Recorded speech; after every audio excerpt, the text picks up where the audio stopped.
Lux presents Hollywood. The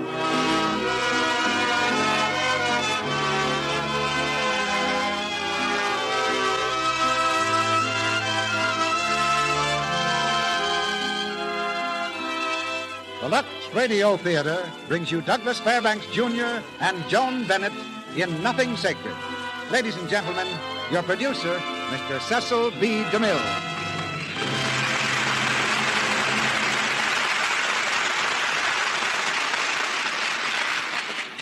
Greetings from Hollywood, ladies and gentlemen. Once upon a time, our own time, right now, there was a little nobody who suddenly found herself rich, famous, and in love. That's the story of Hazel Flagg in Nothing Sacred. And compared to her story, the adventures of Cinderella were as routine as a timetable. One day, Hazel Flagg is living a highly unexciting life in a quiet little village. A day later, she's off on a mad whirl of New York, the toast of the town, a national idol, and the object of publicity so vast that even Hollywood must gape in astonishment. She didn't want to be famous. Her only desire was a trip to the big city. But her little innocent deception went so far wrong that she lost control of her life and, of course, her heart. Our bewildered heroine is played by the very lovely Joan Bennett. And as the originator of all her adventures, you'll hear Douglas Fairbanks, Jr., in the part of a newspaper reporter whose talent for reporting the news is surpassed only by his genius for making it. Many of you have asked for this play and these stars in your letters, and the postman is our number one advisor in this theater. Not long ago, he brought us a letter from one of the women of our audience. That's almost an adventure story in itself. She wrote, I traveled to Alaska recently by the Yukon River route. At the junction of the Yukon and the Big Salmon River, a quantity of freight was unloaded from the stern-wheel steamer Whitehorse. Along with sugar, flour, rice, and hardware, I saw a case of Lux toilet soap put ashore. Someone must have wanted it very much, for already it had traveled hundreds of miles by steamer and train, and from that point it was to go still further inland by plane. Then she adds loyally, of course Lux toilet soap has been with me on every mile of my journey. You know, it's loyalty like that which inspires us in this theater on every mile of our journey through the season. And now to begin an exciting evening. We ring up the curtain on Act One of Nothing Sacred, starring Douglas Fairbanks, Jr. as Wally Cook and Joan Bennett as Hazel Flagg.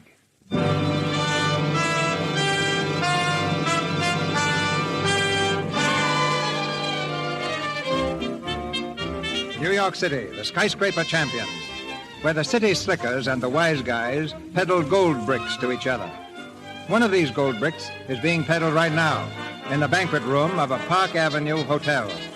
At a dinner in honor of the Sultan of Mazepin, in all his oriental splendor, the Sultan sits at the head of the table, while the Toastmaster, editor of the Morning Star, holds forth on his virtues. Ladies and gentlemen, when the Morning Star summoned you to this banquet, I realized there were only two people qualified to introduce the great man we're honoring tonight. Either my humble self or that pearl among journalists, Mr. Wallace Cook, my great friend and star reporter. Thank you. I want Mr. Cook himself to tell you of the great feat he performed, not only for the Morning Star and for the city of New York, but for mankind itself, in interesting our guest of honor in this great project. Thank you. As you know, ladies and gentlemen, our guest of honor, the Sultan, is a man of great culture. When I first approached him with our idea, he was in immediate accord. You know our plan, 27 halls of learning, 27 arenas of art, to be known as the Morning Star Temple. And for every dollar we contribute, our guest has pledged himself to give 10. Ladies and gentlemen, it is now my great honor to introduce to you a prince with a heart as big as his pocketbook. That fabulous and magnificent potentate of the Orient, the Sultan of Mazepin. Peace be unto you, my friends. Peace and blessings of culture. As Sultan of Mazepin, it has been my privilege. Let me see. That's all I ask. Just let me see. Quiet back there. What's the trouble? What is it? Yeah, that's him. That's him, officer. What's the matter here? Do you realize you're interrupting the Sultan of Mazapan? That ain't no sultan. That's my husband. Take off them fancy clothes, big shot. Get on back to Harlem where you belong.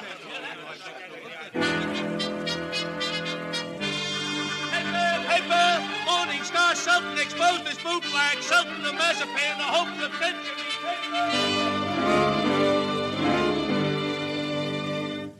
Sultan in rented robes tricks Morning Star.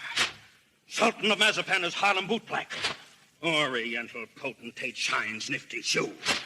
Well, what have you got to say for yourself? I'm sorry, Mr. Stone. You're sorry. You're sorry and the Morning Star is ruined. Well, my fine Oriental potentate, I'm not going to have you arrested. I'm going to put you on the payroll as a janitor. Thank you, sir. And I want you always present in the local room where my reporters and Mr. Wallace Cook can drink you in constantly as a warning against fakes. Yes. May I ask, ain't Mr. Cook a reporter anymore? I wouldn't like for him to lose his job. He was very nice to me. No, Mr. Cook has not been discharged, Your Majesty. For his own good and the good of the Morning Star, I have removed him from the land of the living. Mr. Wallace Cook is now editor-in-chief of the obituary column. What is it? Oh, he does. Well, tell Mr. Cook I don't want to see him. And now, Your Royal Highness, get out of here and get to work. Yes. Listen, Oliver. You get out, too. I won't. You're going to listen to me. I tell you, I'm innocent. I was just as fooled by that fake as you were. I believed everything he said, just as you did. And either you cut out these fat-headed monkey shines of yours and let bygones be bygones, or I'm walking out of this fish trap right here and now. You are under contract to the Star for 5 more years. You're not in a position to resign unless you wish to retire from journalistic efforts over that period. Oliver, you're not going to keep me pounding out obituaries for 5 years. Those are my plans, Mr. Cook. That's gratitude. I'm the best reporter you ever had. I've handed you 100 scoops. It isn't fair, Oliver. It isn't human. Oh, shut up. Oliver, I don't like to say this, but the paper's going to rack and ruin without me. Look at this. What's that? An item from the second page. The second page, mind you. About a poor little working girl. Doomed to death from radium poisoning. Well, what about it? We covered it, didn't we? Covered it. Oliver, you're getting old. Look. 1, 2, 3, 4, 5, 6 lines on Hazel Flagg. And a poor little small-town kid with a few months to live at the outside, doomed, death staring her in the face. What does she feel? What does she think? Doomed by radium poisoning. Don't shout at me. Listen, Oliver, there's a story in this kid that ought to tear your heart out. Where is it? Why hasn't the Star got it? I'll tell you, because I'm stuck behind a water cooler on account of some whim of yours. Listen, Oliver, give me a chance, will you? Say, help me. May I drop dead? I'll redeem myself. I ought to be shot for what I'm thinking. What are you thinking? I'm thinking that maybe you aren't the most tittering imbecile on earth. I'm thinking that maybe you've learned your lesson. Oliver, sir, help me. I'll go up and see that kid tomorrow. I'll dig you up a story that'll make this town swoon. Here's my hand on it. All right, I'm a sucker, but go on, redeem yourself. Thanks. You won't regret it, Oliver. If I don't come back with the biggest story you ever handled, you can put me back in short pants and make me the marble editor.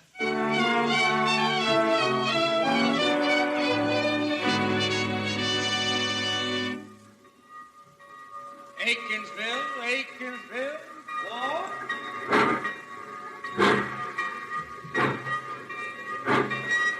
Good morning.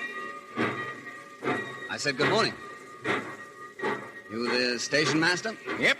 Fine. You can tell me then, do you know this girl in this picture here? Yep. Hazel Flagg, isn't it? Yep. No. Well, where can I find her? Is she in the hospital? Nope. Oh, just walking around, laughing and carrying on, I suppose. Yep. I see.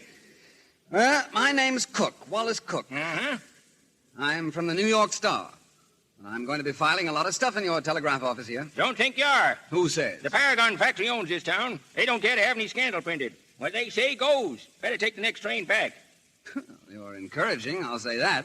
Look, there's a fellow by the name of Enoch Downer around here, isn't there? Miss Flagg's guardian? Yep. Yeah, well, what kind of a fellow is he? He won't talk to you. Nobody will talk to you in this town except me. Better go home. Well, if you don't mind, I'll take a little stroll and have a look at the sights first. Won't do you no good. So you said before.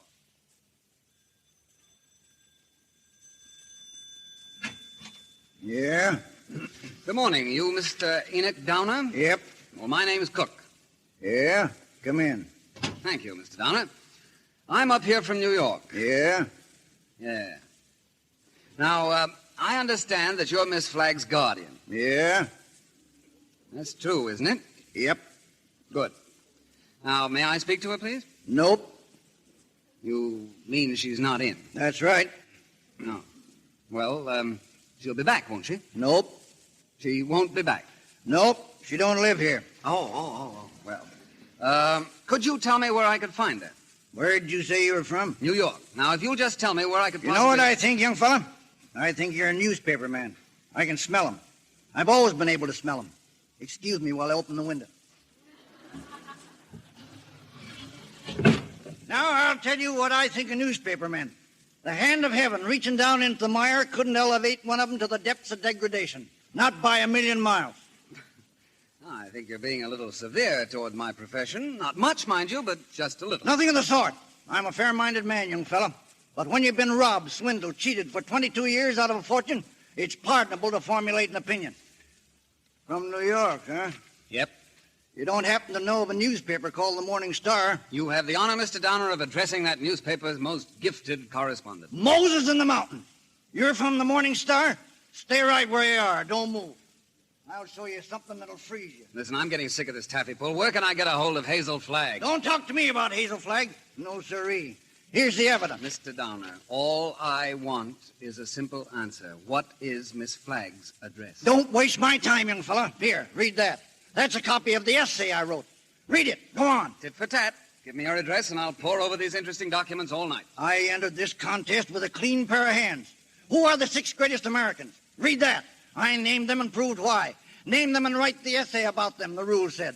And I wrote the essay. The best essay you ever read, young man. And what happened? Did I win the $10,000? No, siree. Did I win $5,000? Did they even try to save their faces by giving me one of the smaller $1,000 prizes? Not that gang of chicken thieves. Here's what they gave me. Read that. A check for $1. Young fella, for 22 years I've been... Downer, try to be reasonable. You can't harbor a grudge for 22 years.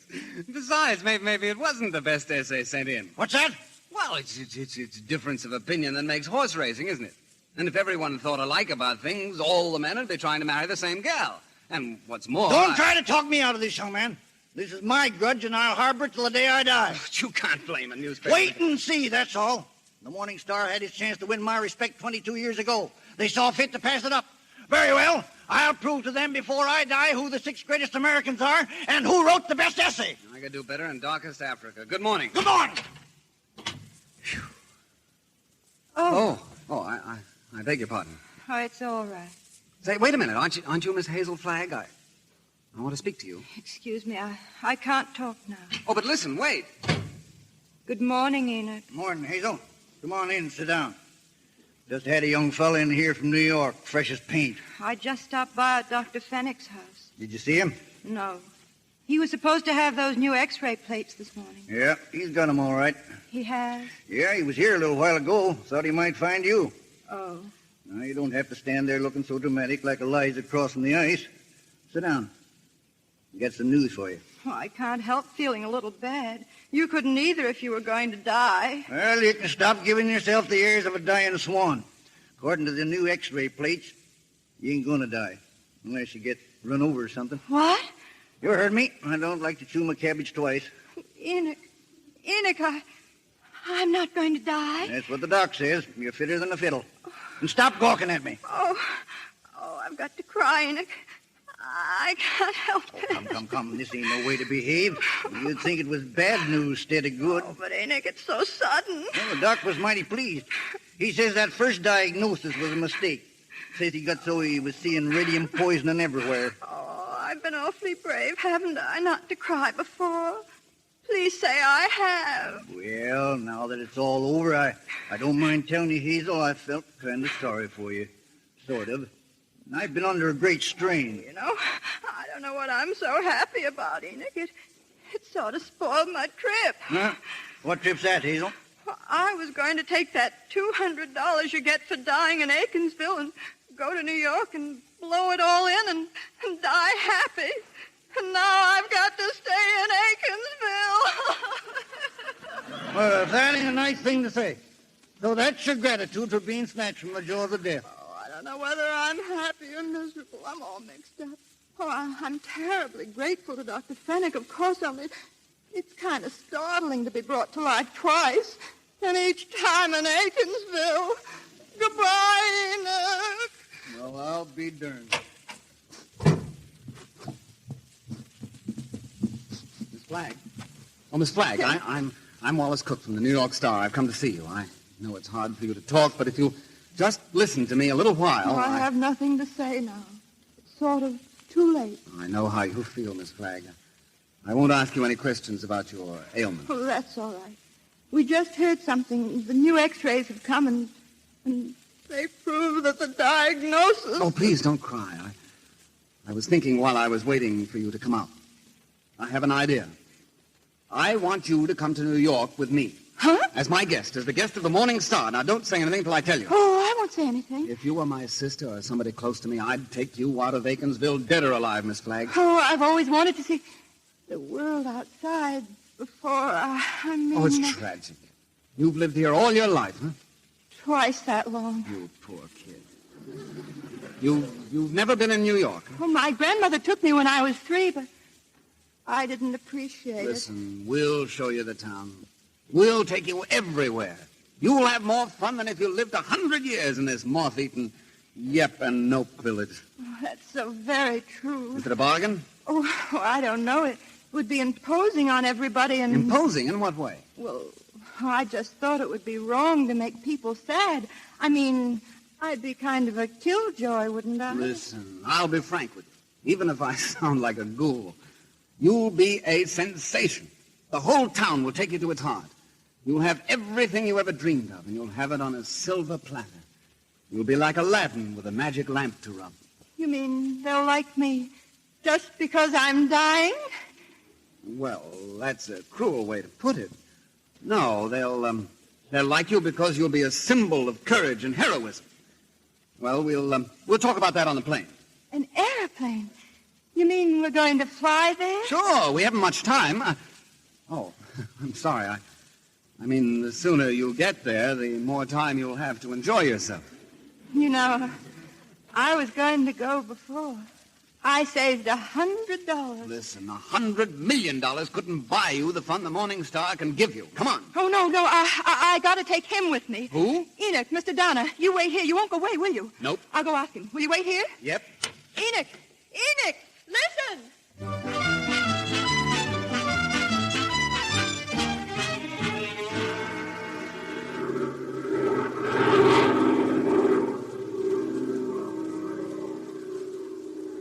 Oh, Enoch, look down there.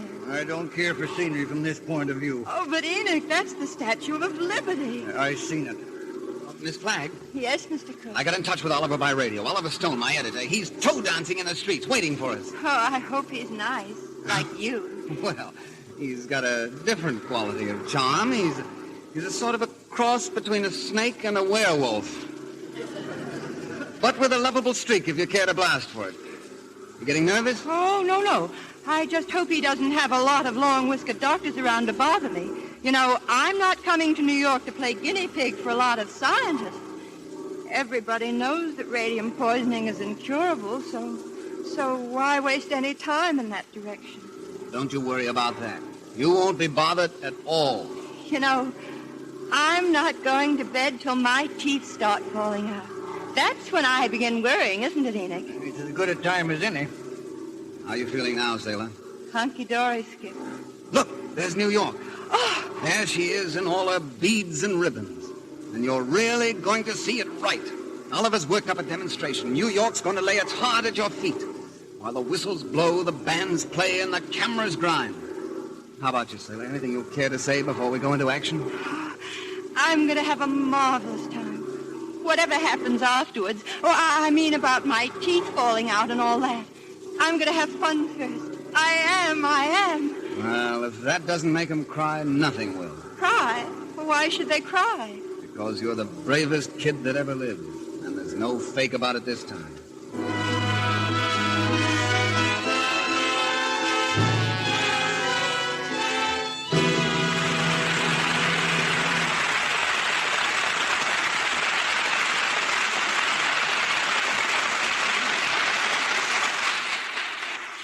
In just a moment, Mr. DeMille and our stars, Douglas Fairbanks Jr. and Joan Bennett, will bring us Act Two of Nothing Sacred. And now here's Libby Collins, our Hollywood news reporter, just back from a scouting expedition over at 20th Century Fox. Well, what's the good word, Libby? The good word this week, Mr. Ruick, is about one of the most promising young starlets in Hollywood. See if you can guess who she is. Her 21st birthday is day after tomorrow. She's a lovely natural blonde with violet blue eyes. She's exactly 5 feet 4 inches tall, weighs 120 pounds, and best of all, she has a lovely, creamy, smooth complexion. Let's see. 21 this Wednesday. Blonde, lovely complexion.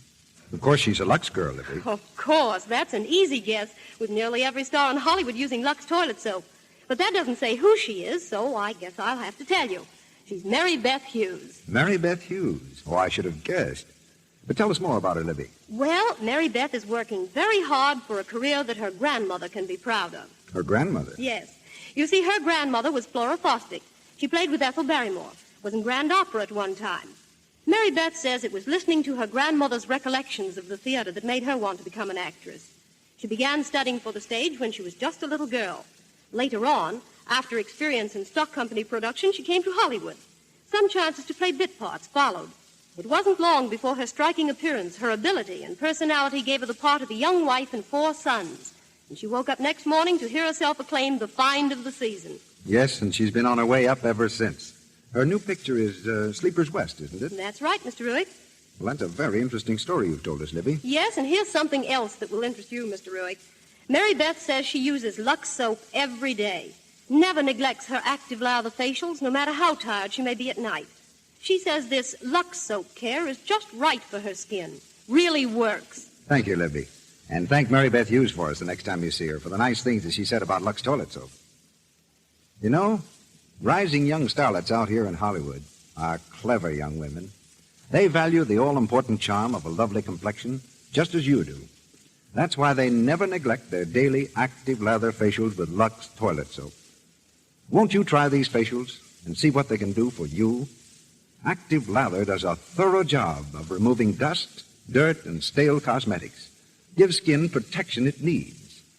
Smooth the rich active lather gently into your skin. Rinse with warm water, then a dash of cool. Pat lightly to dry. Then see how fresh your skin looks, how smooth and soft it feels. Take Hollywood's tip. Try these Lux Soap Active Lather Facials for 30 days. Remember, 9 out of 10 screen stars use Lux Toilet Soap. And now, our producer, Mr. DeMille. Act Two of Nothing Sacred, starring Douglas Fairbanks Jr. as Wally Cook and Joan Bennett as Hazel Flagg.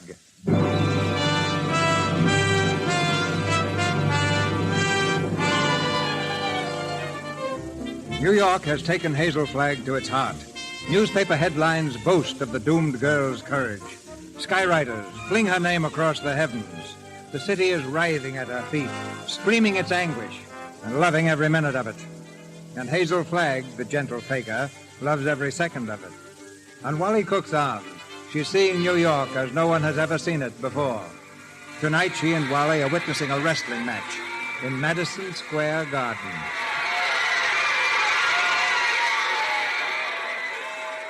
Wally, look, that big ape. He's going to break the other man's arm. Wally.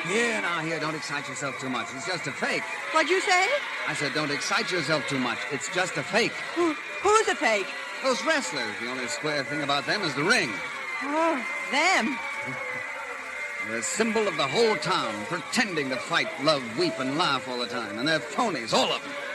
And I had the list. Oh, no, you don't. Don't say that. Using you to get a bonus and a byline on the front page.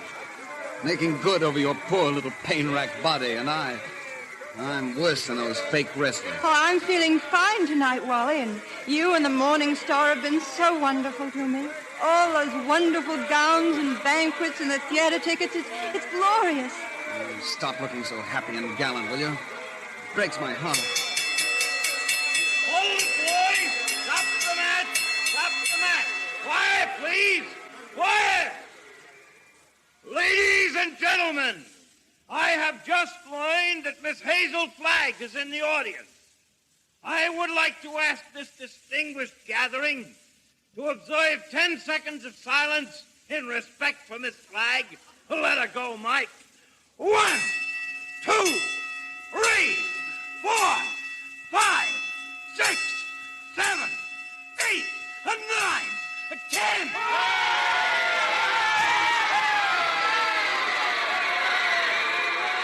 Wally, they're so sentimental.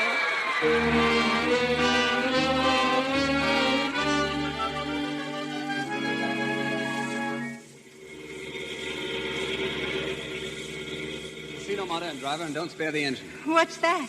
Another nightclub? Yeah, they're having a Hazel Flagg night. Oh, everybody's being so nice to me.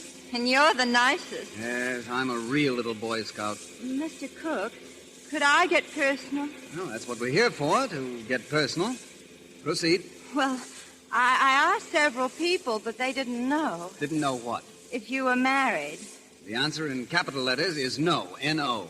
N-O? N-O. Oh, I see. I don't suppose newspaper men marry as a rule. Not after they're 14 or 15. That's the dangerous age for journalists. His ideals are not yet formed, and he falls easy prey to elderly waitresses. But once his finer side is born, he waits. For what? For the sound of the fire alarm, Miss Flagg waits to go rushing off to the fire. Well, what fire is that, Mr. Cook? Love. Oh. Oh, I used to hear about that in Aikinsville. Yes, it's gotten around.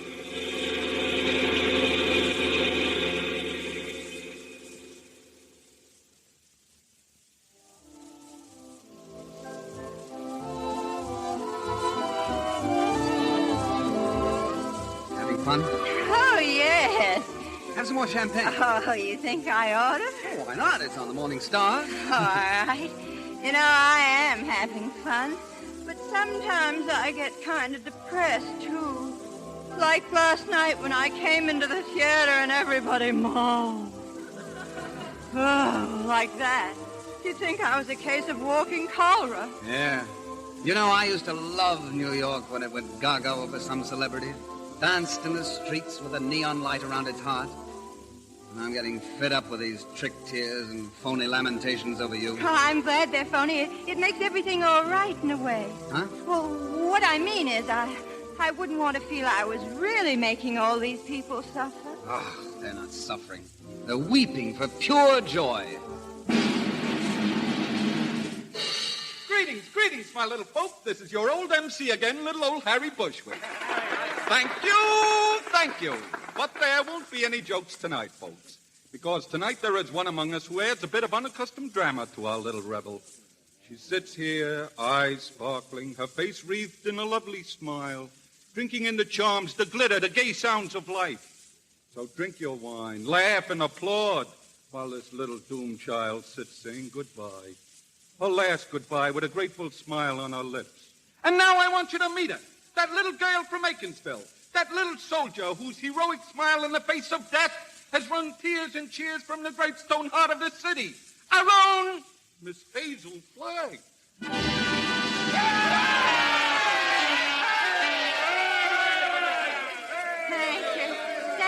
Thank you, ladies and gentlemen. Ladies and gentlemen, all I want to say is, oh. She's fainted. Hazel. She's fainted, folks. Hazel, look at her. Speak to me. Hazel, darling.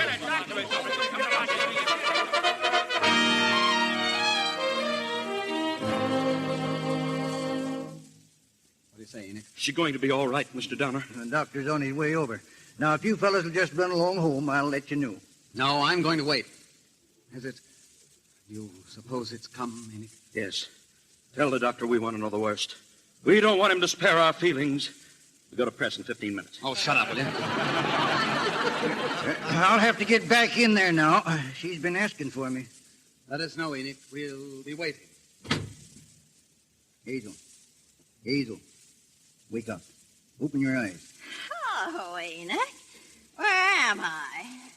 I'm disgusted with you, Hazel. Getting drunk in the middle of a memorial. I'm not drunk. Just had one little sip or so. And then all those buffaloes ran over me. What buffaloes? I might have been trampled to death. Don't yell. Somebody respectable could see you now. That would be pretty, wouldn't it? Shame on you.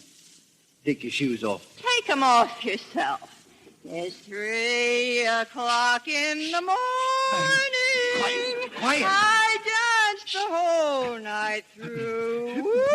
Be quiet, I tell you. That editor fella is right outside. You want him to hear you? Let us know. Well, it's getting late.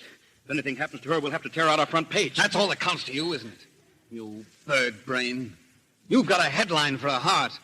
That poor, gallant little kid standing in front of that goofy crowd. Smiling. Just smiling. Don't waste copy on me, Wallace. Oliver, there's the sweetest, loveliest kid in there that ever lived. Yes, you said that before, Wally. I'm through. I can't play Paul Bearer any longer. I'm resigning. Oh, here he is. Well, Mr. Downer, is she gone? She's all right, gentlemen. She's sleeping like a little baby. Oh. Are you sure? Just as if nothing had happened. She'll probably be fitter than a fiddle in the morning. 3 o'clock in the morning. What? What's that? Dear. Delirious again.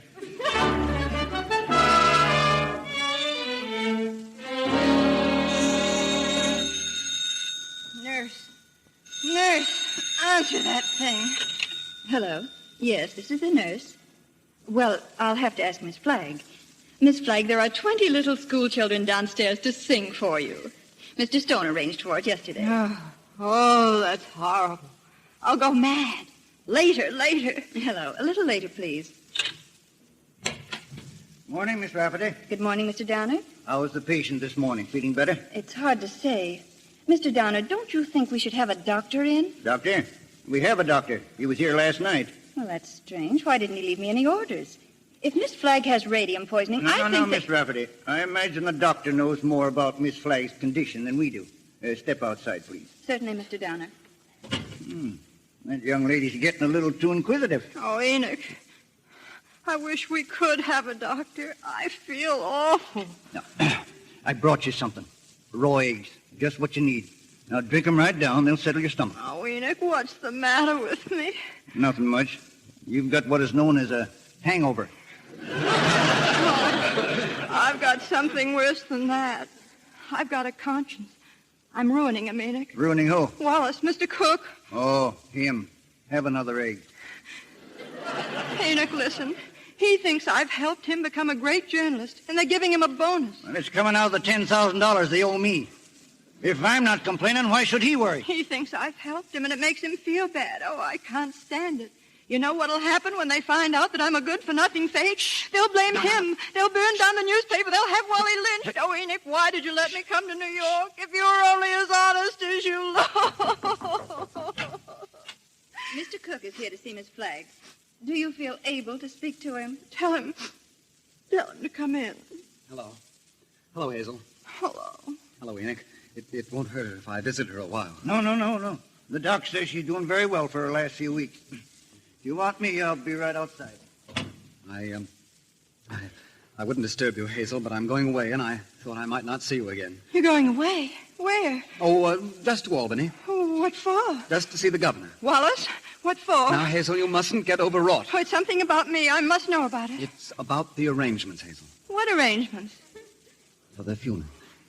What funeral? Yours. Oh. Have I shot you? Oh, no. Everybody's got to have a funeral sometime. Oh, but not like yours, darling. I meant to keep it as a surprise.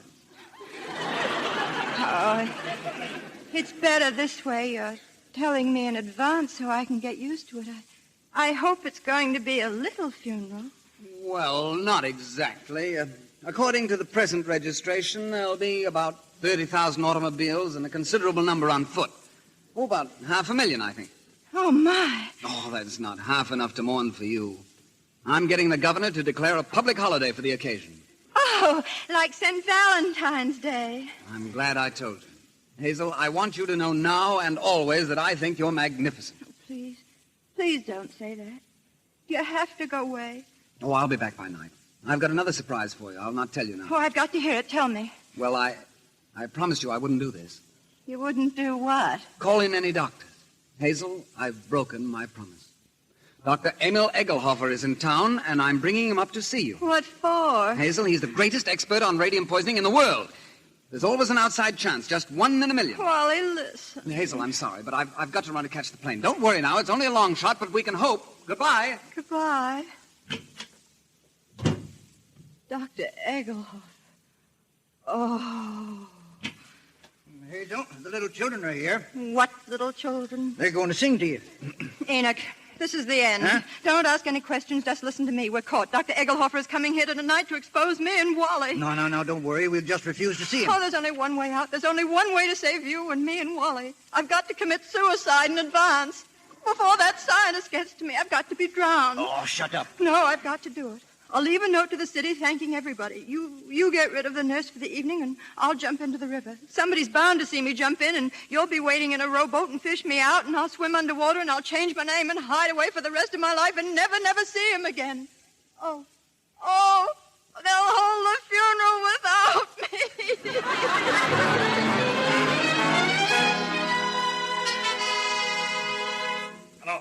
Hello. Where is he? Well, find him. I've got to find him. Hey, Oliver, I spoke to the governor. Never mind. He's here now. Wally, she's double-crossed us. Who has? Miss Hazel Flagg. She's gone to some other paper? She's gone into the river. Listen, you weasel brain, what are you trying to tell me? Hazel Flagg has committed suicide. I don't believe it. The hotel maid found her suicide note. The clerk saw her leave the hotel 5 minutes ago. We've got to stop her. Get the fire department. Tell them to cover the waterfront from the Battery to the Bronx. Tell him yourself. I'm going to look for her.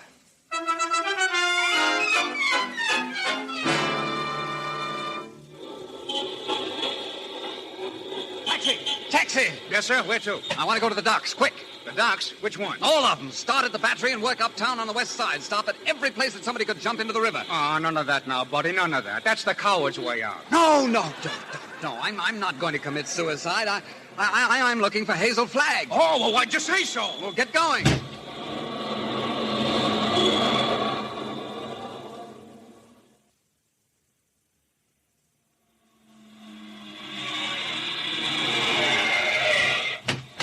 Here's another dock, mister. All right, wait here. Now, listen, buddy. This is like looking for a needle. The whole city's out searching for that Flagg dame. You'll never find her. I'm still trying. Be right back. Hey, wait a minute. Look, there's a dame. Where? Down there at the edge of the pier. Hazel! Hazel, stop! Stay away! Hazel, come here. Let me go. You're not going to jump. You're coming with me. No. Let me alone. Listen, I'm not going to let you... Look out, or we'll both fall in. Oh!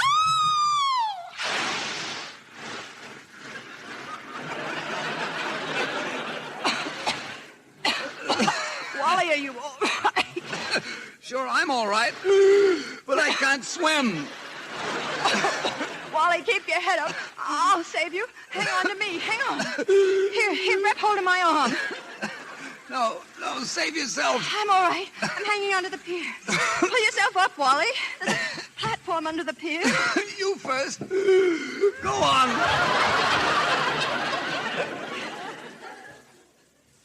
That's a street trick you tried to play. Well, why didn't you stay in Albany? Jumping off a pier like some hophead. I didn't jump. You pulled me with you. Scaring everybody out of their wits. Stop hollering at me. I'm nervous. Listen, either you'll give me your word of honor you won't try that again, or I'll spank you good. What's that? Fireboat. They're dragging the river for you. Oh, Wally, don't you think you ought to tell them you found me? It seems unfair. The fresh air will do them good. I want to talk to you. Wally, are you really mad at me? I'm mad at myself, drooling away to you about the funeral. That's what drove you to it. Oh, to be really frank with you, Wally, it wasn't that at all. Oh, darling, I'd love to just sit here with you for the rest of my life. Hazel, will you marry me? What? You heard me. Will you marry me? Oh, Wally. Come on, answer me. Oh, but darling, there's no future in it. Oh, don't talk like I have.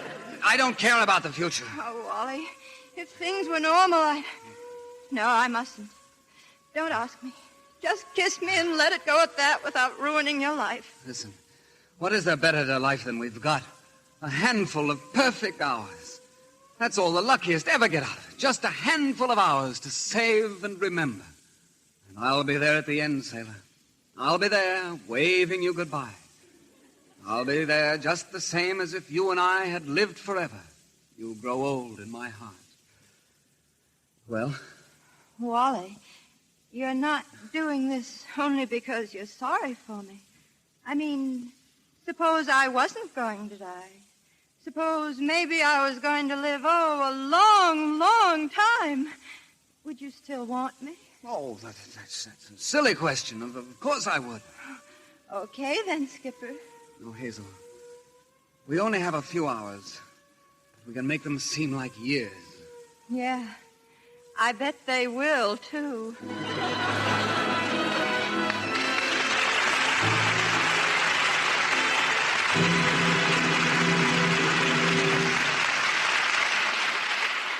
After a brief intermission, Mr. DeMille and our stars Douglas Fairbanks Jr. and Joan Bennett return for Act 3 of Nothing Sacred. Have you ever walked through a beautiful garden and wished that all its fresh, sweet fragrance could be captured and combined into one lovely perfume? Well, you'll feel as though just that has been accomplished when you breathe in the lovely, subtle fragrance of Lux Toilet Soap. 34 different ingredients gathered from all parts of the world have been blended by a master perfumer into a single delightful bouquet. No wonder screen stars say, "We love the delicate perfume Lux Toilet Soap has." And that's one important reason why this fine white complexion soap makes such a wonderful bath soap, too.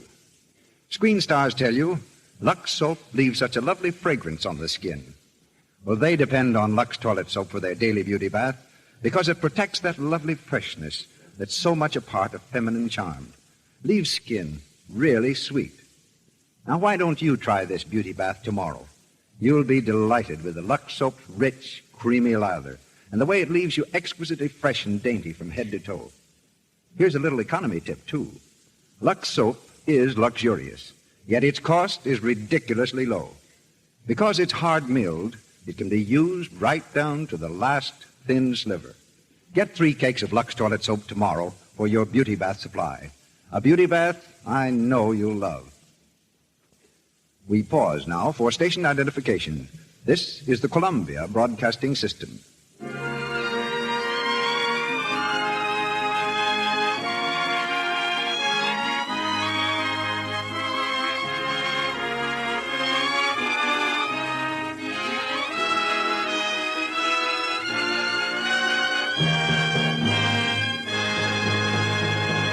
The curtain rises on the third act of Nothing Sacred.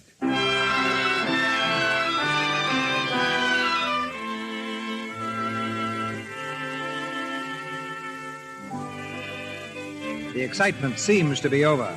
Hazel Flagg has been rescued from a watery grave and is on her way back to her hotel suite. But there's more excitement to come. As she opens the living room door, she sees that Enoch has been entertaining a visitor. Oh, excuse me. It's all right, Hazel. Come in. I was wondering what became of you. Good evening. Good evening. Oh, excuse me, Hazel. This gentleman dropped in for a little chat. This is Miss Hazel Flagg, Mr. Why, I don't believe I got your name. My name is Dr. Emil Egelhofer. What? Dr. who? Egelhofer. Well, shall we begin the examination? Oh, Enoch.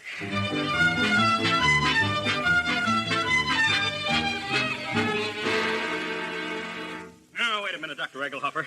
This means a lot to my newspaper. Are you sure you examined the right girl and not some imposter? The only imposter in this case, Mr. Stone, is the girl I examined. There is no vestige, no trace, no symptom of radium poisoning whatsoever.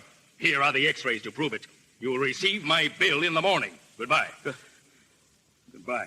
A fake. A phony. Hello. Send Wally in here. Yeah. And get me 4 sluggers from the circulation department.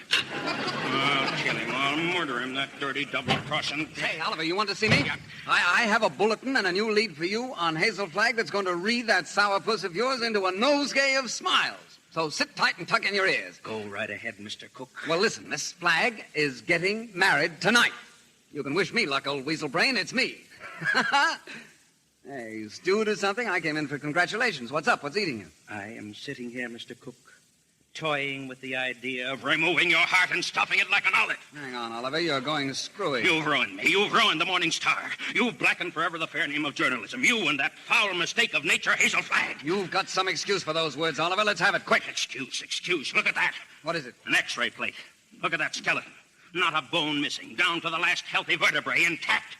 And that's Hazel Flagg, the biggest fake of the century. She hasn't got anything wrong with her at all? Oh, I can't believe it. It's like some miracle. All right, boys, come on right in here. Oh, hello, boss. Here we are. Who are you? We're the Fort Portsmouth Circulation Department. Oh. Good. 3 of you get to the Waldorf Hotel as quick as you can. Grab Hazel Flagg and bring her to this office if you have to drag her through the street by the hair. Okay, get going, boys. Wait a minute. So help me, Oliver. If you hurt that kid, I'll knock you cold. I'll brain you. Shut up. Go ahead, boys. You, wait here. Me, boss? Yeah. I want you to stay and take care of this maniac. Keep your eye on him. He's dangerous. If he makes a move, I'll slug him, huh? Right. Oliver, you're not going to hurt her. Shut up. I'm marrying her. Get that into that thick skull of yours. I don't care how we've been taken or what she's done. I'm in love with her. No, that's a beautiful thought. I thank heaven on my knees that she's a fraud and a fake and isn't going to die. You're on your knees, are you? When the whole town's getting ready to laugh at us? A howl that'll be heard around the world. Well, let him laugh. I'll do my own laughing back. And I want to make one speech to our dear readers before they carry our heads off on a pike. I want to tell them that we've been their benefactors. We gave them a chance to pretend their phony hearts were dripping with the milk of human kindness. You, buddy. What's your name? Me, Max. I want quiet in this office, Max. Quiet, so I can think. So Hazel Flagg's a fraud, eh? Gag him. Come here, Sonny. Well, when you start yelling foul, remember she was just a circulation stunt for you. Quiet now, Bob. Let me go. You used her like you used every broken heart you've ever found. I'm getting sore now. To inflame the public and help sell your papers. That's enough, slug. Thank you, Max.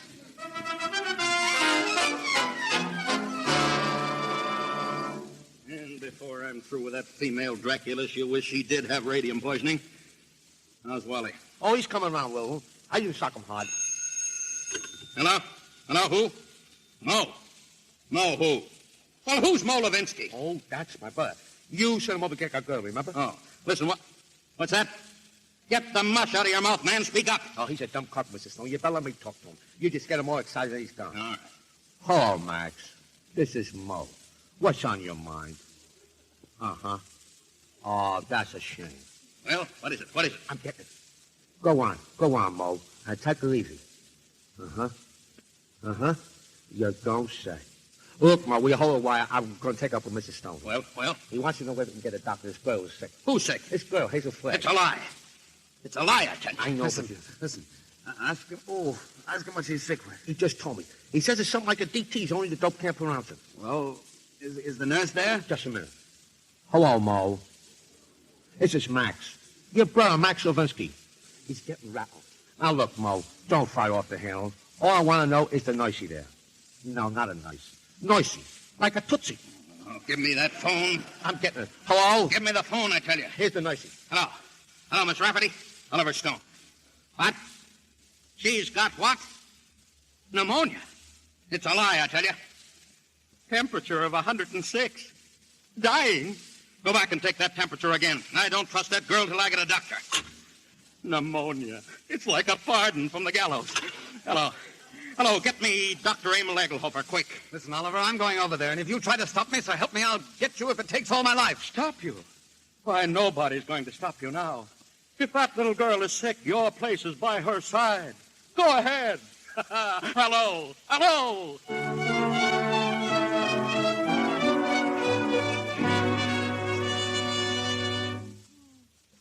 Oh, Ollie, I'm so glad you came. Oh, you are. Well, cut out the shenanigans. We haven't got any time to waste. Oh, Ollie, I'm on fire. Keep quiet for a minute and listen. Egelhofer's going to be here in 10 or 15 minutes. Dr. Emil Egelhofer. Oh, Wally, what'll I do? I knew you were faking the minute I heard about that temperature. Oh, Wally, they were going to arrest me. I couldn't get away. I put the thermometer under hot water and threw a fit. Oh, Wally, you hate me. I knew you'd hate me. I told you. Well, let's not go into that now. Egelhofer, he'll expose me again. Keep your head and listen to me. You hate me. Oh, keep quiet. Must have been a lot of fun playing me for the world's prize chump. Wallace Cook, king of the booze. I didn't mean it, really. I didn't. Now, keep quiet and listen to me. Get out of bed. No, let them arrest me and put me in prison. You won't hate me so much if I'm behind the bars. Listen, my dying swan, this is no time to stop faking. Get up. Ouch! You're going to have pneumonia, and you're going to have it good. You want me to stand in front of the window and catch cold? No, that'll take too long. We've got to raise your pulse to 160 quick. We've got to have you gasping and panting and covered in a cold sweat inside of 5 minutes. How? We're going to fight. Fight! Come on, Delilah. Up with your dukes. Oh, I can't. I'm sick of faking and lying. Stand up here and fight. Oh, what's the use? Why fool them any longer? Because I love you. Ouch! You hit me. Because I'm going to marry you, and I don't want to spend my honeymoon hanging around Sing Sing, blowing kisses to you in the exercise yard. Come on, stop dogging it. You've got to be bathed in perspiration. Get going, you little crook. Oh, call me a crook. You and your crooked newspaper. How do you like this? That's a baby. Come on, keep moving. Oh, I'll kill you. Dragging me around like I was a prize pig with a blue ribbon. There's no blue ribbons on you, baby. Just a big yellow sign marked fake. Oh, I'm a fake, huh? I'm a fake. What are you and that phony Santa Claus Oliver Stone slobbering and drooling over me? That's for the Morning Star. That's for your Aunt Mary. Keep on. Keep moving, my little fraud. I'll never forgive you as long as I live. I'll kill you. I hate you. I just hate you. You're going to have plenty of reason to hate me. I'm going to show you cards and spades in lying for the next 50 years. I'm going to pay you back for every lie you ever told. I'm going to flirt and lie and cheat and swindle right through to our golden wedding. Yeah. Let me just hit you once. All right, come on. There's the girl. Faster. That's the girl. Keep moving. I'm getting dizzy. Oh, yeah, that's fine. Now, listen to me. And listen carefully. When you come to, I want you to remember what I'm telling you. What do you mean, come to? I mean when you regain consciousness. I want you to keep up with that old fake. See, you're dying. Yeah. Let me just sock you once. Just once on the jaw, and I don't care what happens. I just heard the elevator door. They're coming. Now, don't forget about the fake. Yeah. Say goodnight to Papa now. What are you going to do? This.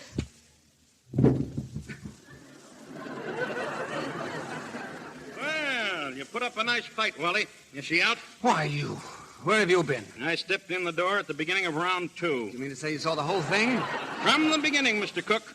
And it won't work. Do you mean to say you stood there and let me beat up a defenseless woman? I did, Mr. Cook. Well, where's your sense of chivalry? My chivalry? Aren't you just a trifle confused, Mr. Cook? You hit her. That's entirely different. I love her. Oh. Wake up, darling. Wake up now. Water. I'm on fire. I'm hot. Well, you can cool off now, Hazel. The game's over. What? The game is over. Mr. Stone saw me sock you. You mean to say that whole thing was for nothing? I'm sorry. Why, you big... Hazel, put down that lamp. What's the matter with you? Are you trying to kill me? Oh, Wally, I'm sorry. I don't know. Now, listen, let's be calm.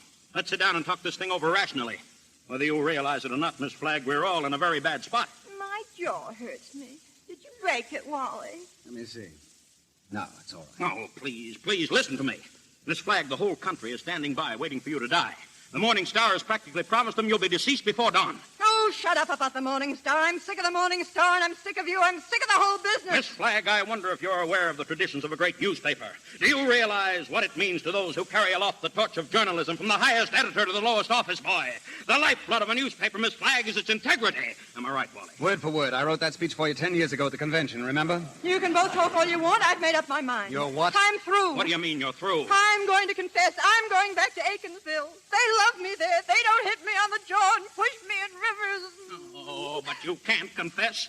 Do you realize that just outside this room are some of the most important citizens of New York City? And they're out there by special invitation from the Morning Star. And why?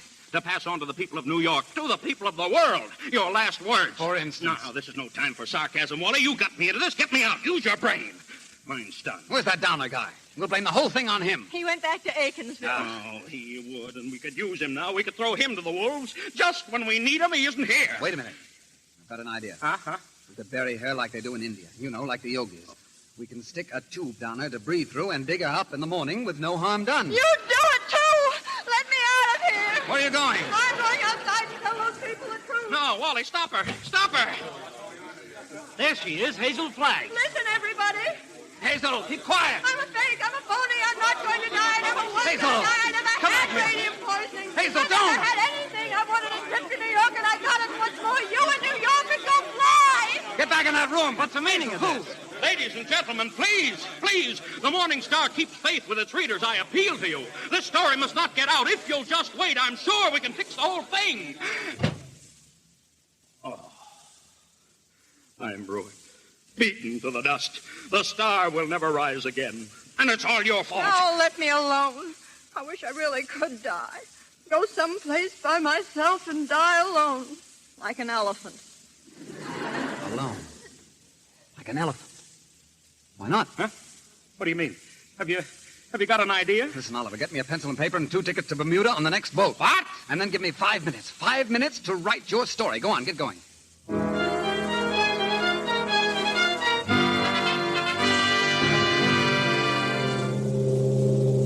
Here it is in the ship's news. Reprinted from the Morning Star. Read it. Radium girl disappears. Hazel Flagg goes to die alone. Doomed girl's last words. Quote, "Dear New York, we've had a lot of good times together, you and I, but even the best of times must end. And so I have gone to face that end alone. Goodbye, dear New York. Sincerely, Hazel." Unquote. Oh, it's very sad, isn't it? Very. And look at this radiogram from Stone. Hazel's funeral held today. Stop. Great success. Love and kisses. Oh, how beautiful. I wonder if I got many flowers. Truckloads. Oh, it's nice to know that people love you. I'm a little touched myself. Are you happy, Mrs. Cook? Ecstatic, Mr. Cook.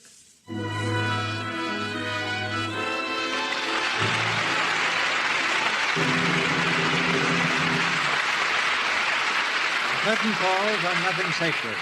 And while Mr. and Mrs. Wally Cook sail in quest of some peaceful island, we bring back Joan Bennett and Douglas Fairbanks, Jr. in person. Thank you, Mr. DeMille. Oh, and Joan, it's really been a great pleasure to do this play with you. By the way... Yes, Doug? Did anyone ever tell you that you look exactly like that girl who created such a stir in New York? Who was that, Doug?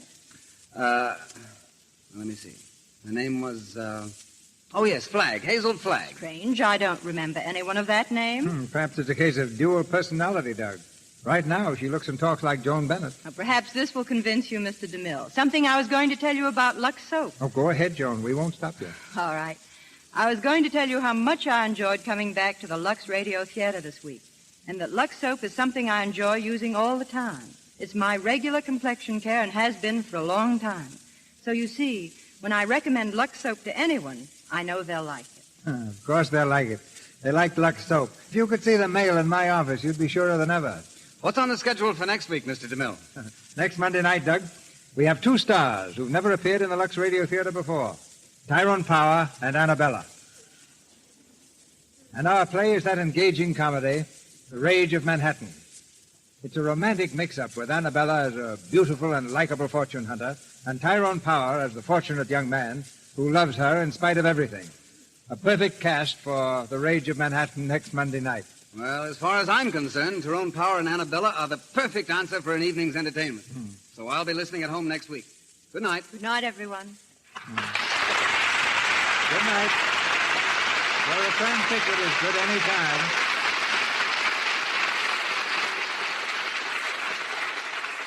Before I leave the stage, I want to make an announcement of interest to all radio listeners. The program Grand Central Station will start a new series tomorrow evening. I believe this program will richly reward your tuning in. I've made a date with myself to listen, and I know you'll be glad to hear it, too. Your local papers will carry the time and station of this fine program.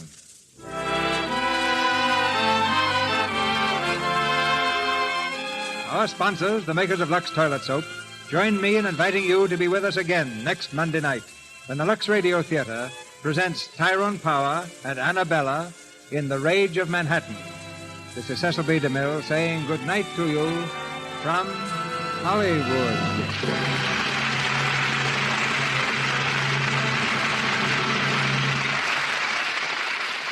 Ladies and gentlemen, here is an important announcement.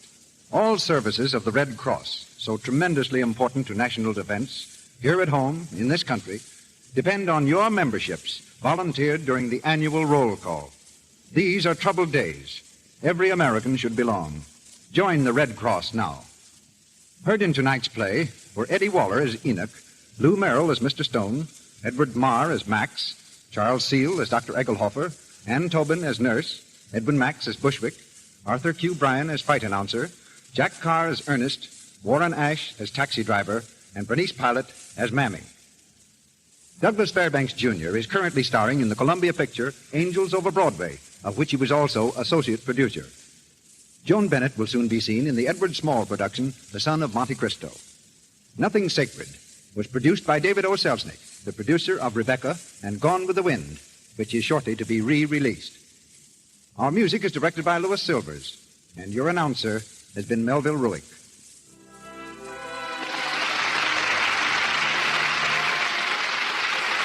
This is the Columbia Broadcasting System.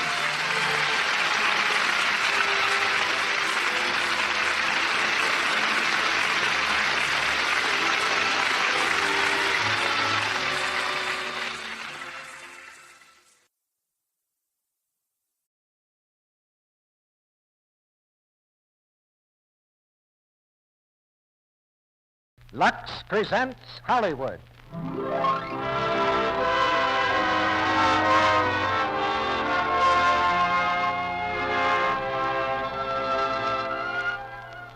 The Lux Radio Theater brings you Warner Baxter and Joan Bennett in Stand-In. Ladies and gentlemen, your producer, Mr. Cecil B. DeMille.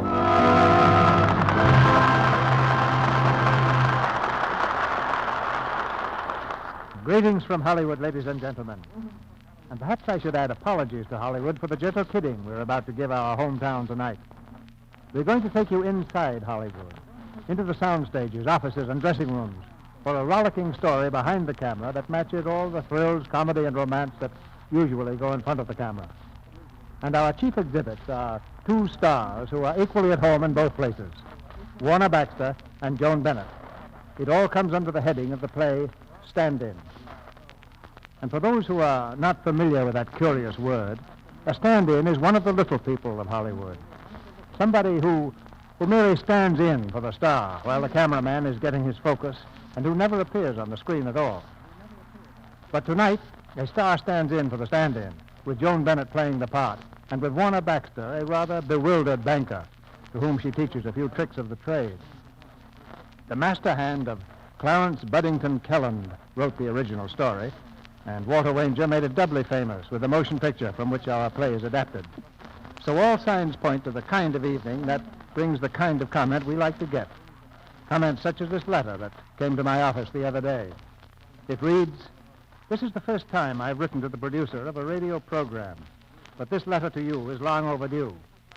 First, because I've enjoyed the plays in the Lux Radio Theater for 5 years, and it's high time I thank you for the inspiration and enjoyment that they've brought me. The second reason for this letter is Lux toilet soap, and I know it's high time I thank somebody for that. I bought it first because I thought your theater deserved my support. But ever since that first cake, your product has been standing on its own merits, and there's no doubt about the value of those merits. So keep up the good work." That letter sounds like a challenge to this theater, and we're going to accept it, because Lux toilet soap has never backed down from a challenge yet. Now it's curtain time, and here's the first act of Stand-In, starring Warner Baxter as Atterbury Dodd and Joan Bennett as Miss Lester Plum.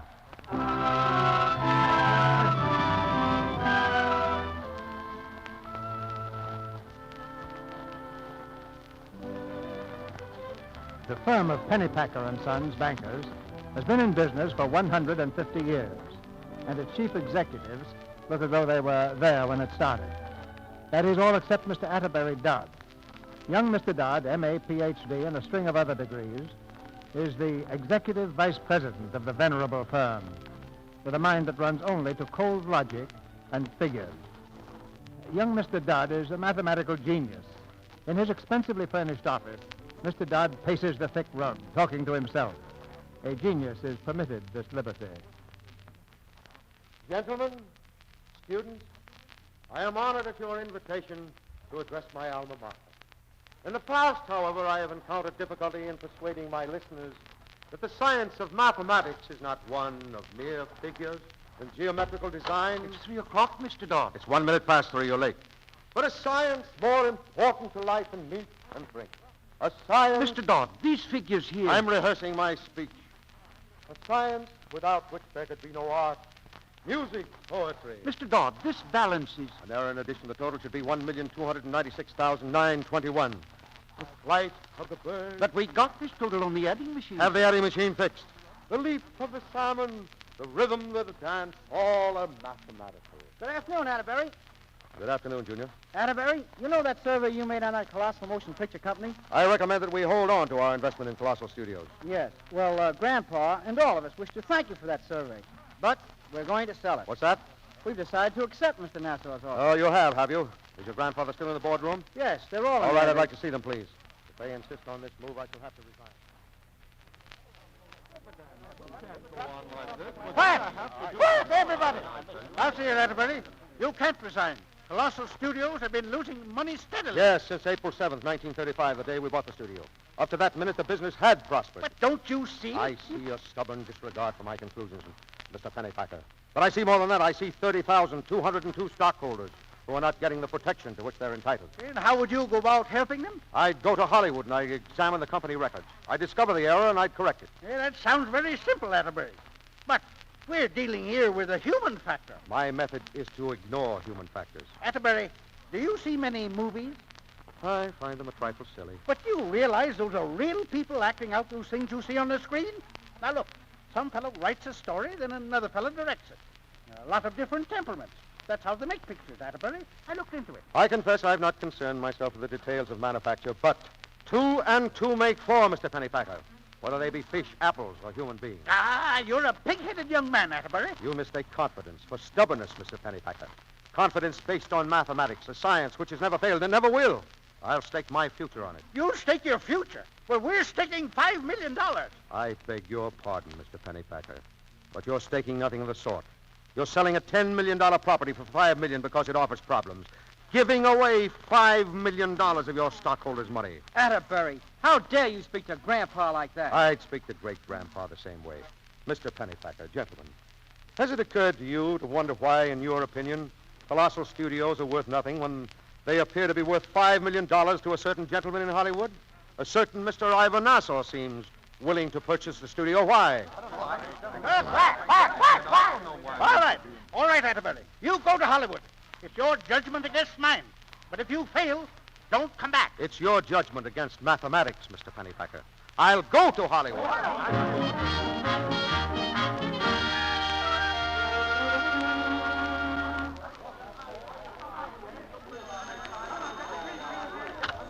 Hello, Mr. Ivor Nassau's office, Colossal Pictures. If it's a colossal, it's colossal. Good morning. I'm sorry, Mr. Nassau is in conference. I can't help who you are. He's in conference with Mr. Kozlowski, Miss Cherry, and Mr. Potts, and he can't be disturbed. Mr. Kozlowski, Miss Sherry, and Potts. Potts! Oh, is that so? Well, so are you, wise guy. He's really a wonderful... All right. Now, here's the setup, Mr. Nassau. Get this, Miss Sherry. Now, listen, Kozlowski. Go on, Potts. Go on. So, Mr. Atterbury Dodd is met at the station by the publicity director of Colossal Studios Incorporated. It's my job, get it? Oh, and what's the first thing I do? I break his glasses so he can't read the books. Ha, ha, ha. And then I put him on a merry-go-round during the days, and Miss Sherry here takes care of his nights. That is, unless the old gray mare ain't what she used to be. Potts, you should play Gone with the Wind, but for good you should be gone. Yeah, we'll save them cracks for your pictures. So you see, Mr. Nassau, by the time we pour him back on the train, he's so goofy he don't know what goes. Just a minute, Potts. Who do you think you're dealing with? Dodd is the most brilliant financial brain Wall Street has developed in the past 10 years, and you might remember this. We're trying to put over a pretty fast deal, and Dodd doesn't smoke or drink, and he doesn't play around with girls. Miss Cherie here can take care of that, can't you, Thelma? The whole setup makes me sick. Oh, Thelma, you're as bad an actress off as you are on. You know this is a great deal for both of us. I get mine the day Colossal closes, and you get yours. A 5-year contract with the studio that absorbs Colossal. Not bad for a star who's been on the downgrade for 2 years. She will do as I should say, so I'm her director. Oh, shut up! I got a mind of my own! Quiet, quiet. What is it? Mr. Nassau, Mr. Quintain is here. Quintain. All right, send him in. Now listen, everybody, and concentrate hard. Quintain knows the picture business better than any of us. We've fooled him so far because this isn't the picture business, it's hijacking. But if he finds out what we're doing, he'll run us right out of Hollywood and into a penitentiary. Oh, save it. Oh, come in, Quintain. Glad to see you. You're a liar. What's on your mind? I want to see you, Kozlowski. Well, you see me. Yeah. I just wanted to remind you that you've got a picture to finish. What are you doing here? I cannot shoot till I have an Andy. Don't give me that. First it's writers, dozens of them. Then the sets don't suit you. Then the cameraman. Cherie, you shoot 5 weeks with a guy who's been photographing you since 1898. And just because he can't squirt the elixir of youth out of his lens, you got to get a new boy. But, Pete, you know I know you've stalled $1 million extra load onto this picture. Naturally, New York's got a yen to see what's the matter. And get this straight. I'm not taking the slap for it. You're the producer, aren't you? You keep your mouth shut. I'm just telling you, Cherie, and you, Kozlowski, go to work. Get this picture finished. I don't care whether you have an ending or not. Get it in the can by next week or else. Who does he think he is? I'm Kozlowski. Tell it to him, not to me. Thelma, you've got to keep him away from this Dodd guy, understand? Why don't you do your own dirty Cherie, work? my sweet. My sweet. My fool. Now, listen. I ain't got no time to listen to arguments. Dodd's train gets in 20 minutes. Do I put him on the merry-go-round or don't I? All right, try it. Try anything but keep him away from the books. Don't worry, boss. Mr. Atterbury Dodd is in the satchel right now. Ho-ho.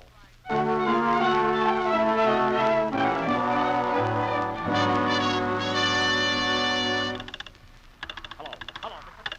This is Potts. Well, Potts, did you meet him? Oh, yeah, I'm in the station now. Mr. Nassau, this guy is a screwball. Look, I identify him despite he looks like an undertaker. I start to ladle him low, but the reporters crash in. Before Dodd can open his kisser, I say, look, Mr. Dodd, leave me to inform these mugs how you're going to revolutionize the industry. Well, what happens? He just looks at me and he says, do you know? Well, so before I can biz the intervening gap, he's on his way to the hotel in the studio car and me over a barrel with my socks down. Why, you dumb little... Get after him. Get after him. Don't give him a chance to get down here. Okay, boss, he's in the satchel. Shut up.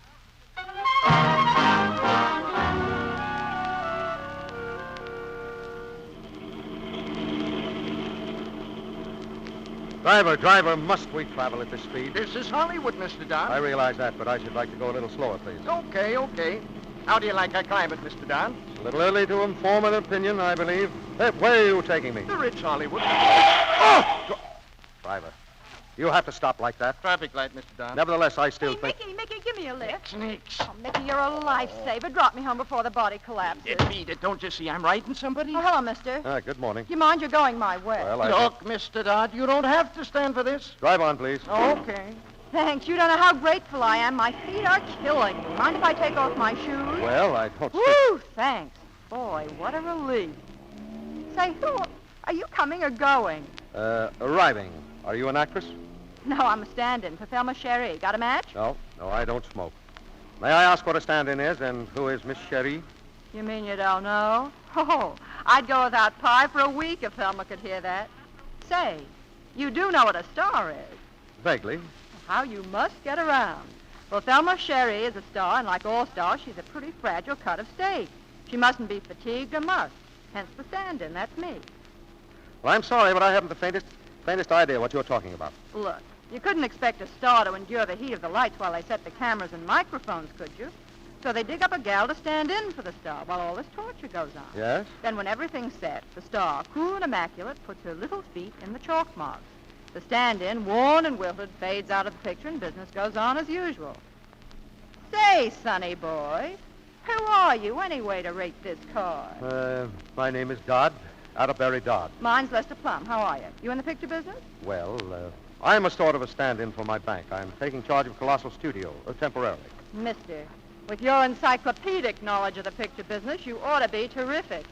This certainly rounds out my existence. Life can hold but one more moment for me. Indeed? Yeah, when they make Shirley Temple president of a bank. So you're the new boss of Colossal. Tell me, are you a doer or a don'ter? I beg your pardon? Well, all you big shots are one or the other. Look, I'll explain. The don'ters are the guys who go Hollywood. They have fun, but they don't do anything. It's the doers who wreck the work. They barge in and fire everybody who's any good. My dear young woman, I'm a businessman. Any experience in picture business? All businesses are fundamentally the same. Naturally, there are some aspects peculiar to each, but, well, it's my plan to find out about these things. Oh, a finder-outer. Now we're getting someplace. An orderly mind, Miss Plum, doesn't attempt to arrive at a total without a complete list of the items involved. Yeah, only most of the finder-outers get their list of items from the baller-uppers. Hey, Mickey, here's the old homestead. Let me off. You live here? That's the domicile, $8 a week, and all the breakfast you can eat if you're not hungry. Thanks for the lift. You're a lamb, sonny boy, but don't let them lead you to the slaughter. Good day, Miss Plum. So long. Hey! Hey, wait! I forgot my shoes! Hey! My shoes! My shoes!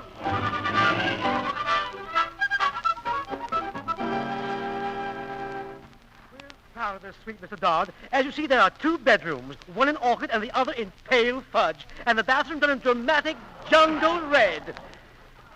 How much does all this bad taste cost? $100 a day. What? Oh, you needn't worry. It's charged to Colossal Studios. Yeah, I see. I must make a note of that. Ha, ha, ha. Hiya, Dodsy, hiya.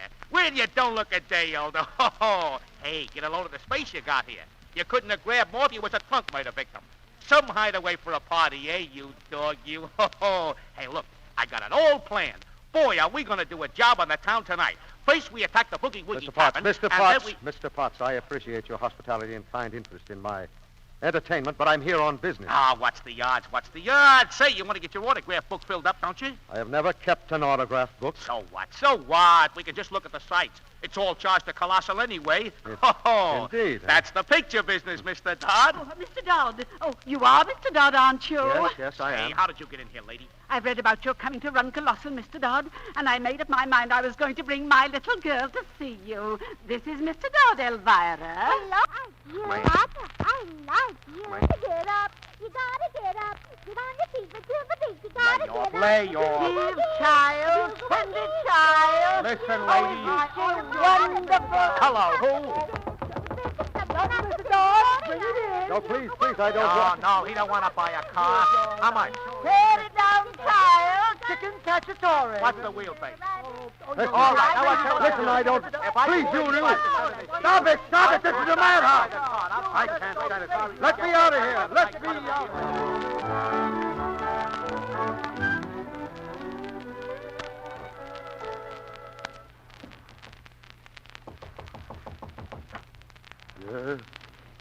Excuse me. Is this, Miss Plum lives here, doesn't she? Yes. Uh-huh. Well, I have her shoes. I'd like to return them. Her shoes? Yes, her shoes. You see, Miss Plum was riding in the car with me, and she left her shoes. Yes. Did I hear my name? Oh, hello, Mr. Dodd. Good evening. You forgot your shoes. Oh, thanks. I'm awfully sorry. Well, I thought I'd better bring them to you. Yes. Oh, this is Mr. Louvaney, Mr. Dodd. How do you do? How do you do? How do you do? Hey, look. What is it? Is there anything wrong here? That man, he's... Oh, don't mind him. He's trying to get a job in horror pictures. Oh, I see. I was worried for a minute. It was nice of you to bring the shoes, but I could have stopped by your hotel. Well, you wouldn't have found me there. Miss Plum, tell me, there must be some place where a man can live without being tricked and tormented by people who want to do his thinking for him. Not when you're a big shot. That's picture business. I suppose not. Hello, Lester. Hello, Thomas. I didn't take that job. Gee, Lester, it was a tough stunt. Look, I'll show you. Blake and me are supposed to be dueling at the top of the power steps. Now, wait a second. I'll go up to the top of the steps. Now, here was the stunt. We were dueling, see? Like this. Yeah? And then Blake gives it to me like this. Ah! And then I was supposed to fall all the way down the steps like this. Oh, did you see what he did? Did you? Are you hurt? Hey, you see, Lester? And they wanted me to do that for $7.50. I don't blame you, Tommy. It's worth $15 if it's worth a cent. But he just did it for nothing. Hey, I got my pride.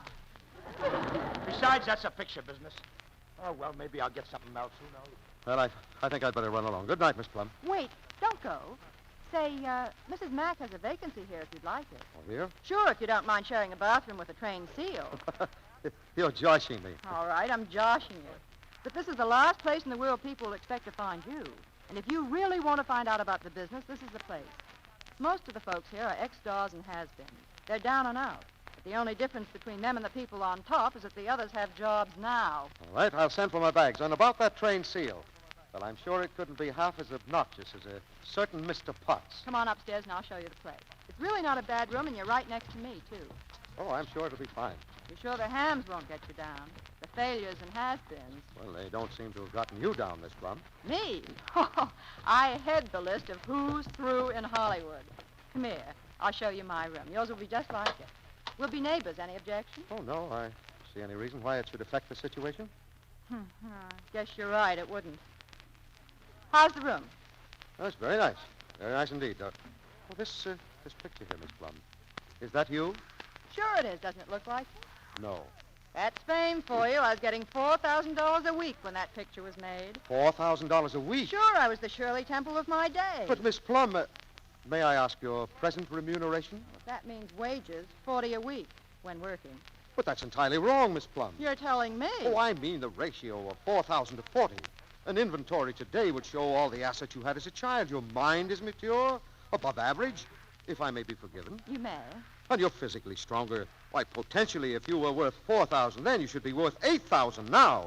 It's simple mathematics. There must be something to explain it. Now, I'll say there is. A guy named John Public. Yes, but the public did like you. Look, you like chocolate. Well, yes, of course. All right. Maybe John Public likes vanilla, and they like their child stars to be children. Oh, I'm not squawking because old age got me. I've got my Social Security number. Say, you'll be needing a secretary, won't you? Secretary? Oh, yes, of course, but demands... Oh, I've got the answer to that one. Look, my night school diploma. Read this and gasp. Maximum cum laude. That's Greek for with highest honor. Well, I've always had a male secretary. Well, I'll try to keep my voice and my emotions in a low register. Well, I'll be glad to give you a trial. I hope you're not fooling, mister. Lester. Come in, Mrs. Mack. Lester, you know the rules of the house. No men in your room at any hour. That's all right. I was just going to call you. Mr. Dodd's considering staying here. Oh.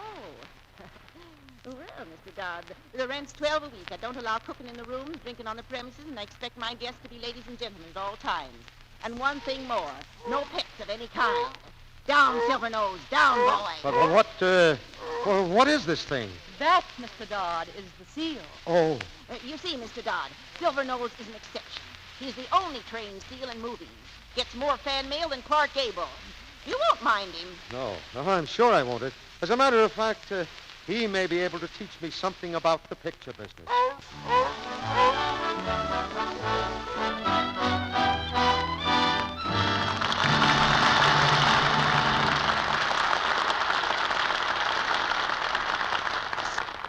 After a brief intermission, Mr. DeMille and our stars, Warner Baxter and Joan Bennett, will bring us Act 2 of Stand In. Meanwhile, here's our Hollywood fashion reporter, Libby Collins. Hey, Libby, you look excited. What goes on? Mr. Ruick, I've had a really thrilling afternoon. Just as I think I'm quite used to glamour, I get a close-up of another famous Hollywood star, and there I am, all bedazzled again. Well, Libby, who is it that's bedazzling you this time? Loretta Young, Mr. Ruick. Oh, well, of course. I was at the photographer's studio where she was posing for some color stills. I went to get some fashion hints.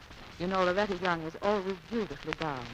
She was wearing such an exquisite evening dress for the color picture. Won't you describe it for the ladies in our audience, Libby? Well, I'll try. It was what I'd call a moonlight shade, a lovely pale turquoise blue. The bodice was silk jersey, closely draped. The skirt, yards and yards of soft chiffon, the same shade of blue. There were long, tight sleeves, a deep, square neckline, and no trimming at all unless you count the 4-strand pearl necklace she was wearing, fastened with a huge clasp of brilliants. Sounds pretty gorgeous, Libby, even to a mere man. And how that dress set off Loretta Young's exquisite coloring, Mr. Ruick. Light brown hair, big blue eyes, and honestly, if you ever saw a lovely complexion, there was one. Well, Libby, Loretta Young is famous for her beautiful complexion. And you know, that makes us feel pretty proud, because she's used Lux toilet soap for years. Well, Mr. Ruick, I had it brought home to me again how very, very important lovely skin is to a woman. Gorgeous clothes are fun to wear, but they just don't mean a thing if your skin isn't smooth and soft and fresh-looking. Hollywood stars know that all right, Libby. That's why they're so careful to use a complexion soap they can depend on. And that's why 9 out of 10 of them use Lux toilet soap. It's certainly a beauty care that works, Mr. Ruick. Loretta Young says so. She says she uses Lux toilet soap every day. Lux toilet soap's active lather removes dust, dirt, and stale cosmetics thoroughly and leaves your skin feeling smooth and soft, looking beautifully fresh. Now, there's a tip for women everywhere who want a beauty soap that's a real aid in keeping their skin smooth and lovely. Get 3 cakes of this fine white beauty soap tomorrow. You'll be delighted with the gentle, protecting care that Lux toilet soap gives your skin. Now, our producer, Mr. DeMille. Act 2 of Stand In, starring Warner Baxter as Atterbury Dodd and Joan Bennett as Lester Plum.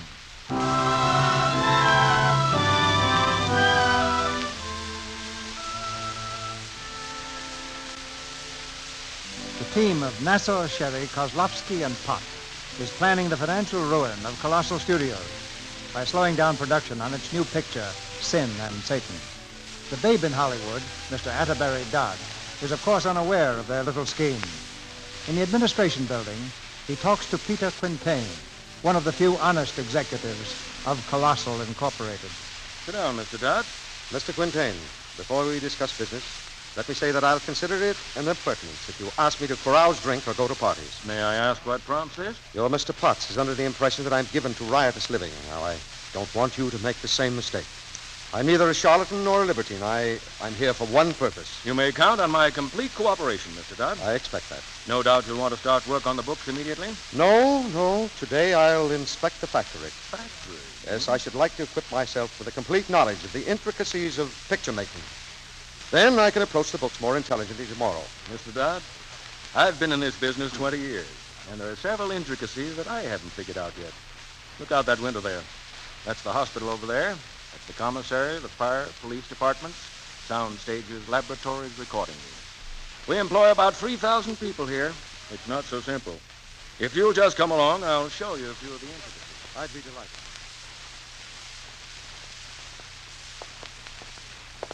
That's a sound stage just ahead. They're shooting Sin and Satan if something hasn't held them up again. You say there are 3,000 people working here, huh? At least that. Most interesting. 3,000 units just to manufacture motion pictures. Units? Carpenters, electricians, artisans of all kinds, I suppose. The various cogs in the machine. They're not units, Mr. Dodd. They're people. Human beings. Mr. Quintain, for purposes of bookkeeping, I prefer to regard them as units. Yeah? Well, if you peddle this joint to Nassau, your units will be on the dole. Your logic escapes me. Dodd, every time an independent studio becomes competition to the Combine, Nassau's the heel who is called in to put him out of business. Very interesting. He'll buy this joint under the guise of a merger like he did Excelsior and National. In 15 minutes, it'll be a ghost town. Let's step inside here. We can watch them shooting. Now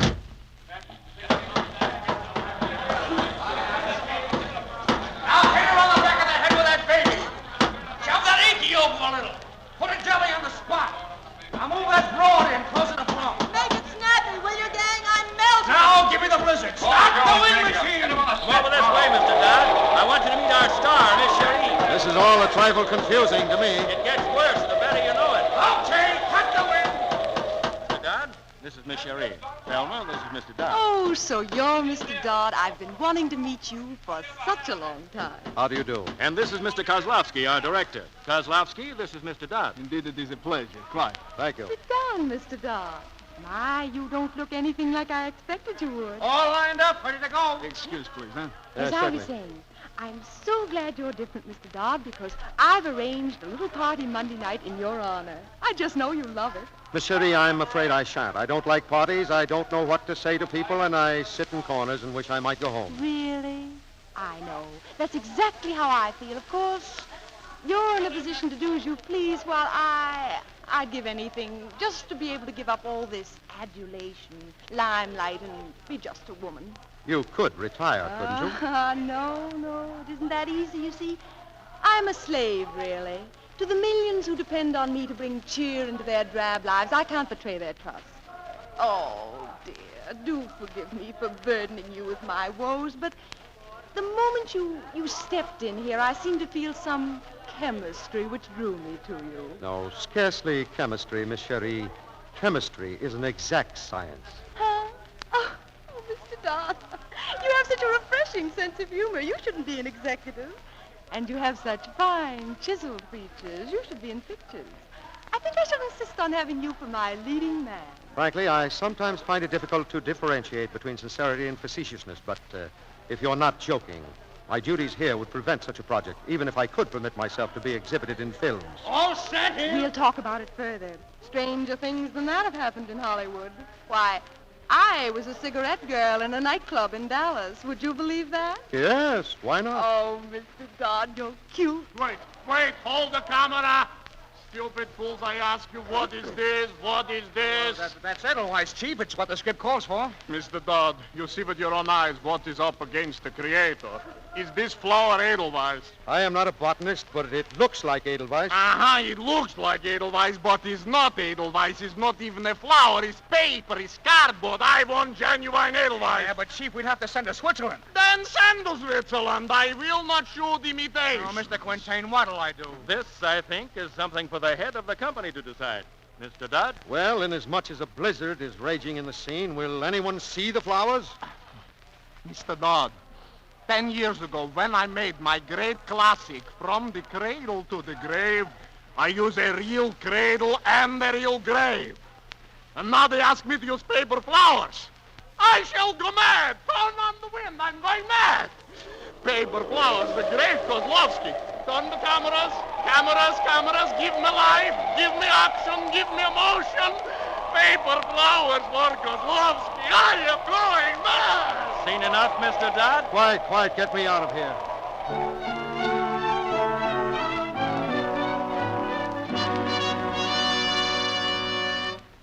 Mr. Curtis, you're a writer. You ought to know something about this. Sin and Satan. Story cost.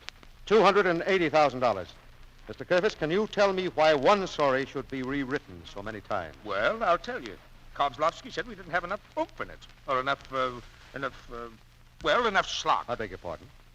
Schlock. What kind of a word is that? I don't know. It's Kozlovsky's. He uses it to describe everything. Uh-huh. I see. Well, nevertheless, I foresee a considerable difficulty in convincing my bank that a scarcity of oomph and a lack of schlock warrants such a waste of money. Well, that's the picture business. That's the picture business. That's the picture business. Hasn't anybody any answer for stupidity besides that? I'm sorry, Mr. Dodd, but that's the You only can't answer. go in there. Stand back, sister. I'm practically in now. Hello, Sonny boy. You remember me? Oh, Miss Plum, yes. She pushed right past me. Never mind. What is it, Miss Plum? You mentioned a job. Well, here I am. Mr. Kirby, you may leave now. Oh, I get it. So long, Mr. Dodd. And shut the door, please. Sure. Listen, Sonny boy, I can scream so you can hear it through more closed doors than that. Miss Plum, I'm not interested in your screaming ability. If you're to work with me as my secretary... You mean I'm in? If you're to work with me, we must have an understanding. I must have someone who can't be corrupted and who will be faithful to me. Okay, Sonny boy. Most men want a girl who'll be faithful, but who corrupts easily. Miss Plum, as employer and employee, I feel that there should be a certain formality in our relationship. You mean in business hours I'm to call you Mr. Dodd? If you will, Miss Plum. Okay, Okay, Mr. Dodd. Well, we might as well start in right away. Take a telegram, please. And I warn you, accuracy and speed will be the vital factors affecting your permanent employment. Shoot. Pennypacker and Son, 154 Wall Street, New York City. Gentlemen, I'm delaying report regarding financial structure, colossal. Until special production, quote, Sin and Satan, unquote, can be viewed and judged as to potential value. Stop. Miss Plum. Yes? You're not paying any attention. Here, would you mind changing places with me? Not at all. Thank you. Now, let's assume that you are dictating and that I am the secretary. You will notice that I'm not humming, nor am I fixing my hair, nor adjusting my stockings. I'm doing this. I'm taking notes. Now, please take the pad again, and we'll start from the beginning. Well, why not pick it up where we left off? Miss Plum, this is no time for levity. Isn't this what you said? Pennypacker and Sons, 154 Wall Street, New York City. Gentlemen, I'm delaying report regarding financial structure colossal until special production, quote, Sin and Satan, unquote, can be viewed and judged as to potential value. Stop. Oh, a truly remarkable feat of memory. Well, you forget I was a kid star. I could memorize before I could button my shoes. If you want, I'll use shorthand, but you'll have to slow down. Miss Plum, I think we're going to get along. Sure we are, Sonny boy. Let's go.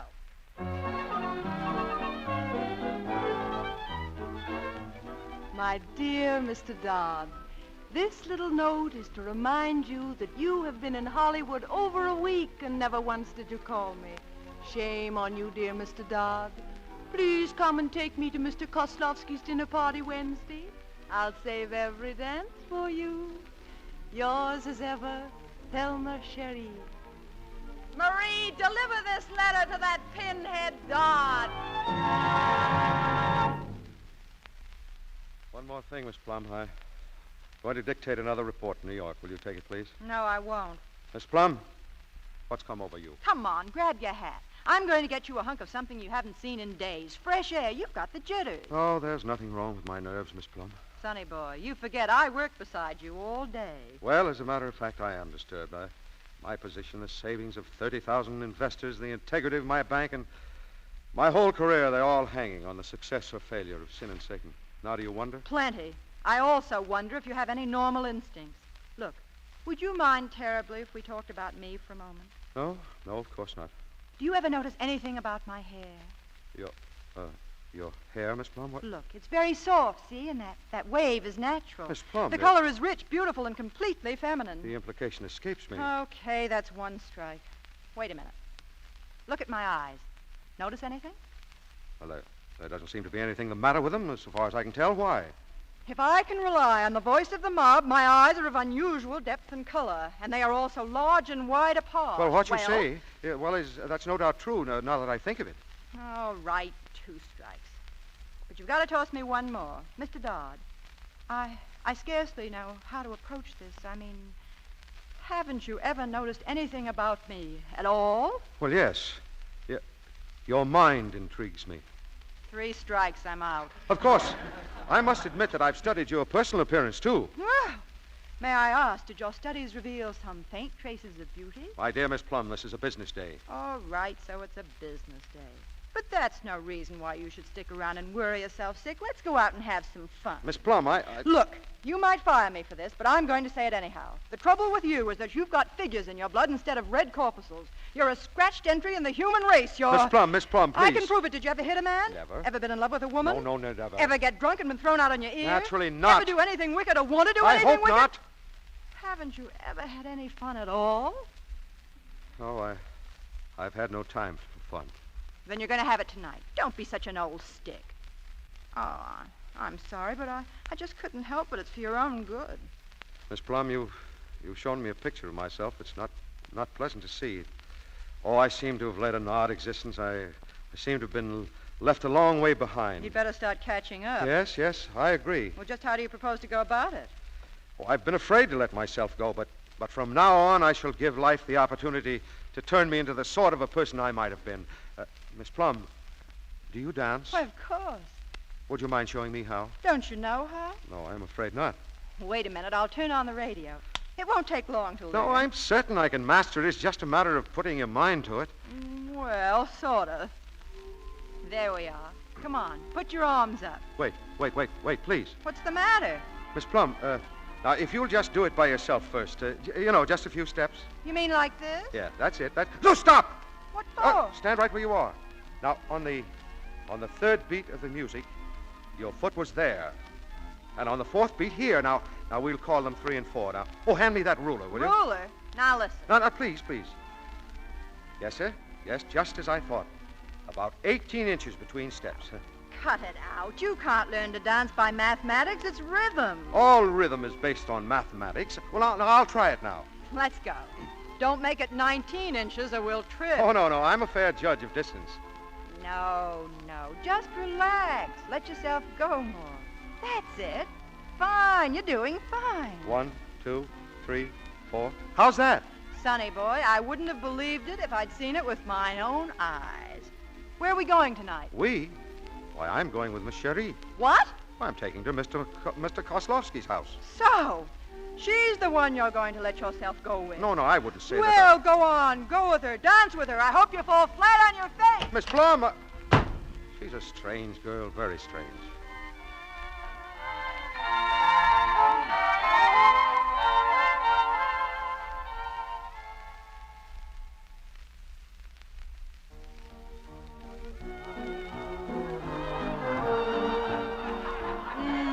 Danced divinely, Mr. Dodd.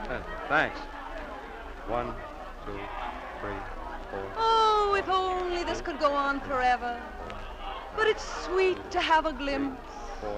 4. Glimpse of what? Why, the kind of glimpse a girl like me gets when her orbit crosses the orbit of a man like you for one brief moment. Oh, yeah. Do you ever dream, Mr. Dodd? 4. Occasionally, yes, if I eat something that disagrees me. 1, 2, 3. Must you count? Oh, excuse me. Oh, I'm so sorry. Yes. Not at all. Tell me, Miss Cherie, while we've been dancing, there's something I've wanted to ask you. Yes? Where did Mr. Kozlovsky get those drapes? Drapes? I don't know why. Oh, I'm just interested. Well, it's a very strange thing to ask. Well, I might also ask about the rug in the library. Very nice rug, that. Yes, it is. Hello there, Dodd. How do you do, Mr. Nassau? Well, how do you like Hollywood, Dodd? Well, I've been so busy I haven't had time yet. That's the trouble. You big fellows don't know how to relax. You try to repair in a day the accumulated damages of bad management. I'll take Colossal, for instance. Yes, that's what I'm trying to prevent. Huh? That's pretty good, Dodd. And since you mention it, I do know things about that situation that you don't. Yes, precisely. For instance, you know why Colossal is worth $5 million to you, while the pennypackers consider it worthless to the stockholders. You make it sound like a conspiracy against the stockholders. The thought is yours, not mine. Still, now listen, Dodd, you've got a lot to learn. But you're all right. Yes, sir, you're going to be all right. Well, hello there, Dodsy. So we meet again, eh? What do you think of old Kozlovsky's party, huh? How do you do? How do you do, Mr. Potts? Well, and he's the old director himself. Hiya, Sergei. Greetings, Mr. Dodd. How do you do, Mr. Kozlovsky? I get you a drink, huh? No, get Mr. Dodd a drink. No, thank you. I don't drink. Oh. Mr. Kozlovsky, I've been wanting to ask you, how is the picture coming along? Picture? Oh, the picture. That doesn't answer my question, sir. I should like to know how Sir Gay, that reminds me. I got a great idea for a sequel. A sequel to Sin and Satan? That's right. It came to me in a flash. Gentlemen, before we do a sequel... Now, here's the setup. We got a picture called Sin and Satan, ain't we? But there ain't no Satan in it. But in the sequel, he's in it. Mr. Potts. What do you think, Sir Gay? Like Dante's Inferno. Potts, there you got something. Now let me visualize, I see fire. Yeah, that's it. I see girls, beautiful girls running over hot brimstones. I see dragons snorting flame. Green dragons, red flames. We'll give it to them in Technicolor. And it ain't sensible because Dante's Inferno is a classic. Dodgy old socks, what do you think? Well, I think I should still like to know how Sin and Satan is getting along. Oh, yes, Sin and Satan. Oh, it's coming along great, Mr. Dodd. We're having a press preview next week, ain't we, Sir Gay? Well, I don't know yet. I may reshoot that last half. The last half? The mood is wrong. It needs, schlock. Well, I'm afraid I don't agree. Huh? Oh, you don't know what I mean. Nobody does. That's just it. But shooting the last half of the picture is a little too expensive. And while we're on the subject of expense, Mr. Kozlowski, I wish you'd return some of the furniture and to the property department. What's that? Yes, they might need it. Now, those drapes still have a Colossal Studios tag on them. I've noticed several vases and an oil painting and a rug. You think I steal this thing? No, certainly not. I'm Kozlowski. Yes. I kill for less than that. Kozlowski, don't hold him, somebody. I kill him. Oh, you crazy fool! Oh, forgive him, Mr. Dodd. He didn't know what he was doing. Oh, your poor eye. Never mind. Consider the incident closed. Excuse me, I'll have to leave now. No, please, don't go. For my sake. Dodsy, you can't go. The party's in your honor.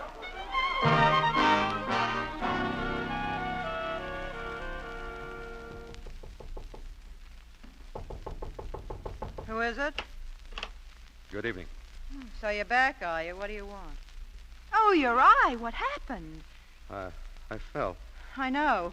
After somebody punched you. Let's see it. Boy, you look terrible. Who hit you? Kozlowski. Did you slug him back? No, I didn't. What are you, a man or a mouse? A man who can't control himself can't hope to control others. Besides, I don't know how to fight. Don't be ridiculous. You could have done this. Look, just get him around the neck like this. Miss Plum, please, what are you doing? Then just toss him over your head like this. My goodness, why, you're wonderful, Miss Plum. You're Nothing wonderful about it at all. It's just plain jujitsu, a trick of leverage. leverage. The principle of Archimedes, the great Greek mathematician, yes. All I know is it comes in handy when some ham who's driving you home doesn't want to drive you home. Would you mind teaching me how you did that? I taught you to dance, and look what happened. By the way, how did you make out with the alley cat? Are you referring to Miss Cherie? I said alley cat. Miss Plum, I must insist that you grant Miss Cherie the respect to which she is... The respect to which she's entitled, so that's how it is. Protecting her against me, and now you want me to teach you jujitsu. Yes, if you don't mind. It's a pleasure. Watch! Oh, very good. That's very good indeed, Miss Plum. Oh, you hurt? I didn't mean to hurt you. No, I feel fine. Now, let me do it to you now. Let's see.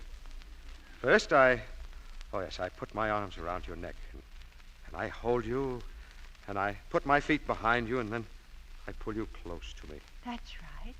Closer. Closer, as close as you can. Now what? Don't you know? Oh, of course. I apply leverage. Oh! I've mastered it.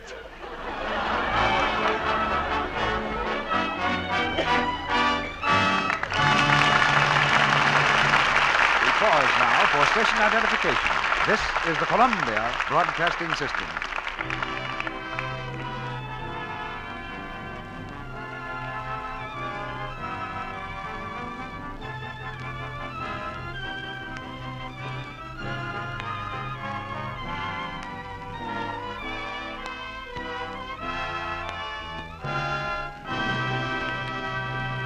In just a moment, Mr. DeMille and our stars, Warner Baxter and Joan Bennett, will bring us Act 3 of Stand In.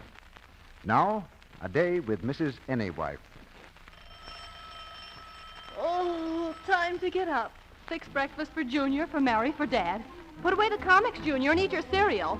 Mary, your slip shows. Oh, Dad, you'll miss your train. Now it's time to wash the dishes. run the vacuum.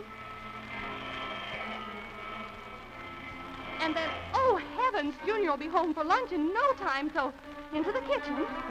There he is now. Hang up your hat, please. Oh, eat your vegetables, please. Goodbye, dear. Don't be late. Phew. Well, look at Ella Brown. Another new hat. Good afternoon, Mr. Dobbs. Are these melons right? Yes, please send my order right away. We're having guests for dinner. Get the meat in on time. Fix the flowers and... Junior, please don't leave your toys in here.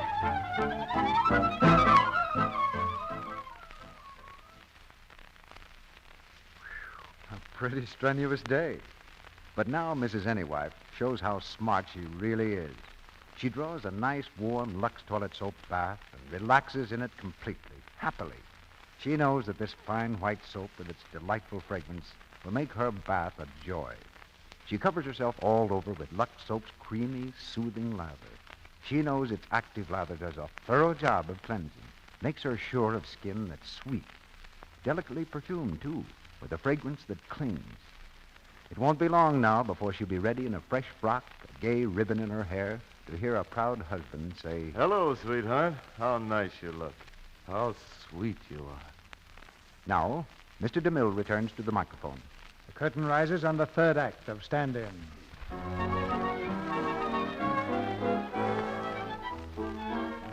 It's the night of the preview. Kozlovsky, after making his peace with Atterbury Dodd, consented to show Sin and Satan out of town, and the audience was invited to express its opinion on cards. These cards are now in Atterbury Dodd's office. You have just seen a preview of Sin and Satan, a colossal picture. Your criticism is appreciated. Boy, they certainly took that seriously. Read that last card, Miss Plum. A pleasure. Question. Did you like the story? Answer. What story? Question. What part of the picture did you enjoy most? Answer. The end. Question. What actor or actress did you enjoy most? Answer. The gorilla. The gorilla. You know, I can't figure how that gorilla got mixed up in that picture. There aren't any gorillas in the Swiss Alps. Oh, a little thing like that wouldn't bother Kozlovsky. Anyway, the gorilla's in, and there are 215 cards that say they like him better than your girlfriend. Miss Plum, the person to whom you refer as my girlfriend is merely a business associate. Yeah, and the way they hissed your business associate, I thought the theater was filled with cobras. Where's Quintain? Hello. Get me Quintain, please. Oh, it's been a horrible experience. Horrible. Oh, don't take it so hard, sonny boy. Oh, Miss Plum, this is the end of Colossal Studios. What? You're going to sell to Nassau? Yes, there's no alternative. Atterbury, do you know what you're saying? Miss Plum, your sympathetic attitude proves to me that you're not only a loyal employee, but, if I may take the liberty, a close personal friend. You know, the prospect of humbling myself before the pennypackers doesn't make me exactly happy. You egotistical adding machine. What do I care how you humble yourself? I was thinking of the people who go out on their ear when you close the studio. Pop Jones in the commissary, the cops on the gate, little Miss Coley in the wardrobe, prop men, electricians, carpenters, 3,000 people you call units. Units that happen to have families, homes, and kids, and rents to pay, and doctor bills. Miss Plum, you're hysterical. Sure I am, because I'm one of those units. No, why, you're not a unit, Miss Plum. You're different. I'm not different, and from now on, I'm not even a loyal employee or a close personal friend. Miss Plum, are you leaving me? No, I'm a dope, but I can't leave you now. Thank you, Miss Plum. You want to see me? Yes, come in, Mr. Quintain. You were at the preview. I was there. Tell me, what do you think of the picture? In front of this girl? I'm too polite. Don't mind me. I'm going out for a hamburger. You mean there's no hope? Sure. Just cut Thelma Sherry down to a whisper and build up the gorilla's part. He's swell. Mr. Quintain, I'm serious. So am I. Why not? An anthropoid ape as a motion picture star. Well, it's very unusual. Oh, I don't know. He'd certainly be an improvement over Sherry. Say, Mr. Quintain, I'm convinced that Miss Sherry and Mr. Kozlovsky were in on this deal to ruin Colossal. A change in the picture would serve both of them right. Yeah, but there's one catch. Sherry's contract says she can okay the cutting. Then I shall deprive her of that power. Throw away your dream book. Mr. Quintain, there's a clause in all star players' contract. Quote, if the artist commits any act that will prejudice the public against the motion picture industry by doing anything which will bring her into public hatred, contempt, scorn, or ridicule, The contract is then breached, unquote. So what? So I shall involve Miss Cherie in a scandal. You think you can do it? She'll let you? Yes, I'm sure of it, Miss Cherie. She's always making advances. That's no lie. What's the plot? Well, I'll take her on around to the nightclubs. We'll dance till dawn. And drink. Oh, certainly. Champagne. I'll ply her with champagne until the inevitable happens. You mean till she trips on her nose? Yes, that's right. I get it. She falls on a dance floor. You sit down alongside of her, and I have the newspaper standing by to snap the picture. Great. But, Dad, you realize this makes you a libertine and a charlatan. Oh, I'm fully aware of that, but I'm willing to make that sacrifice. That's the boy. Hello. Get me the Tribune, quick.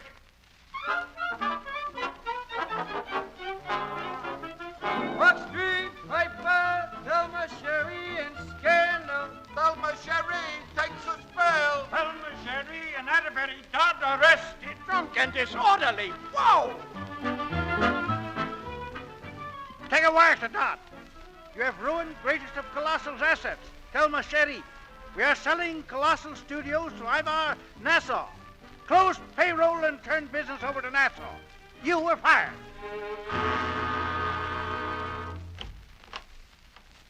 Come in, Miss Plum.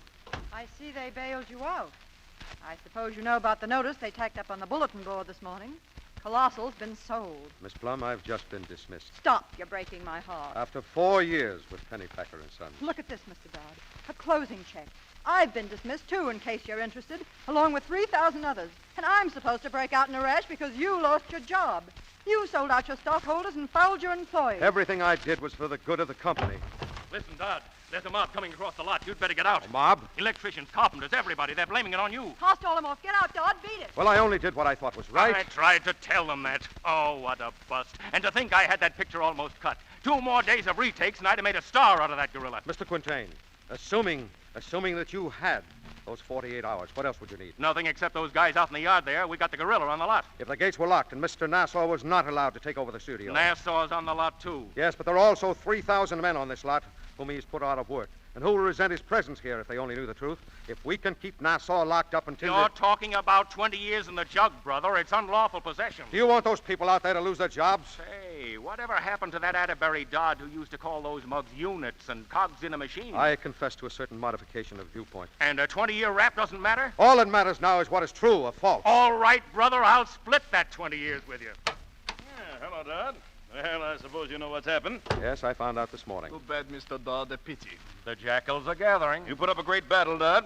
Well, I did the best I could under the circumstances. I admire you, Dodd. No hard feelings. You have a lot of virtues I like. Yes? You're a brilliant man, Dodd. What difference can it make to you which side you're on, as long as you win?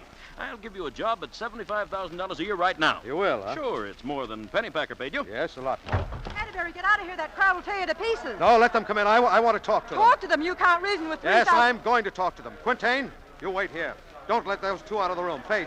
Hey, I'll meet the crowd outside. Wait, Atterbury! Gentlemen, fellow workers, man, listen to me. I've got to talk to you. Stop. You must listen to me. All right, men, let him talk. Yeah, let him talk. Make it short, make it good. Gentlemen, I was discharged this morning, too. Now, wait, you regard me as your employer, the big boss, but I'm not. Your bosses are the stockholders. There's a streetcar conductor in Denver, a bricklayer in Chicago, a soldier's widow in Memphis. 30,000 of them. They are the stockholders. Their savings built this plant, and now a small group of financiers headed by Ivan Nassau are trying to close it. The stockholders can't afford to see this studio close any more than you can. There's no trouble here that a good picture won't cure. Why, Mr. Quintain tells me that we have a smasheroo in Sin and Satan. Now, look, we can expose Nassau, save the studio and our jobs. So I'm asking you for 48 hours' work. I haven't any money for salaries, but I pledge... Pledge what? I pledge my word that I'll convince the stockholders that you're entitled to an interest in the business you've saved. Yeah, but can we hold on? Nassau will get the law on it. He will, yes, but we're over 3,000. We won't let the law in. Listen, men. Mr. Quintain needs carpenters, electricians, the gorilla, all of you for 48 hours. What do you say? What do you say, Juicers? How about it, Grip? I own the gorilla, and the gorilla says yes. Thank you. We'll show them a real fight. And now, I want you to meet Mr. Nassau and Mr. Kozlowski. Mr. Quintain, bring them out, please. Listen, Dodd, what is this? Mr. Nassau, a few minutes ago, you offered me a position. That offer was a bribe. A bribe for what? To prevent my dissolving a sale and to avoid an investigation at which I must charge you with conspiracy. Why, I'll break you in half. If you please, Mr. Nassau. If there's any breaking, I shall do it. Why, you take your hands off me. Watch, Mr. Nassau. Archimedes' law of leverage, sometimes known as jiu-jitsu. Oh! Gentlemen, I give you Ivor Nassau. Here's the other rat, Dodd. Let me go, I'm Kozlovsky. Mr. Kozlovsky, meet Mr. Archimedes. Oh. Gentlemen, I give you Mr. Kozlovsky, too. Oh, Sonny boy, you were magnificent. Thank you. Take a telegram, Miss Plum. Yes, sir. This will advise you that for failure to deliver to buyer, you still own this business. Stop. Have checked all items carefully and... Miss Plum. Yes? Miss Plum, if you please. Will you marry me, Miss Plum? What? No build-up? Miss Plum, that's picture business.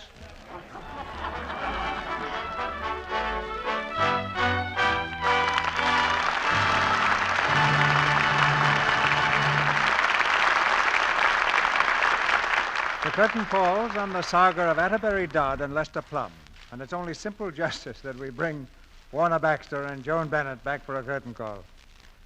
Well, my first visit to the Lux Radio Theater has been a very pleasant experience, CB, and you always were a top-notch host. He's the only man I know, Warner, who can be both boss and host and make you like it. You don't mind if I blush, do you, Joan? Go right ahead, Mr. DeMille. I'd enjoy it. Well, pardon the pun, but after stand-in, you both stand in 100% with us. That was quite a different part you played tonight, Warner, from the last one you played for me. Yes. Not an Indian in sight tonight anywhere. What was it you played for Mr. DeMille before, Warner? Well, I spent several jolting weeks on horseback for him, making the squaw man. Oh, really? You know, my mother was in the original Broadway production of that play with William Faversham and Theodore Roberts. Oh. I remember it very well, Joan. It was long before you were born. And perhaps I should explain that it was not the silent squaw man in 1913 that Warner played for me, but the one that talked just a few years ago. Well, in any event, playing a banker is easier on the anatomy. Say, by the way, what's on here next week, CB? Before you tell us that, Mr. DeMille, I want to say just a word about something that's good this week, next week, or any week, and that's Lux Soap. I suppose most of the women in this audience know that already, but the few who don't are really missing something that when they don't use Lux Soap. It's been my regular complexion care for years. And we hope for many years to come, Joan. A very pleasant prospect for Lux Soap, too. But to get back to Warner's question about next week. Yes, what is the play, Mr. DeMille? It's the unusual drama, Dust Be My Destiny. Who's in the cast, CB? We're going to have John Garfield and Claire Trevor. The play's adapted from the Warner Brothers picture, and we think it has great possibilities for the theater of the air. You'll hear John Garfield in his original screen role as a young man with a very common complaint. He thinks fate is against him. And you'll hear Claire Trevor as the girl who convinces him it isn't. So next Monday night, with Dust Be My Destiny, we have the makings of another exciting evening. Well, I think the audience will all be present and accounted for with a play like that, CB. Good night. Good night, Mr. DeMille. Good night. Good night. We'll keep the footlight burning until you two come back.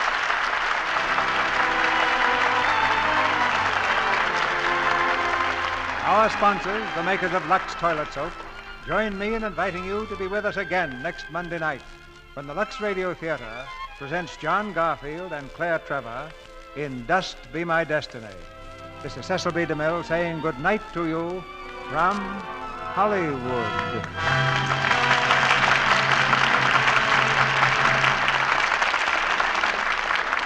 Warner Baxter is currently seen on the screen in the Columbia picture Adam Had Four Sons, produced by Robert Sherwood.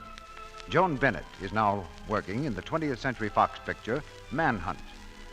The screenplay of the Walter Wanger picture Stand-In was written by Gene Town and Graham Baker. Mr. Wanger is now preparing Sundown for early production. Included in tonight's play were Hans Conried as Kozlovsky, Dorothy Knox as Cherie, Charles Seal as Quintain, Edward Marr as Potts, Lee Millar as Mr. Pennypacker, Barbara Jean Wong as Elvira, and Eleanor Stewart, Alan Wood, Earl Keane, Gloria Gordon, Ralph Sedan, Stanley Farrar, Edwin Max, and Noreen Gamil. Our music is directed by Louis Silvers, and your announcer has been Melville Ruick. This is the Columbia Broadcasting System.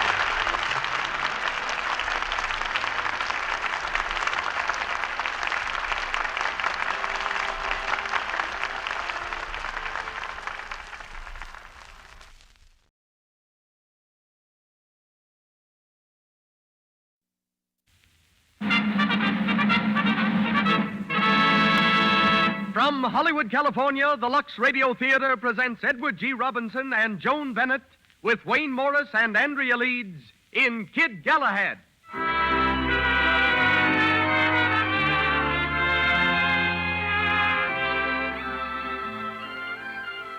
Lux presents Hollywood. Our play, based on the original story by Francis Wallace, is the drama of a boxer's manager and of the two girls who love the boxer. Starring are Edward G. Robinson and Joan Bennett with Wayne Morris and Andrea Leeds. While between the acts, we'll hear two of the most spectacular champions the ring has ever known, Jack Dempsey and Gene Tunney. Louis Silvers conducts our music. We present the producer of the Lux Radio Theater. Ladies and gentlemen, Mr. Cecil B. DeMille.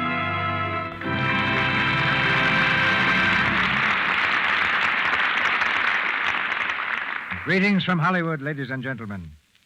I think the good St. Nicholas must have dropped the Lux Radio Theater one of its Christmas gifts a little early, because tonight we have Edward G. Robinson, Joan Bennett, Wayne Morris, and Andrea Leeds in that invigorating saga of flying fists, Kid Galahad. Mr. Robinson is a collector and a fight fan. He's collected the choicest adjectives of the critics for years, while his favorite collections nowadays are his pipes, his first editions, some magnificent paintings, and the remarks of his young son. His enthusiasm for boxing gives him the background for his polished portrayal of a fighter's manager, the role he played on the screen in Kid Galahad, and repeats tonight as Nick Donati. Nick's particular friend in the play is called Fluff. Out of the play, she's called Joan Bennett, and one of Hollywood's loveliest ladies.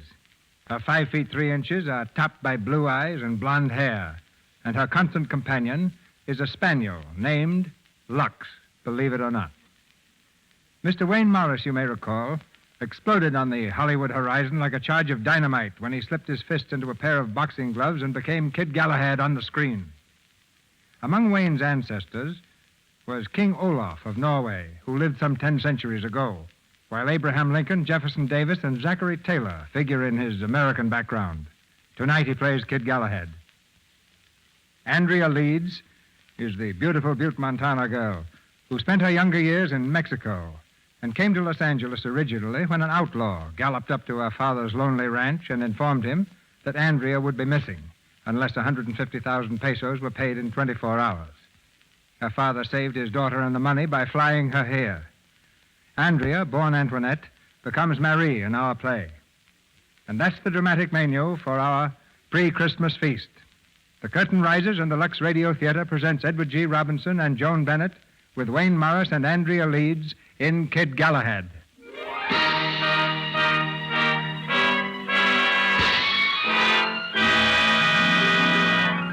It's the main event at the Miami Fight Club. Chuck McGraw versus Danny Burke. 10 rounds to a decision. The two young heavyweights stand toe-to-toe in the center of the ring, the thud of their punches echoing dully above the roar of the crowd. In Danny Burke's corner, Nick Donati, the fighter's manager, glares savagely up into the ring.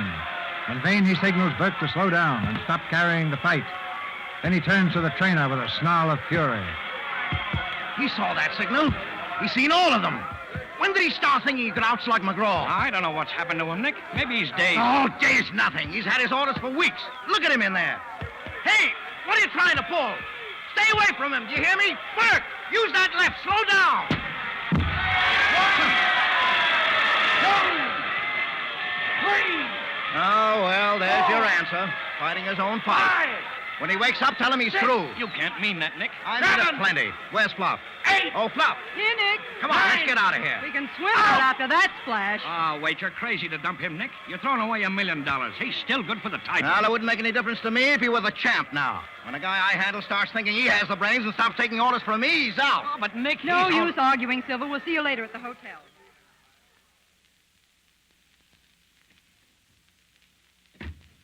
Well, what happens now? I suppose we start looking around for another fighter. Yeah. It's sort of getting to be a routine, Nick. Yeah, that's the way it goes. Every time you bring a guy up above his own level, he gets thinking he knows it all and gets laid flatter than a piece of gold leaf. Well, that's flat. Now, someday I'm going to find a guy that can go the whole distance and listen to orders all the way. I'm going to make him a champ. That is, unless that choice bunch of gangsters in McGraw's corner make McGraw the champ. No, don't worry. They won't stop me. That gun of Turkey Morgan's will stop anything, Nick. I get gray-headed when you tangle with him. Oh, forget it. If Burke had listened to me, he'd have been champion, Morgan or no Morgan. Nicky, did it ever occur to you that maybe Burke didn't want to be champion? Where'd you get that idea? He's fallen for a girl. Maybe he wants to quit and get married. How do you know? Just watching him develop the symptoms. I didn't notice anything. You don't see a lot of things, Nick. You get so wrapped up in the game, you forget that people are human and have feelings. Well, there isn't any room for feelings in this racket. Fighter's a machine, not a violin player.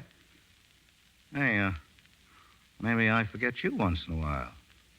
Or do I? Yes, quite often. Yeah, I'm a mug for treating you that way, Fluff. That's right. Am I in the doghouse? No. Well, I am thinking about it. Now, you're swell, Fluff. And I know all you do for me, even if I don't say it. Now, you put up with a lot keeping me alive. It's like riding herd on a skyrocket. I'm happy now. So am I. Just you keep slapping my ears down. I will. I just wasn't close enough tonight. What, when I can that palooka? That's right. Oh, forget it.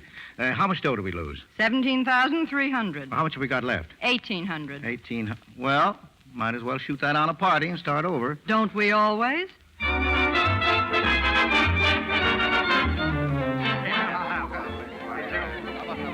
Where's that bellhop? Anybody seen a bellhop around here? There he is, Nick. Oh, well, about time. Mr. Donati? Yeah, I'm Mr. Donati. What'd you come up on, the freight elevator? Well, I got here as soon as I could, sir. Oh, new around here, huh? Yes, sir. Hey, I'll bet you're the Mahuskers with the dames. The what, sir? Well, never mind, skip it. What's your name? Ward Giesenberry. What? Ward Hey, everybody, listen. Come here. Go on out. Tell him your name, kid. Ward Giesenberry. How about letting him do some work? Well, all right. All right, Gooseberry, start mixing drinks. You'll find the stuff in the other room. Yes, sir. Come on, kid, I'll show you. Over this way. Start off with 2 gin rickeys, a gin sling, 4 scotch, and... What's the matter with you? Well, I don't know how to mix those fancy drinks. Fancy? Are you kidding? No, ma'am. Don't you drink? No, ma'am. You don't smoke either, I suppose. No, I don't. I didn't know there were any of your kind left. Why didn't you tell Nick you couldn't mix them? Well, they told me that he'd get me fired if I didn't give good service. Now, if you'd just show me how, I'll be able to do it. Well, the general idea is to mix rye with ginger ale, scotch with soda, and gin with anything. I see. How much do you use of each? With that crowd, it doesn't make any difference. Come on, I'll help you. Yeah. What's going on in here? I've started the education of a nice boy, Nick. Yeah? Well, let the hotel educate him. That's what they're paid for. Well, it's my fault, Mr. Donati. I didn't nobody know that... asked you to sound off. Come on, get those drinks going. Yes, sir? Jealous, Nick? Yeah. Am I behind the 8 ball? No, but someday that temper is going to throw you for a loss.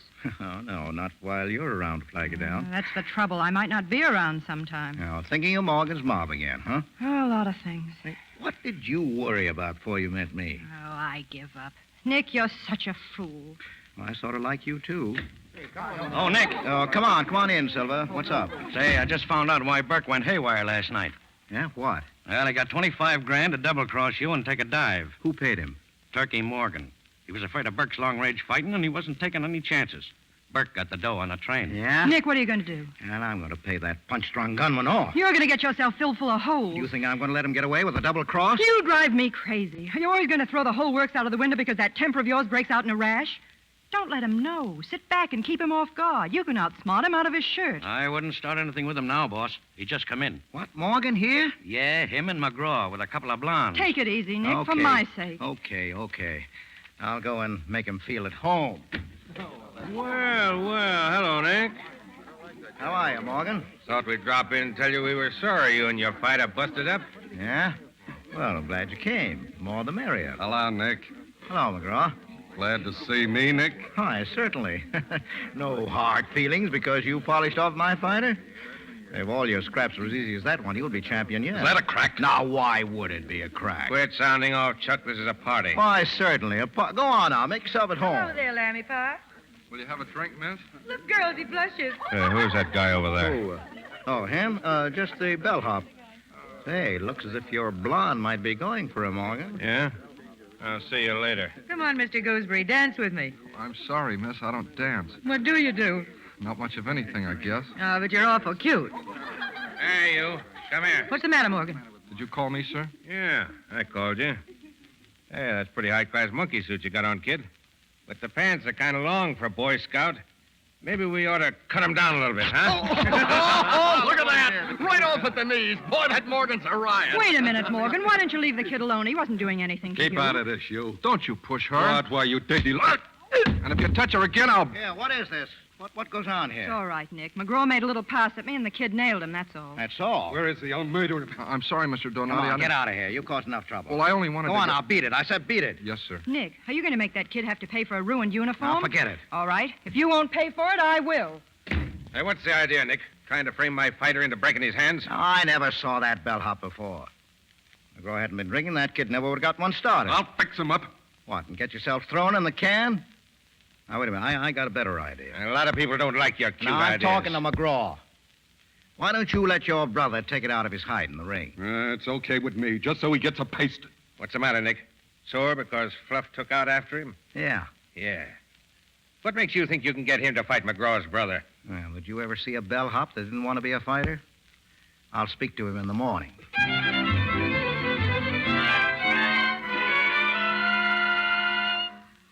Now, stand over there, kid, and let's get a good look at you. Hey, where did you learn to punch like that? We had sort of a boxing club. You know, the fellows that worked in the different farms. Oh, yeah. Well, how would you like to be a fighter? Why, I never thought much about it. Now, let me do the thinking. You know who you stiffened last night? Yeah, fighter, I guess, but I didn't know what I was doing. Boy, I'll say you didn't. You flattened the next heavyweight champion of the world. He was drunk, though. Oh, yes, but the main thing is you dropped him with one punch. You've got dynamite in that right, kid, and it's worth plenty of dough. Hello, Galahad. Hello, miss. Hello, Nick. Now, what is this Galahad business? It means clean of heart. He was a knight in armor who used to go around rescuing ladies. Yeah? Well, it must have been an interesting racket. Say, what are you working here for, Gooseberry? Well, it's the best job I could get, sir. I want to earn enough money to buy a farm. Farm? You string with me, and in a year you'll have enough to buy 10 farms. Why, with me behind you, you'll go places. Now, how about it? I don't know.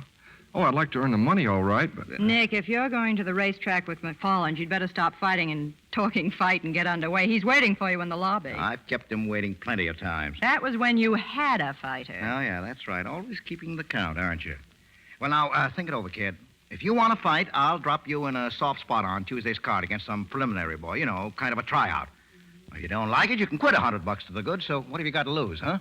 Well, meet you here for dinner, Fluff. And no more of that education stuff. So he wants you to be a fighter. Yeah. You think I should take a chance? Do you? Well, I don't know. It sounds good. If I could make enough money to buy a farm, I think I could stand a few pokes in the nose. I guess you're big enough to take them. Then you think I should, huh? No, I don't, Galahad. You got mixed up in this on account of me, and the least I can do is to tell you what you're walking into.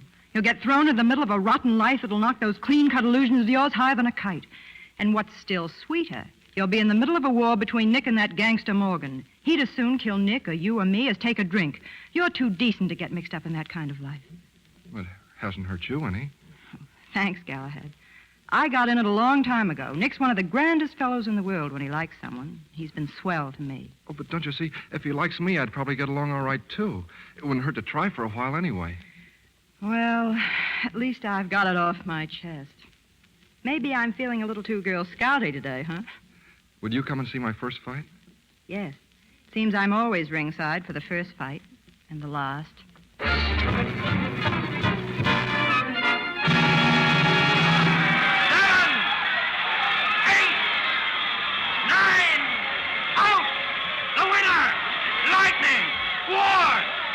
'Barrett. Oh, I never thought he'd do it, Nick. You shouldn't have sent him in there. Now, listen, he came out okay, didn't he? He won, didn't he? You aren't any more surprised than I am. What? You mean you sent him in hoping he'd get licked? Now, forget it. We've got to work fast. We've got to get that kid out of Miami. Why? Now, look, honey, that was Chuck McGraw's brother he knocked out. Get it? Why, if Morgan and McGraw get hold of him, they'll kill him. That kid's dynamite. He's got the makings of a champion. Now, you've got to get him out of here. Grab a train for New York and keep him there. I'll be up next week. Nick, we can't leave you holding the bag like this. Morgan will say you crossed him up. We've got to stay and prove that you didn't. What? Get that kid knocked off? Now, forget it. I'm going to make him heavyweight champion of the world. Now, go on now. I'm going around and stall off Morgan. Open up. It's Nick Donati. Hello, Nick. Hiya, Buzz. Morgan here? Yeah, he's waiting for you. Oh, good. Come on in, Nick. Yeah, here you're waiting for me, boys. Where's the bellhop? Isn't that funny? I was just looking for him myself. Must have been afraid of you guys and taken the powder. Yeah. Did you sign him up before the fight, Nick? What? Use Mac's brother for his first knockout to give him a big publicity break? Oh, no, not me. That would have been double-crossing you. When did you double-cross your mother last? Come here, you. Keep your hands No off. one in this game mentions my family. See, I keep them out of it. Now, remember that. Okay. Okay. Trying to crawl out from under, Nick? Oh, no. When I start paying you back, it won't be on Sam. I'll take a fall out of your champion. Paying me back for what? Handing Burke $25,000 to dive. When I have to get it that way, I'll quit the game. You may quit sooner than that if that kid was signed up. Well, why don't you ask him? Yeah. Maybe we will. Swell. Well, I'm sorry to leave you boys, but I've got an important date. See you around New York, maybe.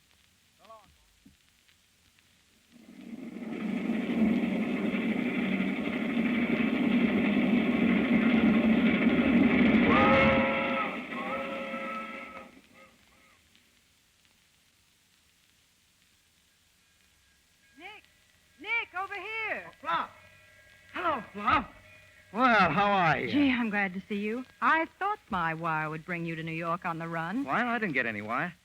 Say, I heard Morgan flew up here. Yes, he was waiting right here for us with a gun and a contract. Oh, yeah? What happened? Ward knocked him cold. One punch. He did? What a guy. Wouldn't have been so funny if we hadn't got him out of town. Oh, yeah, maybe. But we can bring him back. Say, I know how to handcuff Morgan in this town. Oh, Redcap, take that bag. Yes, sir. Nick, Yeah? why don't you stop before you get started? On what? The kid. There's plenty of mugs you can turn into fighters. Why don't you send him back home where he belongs? Now, listen, I'm going to knock Morgan and McGraw off their perch if it's the last thing I do. I got the right guy to use, and I'm going to use him. Even if it wrecks him? Oh, forget it, will you? Once he started, he'd lead it up. Where is he? At your mother's farm. What? The farm? What are you trying to pull? Nothing, Nick. I just figured it was the best spot. There's just your mother You there. know I keep my sister away from mugs to lead this kind of life. But Marie's at the convent. No, she's been home for 2 months. Oh, I didn't know, honest. All right, forget it. Got the car here? It's right outside. All right, I'll be using it. What are you going to do, Well, what do you Nick? think I'm going to do? I'm going up to the farm, get that guy out of there.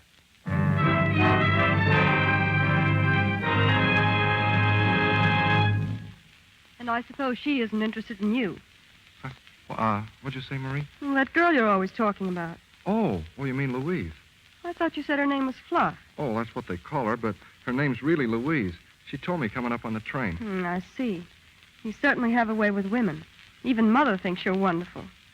Now, look, Marie, did you come out here to gather eggs or start another argument? Am I annoying you? Yes. You'd probably have a much better time with Louise. Now, look, Marie, I think you've got the wrong idea about Louise. Oh, maybe you have. Well, no matter what you say or anybody else says, I think she's swell. And what makes you think so? Well, she's helped me a lot and given me some good advice. Oh, a big sister, too. How sweet. With a mother like yours, I don't know how you could turn out the way you have. Oh, you don't like me? I think you're a spoiled brat. Now, will you get out of here and leave me alone? Of course, Mr. Giesenberry. Goodbye. Hey, Marie. Nicky. Hello, Marie. Oh, I'm so glad to see you. Well, how have you been? Just fine. Where's Mom? In the kitchen. Yeah, it's growing up, Bambina. You know, you get prettier every time I see you. That's not very often. Oh, yeah, I know. I know. You finished convent, huh? Oh, yes, Nick. And why didn't you come for graduation? You promised you Yes, would. I know. You see, I was busy with a fight. Where's the kid? Your fighter? Oh, he's out in the barn. Oh. Hey, tell me, do you like him? Not in the least. Oh, that's good. Now, you remember what I told you, huh? Now, I don't want you ever getting mixed up with mugs. You can take him away any time you want to. I'm going to right now. Hey, Gooseberry. Hello, Mr. Donati. Well, get your stuff together. We're going back to town. Swell. Hey, I bet Mom's cooking, huh? I'm going in and surprise her. Come on, come No, on. Huh? I'll stay out here, Nick. What's the matter? Why won't you? Well, I don't want to be there when he goes. Oh, yeah. Well, that's good, too. Well, I'll see you next time I'm up, huh? Of course. Goodbye, Nicky. Now, so long, Bambina. Take good care of yourself, yeah? Huh? I will.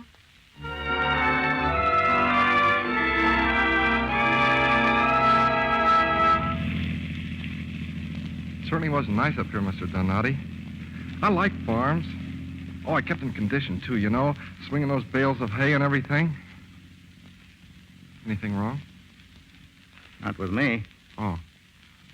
Well, I just thought that... Well, anyway, it was great. I hated to say goodbye to your mother.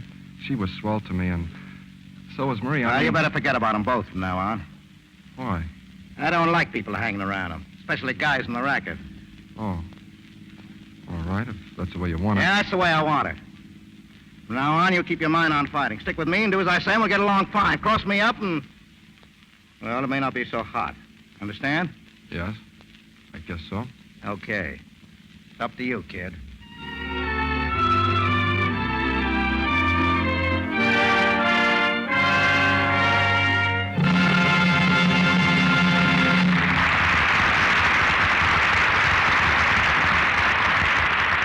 Curtain falls on Act One of Kid Galahad. During our brief intermission, we present from New York City a guest who not only has played leading dramatic roles in Broadway successes such as Julius Caesar and Shoemaker's Holiday last season, but whose sympathetic portrayal has made her the beloved star of that very popular radio daytime serial, Big Sister, which is heard over most of these stations each weekday morning. I refer, of course, to Miss Alice Frost. Miss Frost now gives her impressions of a young mother who, at the end of a long day, accompanied by her small son, Junior, is shopping in a department store. No, Junior, you may not pull Santa Claus whiskers. Why? Because Santa Claus doesn't like you to pull his whiskers. Oh, wait till we get home and you can pull Grandpa's.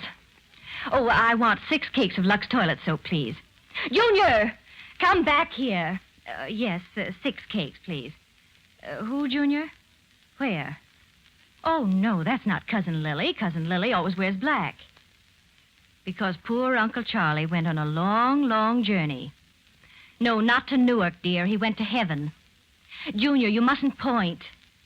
No, that lady isn't freckled. She just doesn't have a nice complexion.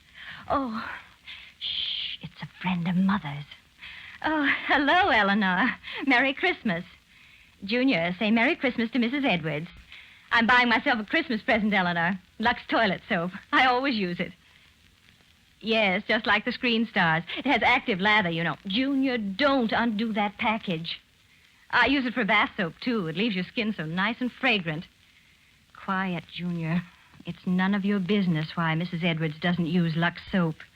Oh, here's my package. Well, goodbye, Eleanor. We'll run along now. Oh... No, Junior, you can't have those for Christmas. Yes, of course they're pretty, but only ladies wear those. Shh. Yes, of course Mother does. No, Junior, you may not run the elevator. No, Junior, no! Thank you, Alice Frost. No matter how busy they are, clever women never forget Lux toilet soap for their complexions. For complexions are important, and it pays to be careful of them. Now, Mr. DeMille.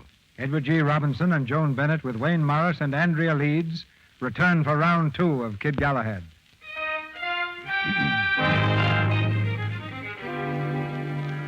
Several weeks have passed. After a period of intensive training, Ward is ready for his New York debut. In the office of the Boxing Commission, Nick Donati faces a crowd of reporters. Oh, there's your build-up, boys.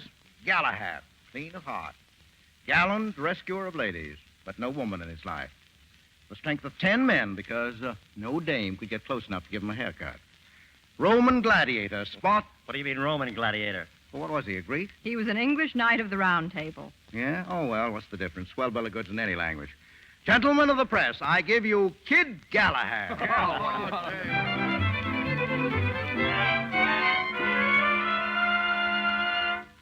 Kid Galahad knocks out Mullins. Kid Galahad KOs Gorelli. Kid Galahad 9th straight win. Kid Galahad mobbed by women at theater. Look at that press book, Silver. It's getting so thick I can't turn the pages. Yeah. You spend a lot of time cutting out the kids' notices, don't you? It gives me something to do. Where's Nick, do you know? Search me. Probably in a huddle with O'Brien and his manager. They've been in his hair trying to get an early fight. Silver, Yeah? could O'Brien beat Ward now? Why, his grandmother could beat him if he had one, and if she could stand on her feet. What's happened to him? Oh, I don't know. He's been off his feed for a week. Oh, he isn't hurt. Maybe he's homesick. Well, he acts more like he's in love and not getting anywhere. Hey, have you been seeing much of him lately? Me? Oh, he wouldn't fall in love with me. Don't you kid yourself, Fluff. They don't come any better than you. Well, tell Nick to call me when he gets the phone at the hotel, will you? I will. Hey! Oh, sorry, Silver. Oh, that's okay. How you feeling, kid? Oh, pretty good. Say, I'm sorry I walked out on you this morning. I'll snap out of it. Sure. I'll see you at the gym. Hello, Louise. Hello, Ward. Looks like Nick's doing all right with his papers. A little more of his doing all right, and we'll have to enlarge the office.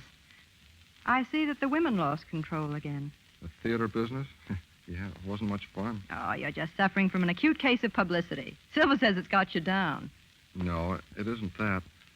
I came up to talk to you about it, Louise. You know, ever since we met in Florida, you've kind of always told me where I stood.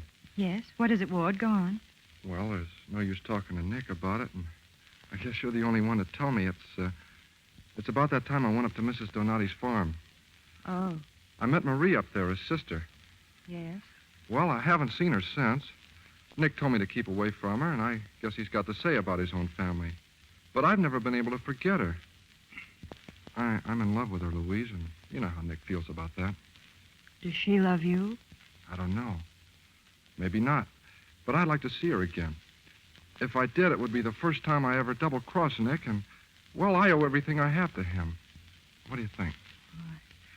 I'd go to see her, Ward. Nick hasn't any right to take away people's happiness, and you've been on the level with him all the way. Oh, well, that's swell. I'm glad you think it's okay. I'll go up and see her tomorrow. Sure. Good luck, Ward. If I can find the same happiness that you and Nick have, that's all the luck I want. You've been swell, Louise. Thanks.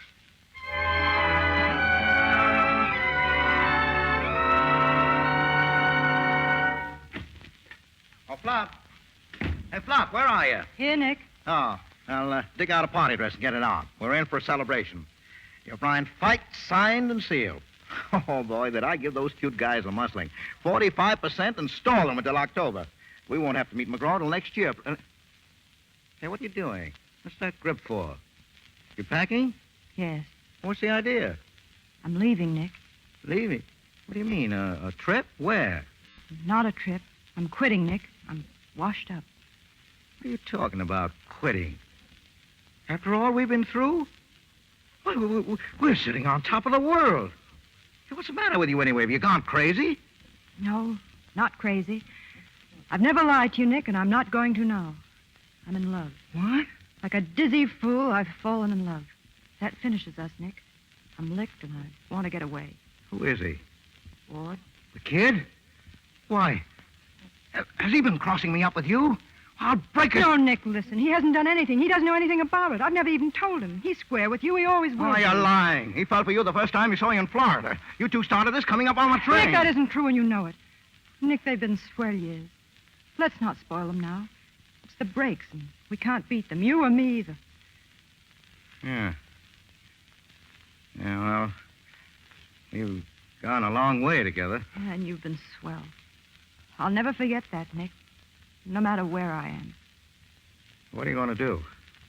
Go back to work for Tony. He's opening up a new nightclub downtown. Singing? Yes. Will you be at the fight? No. Well, I guess that's all. Goodbye, Nick. See you around, Fluff. If ever I can help. Oh, yeah, sure. Thanks.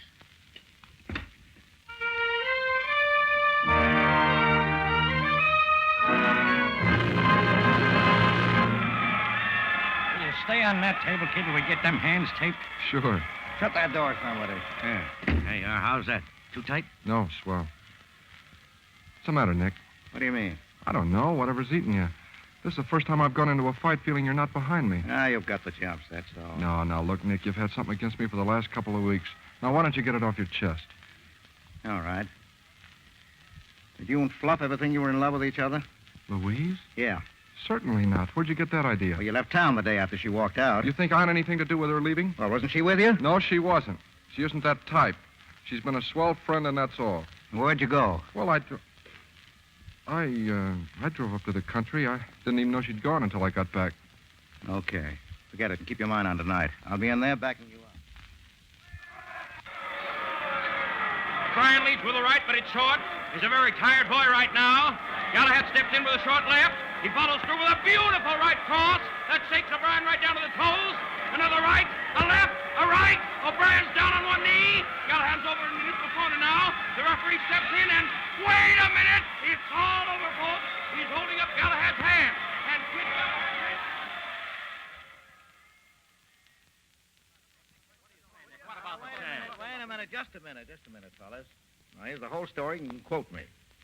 A fight tonight was only a long-range workout. We're getting the kid into shape. We don't want that stuff, Nick. What's the matter? What about the fight with McGraw?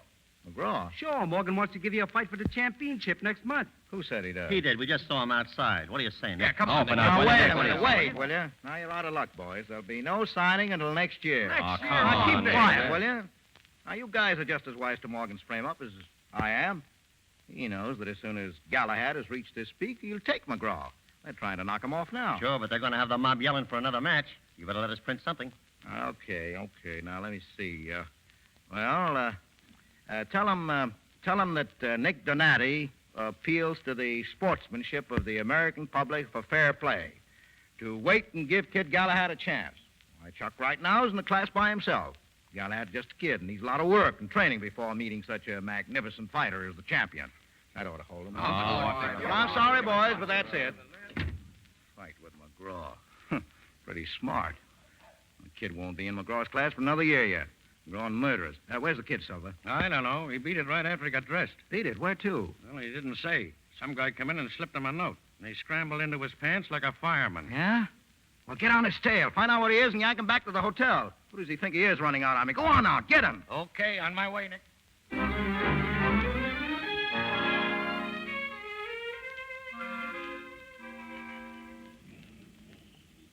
Oh, gee, this is swell, Marie. When I got your note, I almost keeled over. How'd you get here? Mother let me come down. Did you see the fight? Oh, yes. Are you hurt? No. Oh, you were wonderful, Ward. Yeah? You think differently about fighting now, huh? I guess so. Well, listen, let's go someplace where we can talk. Well, I just wanted to see you. I've got to take the 12:30 train back. Oh, no, Marie. I'll drive you home. You've never been here before. Let's take a look around. All right. Ward, I wanted to ask you something. Sure, what, Marie? Was it true when you said that Louise told you to come up to the farm that time? That's right. I was wrong about her, I guess. I'd like to meet her, Ward. Well, sure, she's singing at Tony's. I'll take you there. Come on.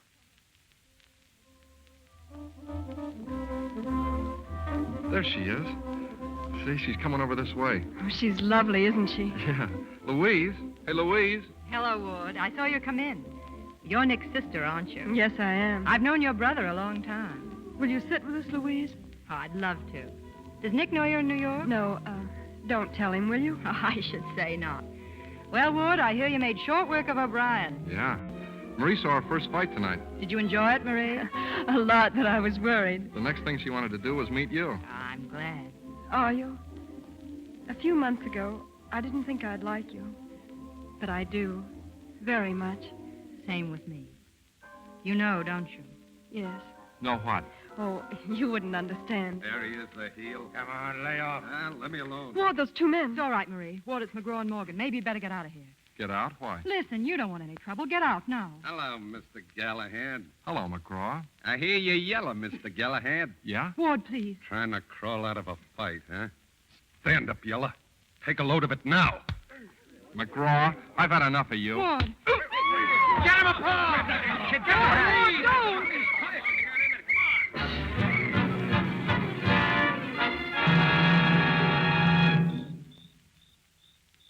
You'd better leave now, Ward. It's awfully late. You really shouldn't have brought me home. That's all right, honey. Ward, when we came out of that place, there was a photographer standing there. What of it? Well, I think he got our pictures. Oh, don't worry about it, Marie. I'll see what I can do, though. Maybe if I can get to one of the boys, I can... Ward, look. It's Nick. Oh, Ward. You're here, huh? I brought Marie home, Nick. Not satisfied with messing yourselves up in New York. Have to come out here and maul each other. Don't say that. Nick, if you followed us out here... I haven't done enough for you two. You have to sneak around my back to double-cross me. There's no double-crossing, I told Nick. you to stay away from her. He's not going to stay away from me, Nicky. You might as well get us straight, Nick. Marie and I are in love. Oh, love. What does she know about love? She's a kid. She's too young. Oh, you don't know anything about You're me. going to stay away from guys. I'll do as I like. What business is it of yours? You're never here. You've never lived at home, chasing around everywhere. You do anything you want. Well, the way I live hasn't got anything to do with it. You're different. I'm not different. I have as much right to be happy as you. If you think you're going to keep me cooped up and run my life, you're crazy. We love each other, Nicky. You can't keep us apart. You haven't any reason No? to. Well, how do I know what's been going on between you two? Sneaking into the city. How many times you been there with him, huh? I've tried to keep you decent, kept you away from guys, sent you to Comet, and where do you end up? Going to nightclubs and getting yourself smeared all over the front pages of the smut sheets like a common rat. Oh, don't. Oh, Ward, you shouldn't have done that. Stand back, Marie. I'm sorry I hit you, Nick, but you can't call her that whether she's your sister or not. I owe you a lot. I've always obeyed your orders in the ring, and I'll keep on obeying them. But outside the ring, you're not going to get away with pushing me around, or Marie either. I'm sorry, Nick. Honest, I am.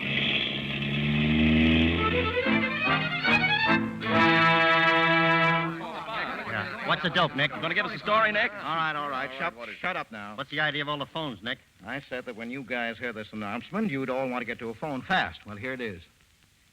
Now, Turkey Morgan's been shooting off his face trying to get Kid Galahad into an early match. Oh, yeah, Nick, we know sure, that. but you said the kid wasn't ready. Oh, did I?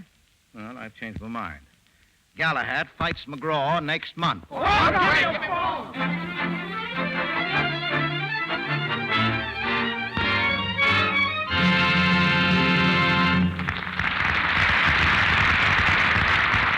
pause for station identification. This is the Columbia Broadcasting System.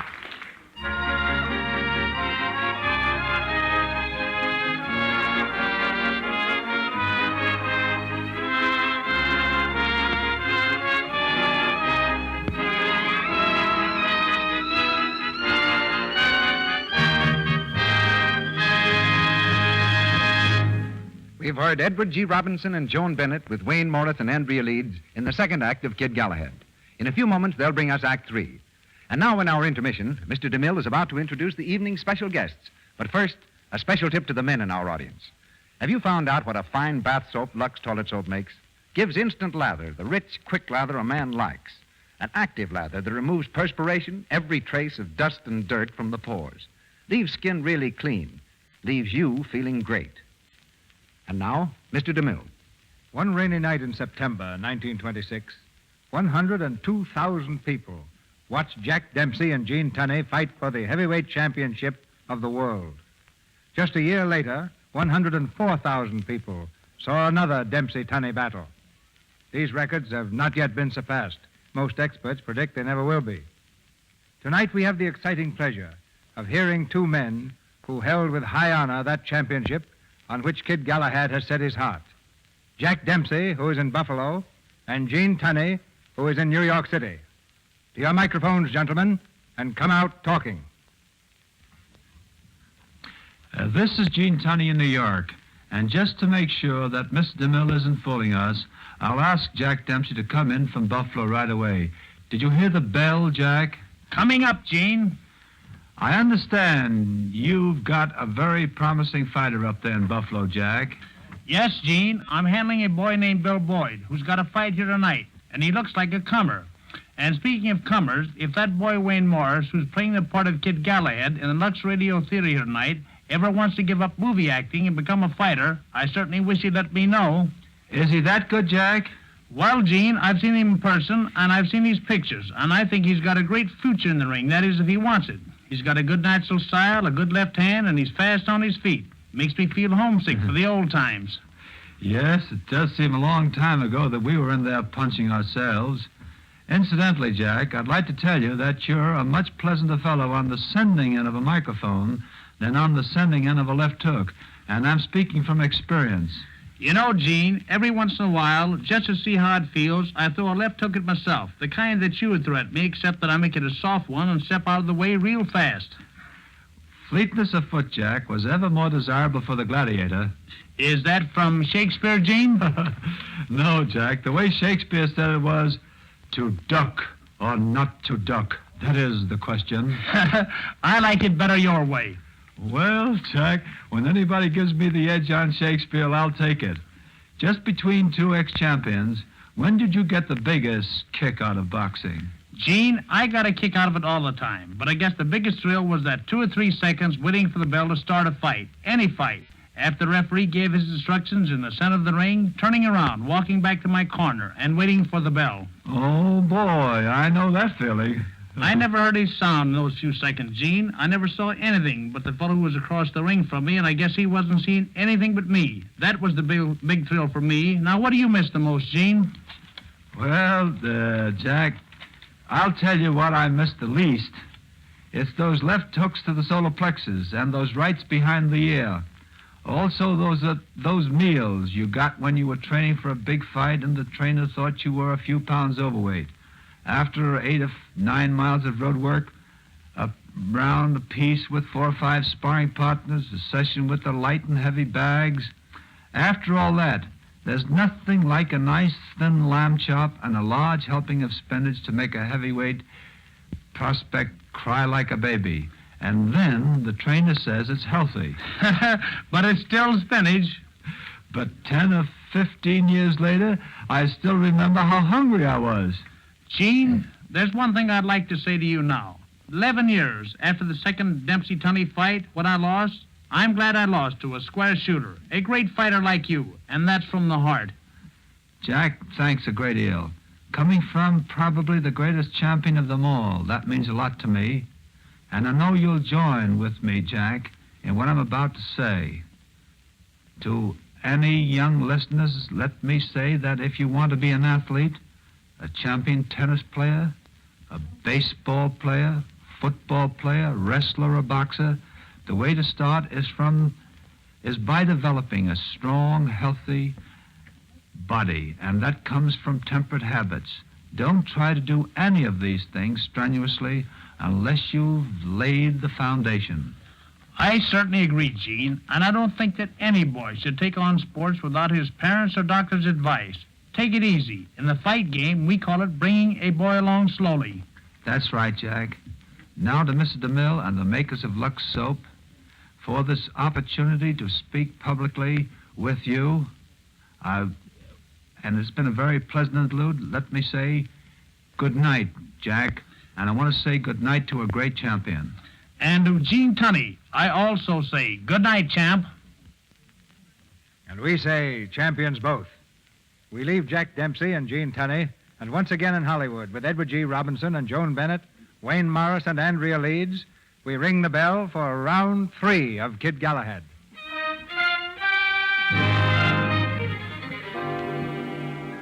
In cold rage, Nick Donati has laid his plans. Bent on revenge, he's scheduled the championship fight for the following month, knowing that Ward is not ready. In his office, Nick is seated at the desk. He leans back, looking up calmly at Ward and Silver. What'd you start this for, Nick? To pay me back for socking you? No, forget the other night. Personal brawls have nothing to do with the fight game. But you wanted to hold off till next year. Yeah, until I find out how much McGraw's been drinking. This feud breaking in the paper is good for $1 million gate. Oh. I had an idea you wanted to get rid of me. Now, look, if I wanted to get rid of you, I'd just drop you cold. I'm giving you a chance now, a big one. Yeah, but what's the idea of telling the papers you're going to send the kid in slugging? Because that's what he's going to do. McGraw's right for it. You can punch better than he can, kid, and you're in perfect shape. Well, I don't like to argue with you, Nick. Now, you're not going to, or I get someone else to train him. Now, look, I never did you wrong yet, did I, kid? No. No, you haven't, Nick. All right, we signed this afternoon. Meet you there at 2.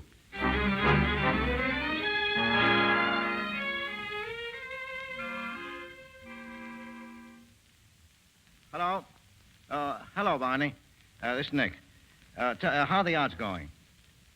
Yeah, okay, well. Wait, no, hold off. Yeah, hold off until the night, just before the fight, and then plunk it. Well, you know how. I'll call you later. Come in, Morgan. Yeah. They told me you're still going to send the kid in slugging. Yeah. Yeah, That's a good way to lose. Sure. I just learned you're betting 50 grand undercover on McGraw to win. That's right.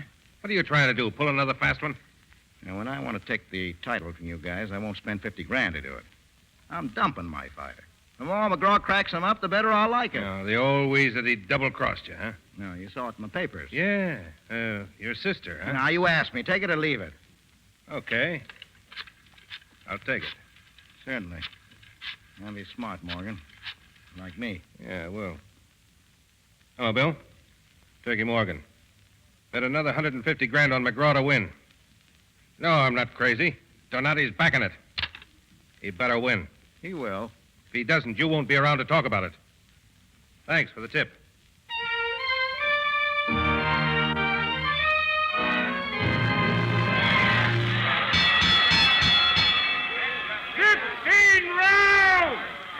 For the heavyweight championship of the world. In this corner, at 199 pounds, Kid Galahad.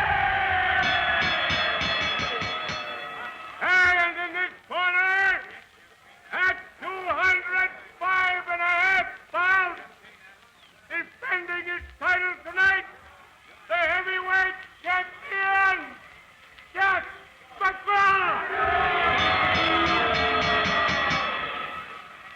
Louise, I'm scared. He'll be all right. Don't worry. At the longest, it'll be over in an hour. I know, but I'm still afraid that Nicky will try to get back at him some way. Not while there's a chance of taking that title from McGraw and Morgan. Oh, I don't know. I'm glad it's his last fight. Whose? Ward's. He's going to quit after this. Does Nick know that? No. The first fight and the last. What did you say? Nothing. I just remembered something. All right, kid. You know your orders. We expect you to go slow and feel him out. Will you get him coming out of his corner and give him the works? Oh, you're wrong, Nick. He can go the distance. McGraw's in better shape than you think. I know what I'm doing. Go in there swinging, you hear? And keep on swinging. Now, go on.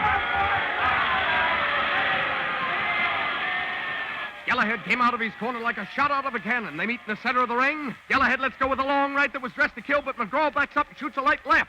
Galahad leads with another long right and a left and a right, but they're all wild. And he takes a hard right jolt to the chin that really hurt. Galahad's making the fight again, plowing in there with everything he's got. Leads again with a long right, and he takes a stiff jolt to the side of the head that swings him clear around. McGraw lets go with the right cross, and Galahad's down. He's down on his knees in the center of the ring. The referee's starting his count, and it's 4, 5, 6, and he's up again now and hanging on. He's hanging on, folks, and it looks like a bad night ahead for Galahad. Round 1 of McGraw. Round 2, McGraw. Round 3, McGraw. Round 4, McGraw. McGraw.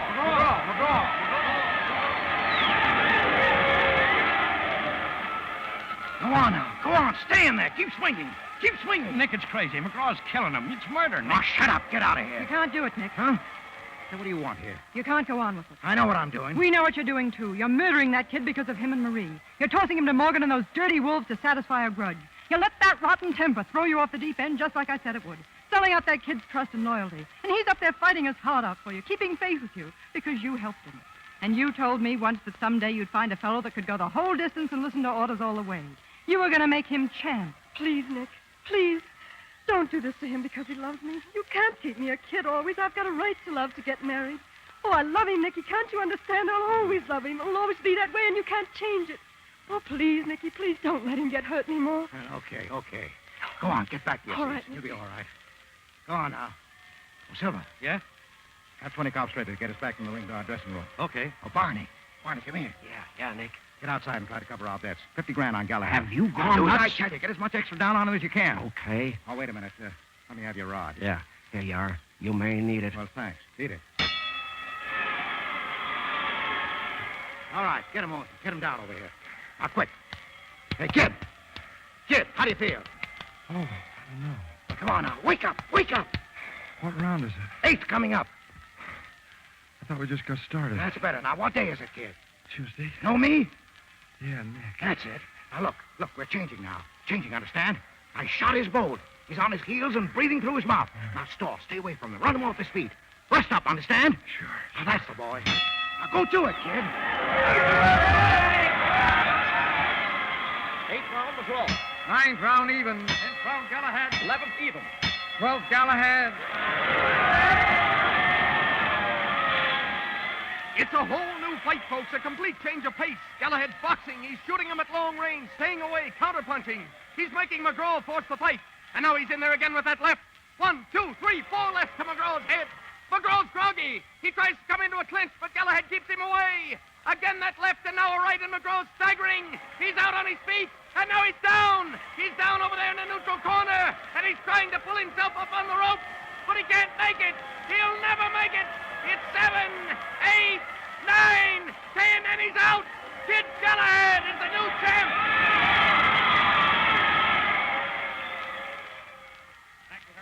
Ladies and gentlemen, here we are back in Galahad's dressing room where you're about to hear Nick Donati, Kid Galahad's manager, who coached him through to the championship. All right, Nick, come on in. Thanks.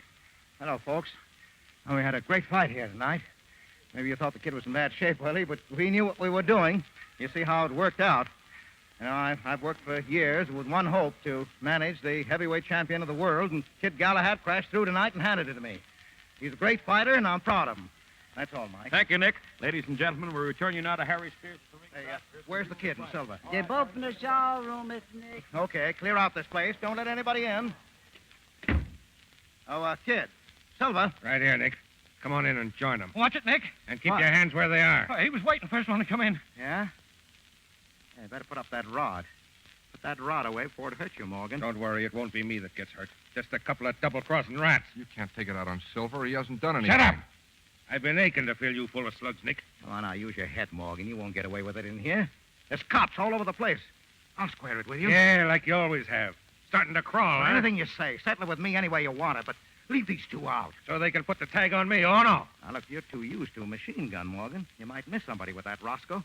Now, if we rush I'm you... saving you to last, you cheap two-timing rat. Oh. You see? See, Morgan? You shouldn't have thrown away that machine gun. Nick, you all right? Yeah, I guess so. Oh, Nick. Silver, get a doctor, will you? He's bleeding bad. Don't stand there. Hurry up, will you? Get a doctor. Nick, it's me. Me and Fluff. Hello, kid. We got an ambulance coming, Nick. You're going to be all right. Oh, no. No, he wasn't that bad a shot. Oh, you've got to get well, Nick. For all of us. You know, I was wrong, Marie, about the kid. I guess I've been wrong about a lot of things. Swell guy.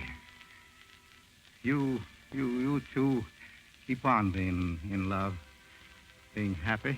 Oh, all right, Nick. A Fluff. Am I out of the doghouse? Yes, Nick. Oh, I shouldn't have gone away. Oh, well, it's just the breaks. Forget it, Fluff. You were always swell. The kid put up a great fight, didn't he? Took you and me a long time, but we did what we set out to do. He got a champ.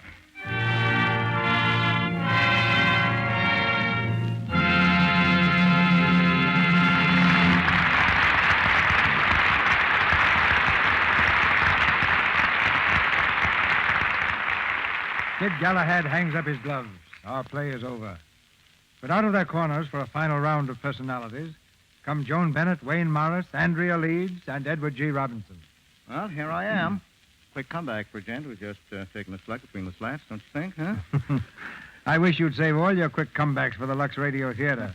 This is the first time you've come back here in nearly 2 years. I was beginning to think you didn't like us anymore. Well, now, you've got me all wrong, Mr. DeMille. It's just that I can't listen to your show and be here, too. Now that you've put Mr. Robinson on your program, Mr. DeMille, wouldn't it be nice if he let you act on his? Oh, does Eddie have a program? What? Oh, yes. We have a little weekly chit-chat on the air lanes. Uh-huh. What do they call the program? Now, don't tell me. Don't tell me. It's Hamlet. Little Hamlet. Or is it Small Village?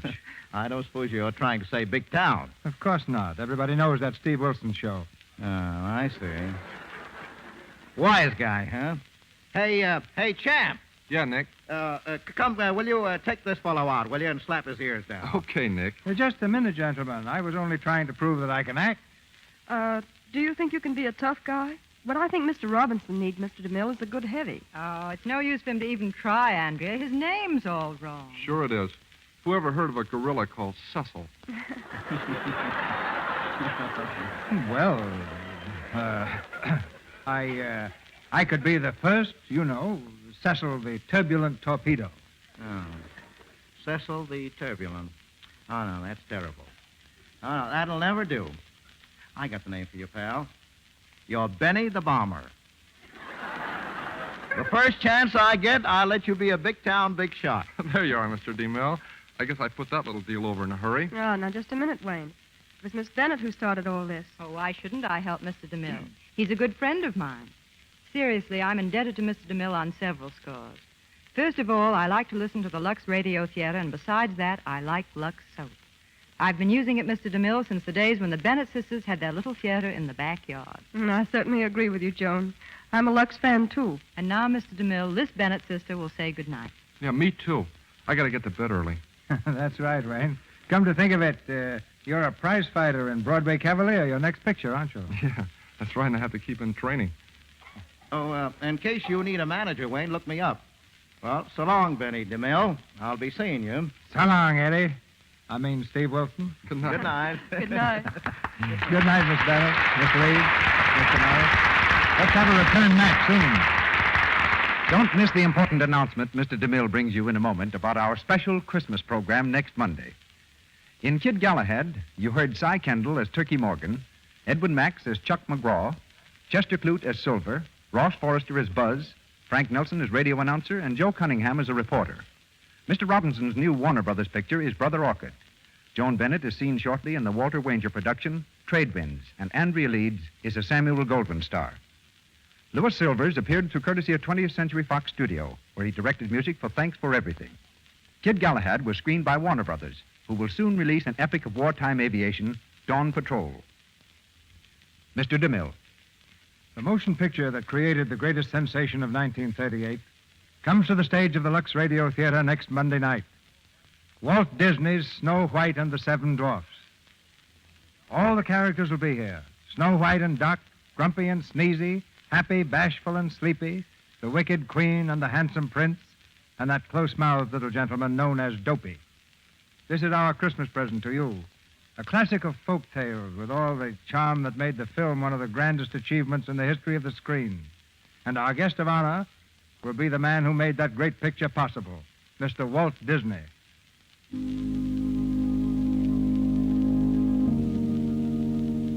Before we meet again, old Father Time will have led us to the joys of the year's happiest day, Christmas. You and I may be far apart, but in the week to come, there's a day when distance is suddenly without meaning. Here in the Lux Radio Theater, we feel a bond of sympathy and friendship between you and ourselves, a sentiment we hope is shared by all of you. For in this Christmas season, we feel the full strength of those ties. I can't deny the pleasure that comes to me as producer of this theater, but infinitely more, I treasure the thought that I can come to your homes as a friend. You're not strangers, but my neighbors, and bring me Christmas in its truest and happiest form. With deep gratitude, I wish you all the blessings and happiness of the season. And joining me in these greetings are the staff of the Lux Radio Theater and our sponsors, the makers of Lux Toilet Soap and Lux Flakes. This is Cecil B. DeMille saying good night to you from Hollywood and wishing you all a Merry, Merry Christmas.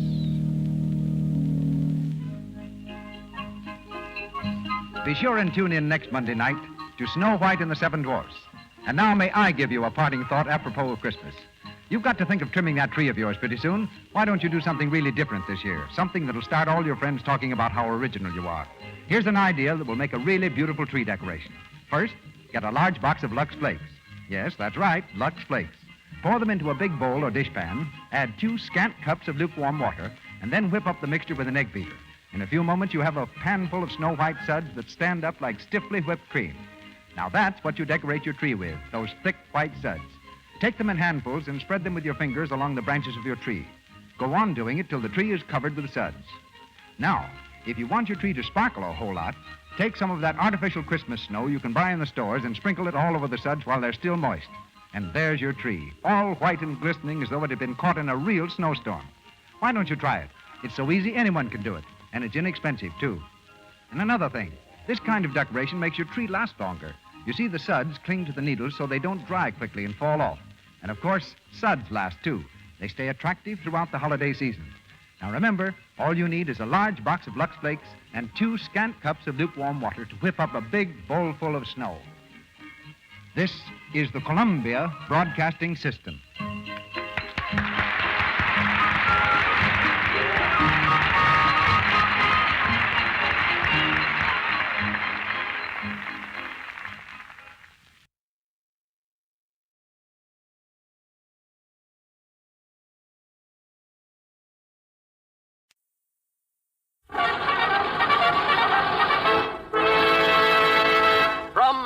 California, the Lux Radio Theater presents Joan Bennett and Henry Fonda with May Robeson in I Met My Love Again.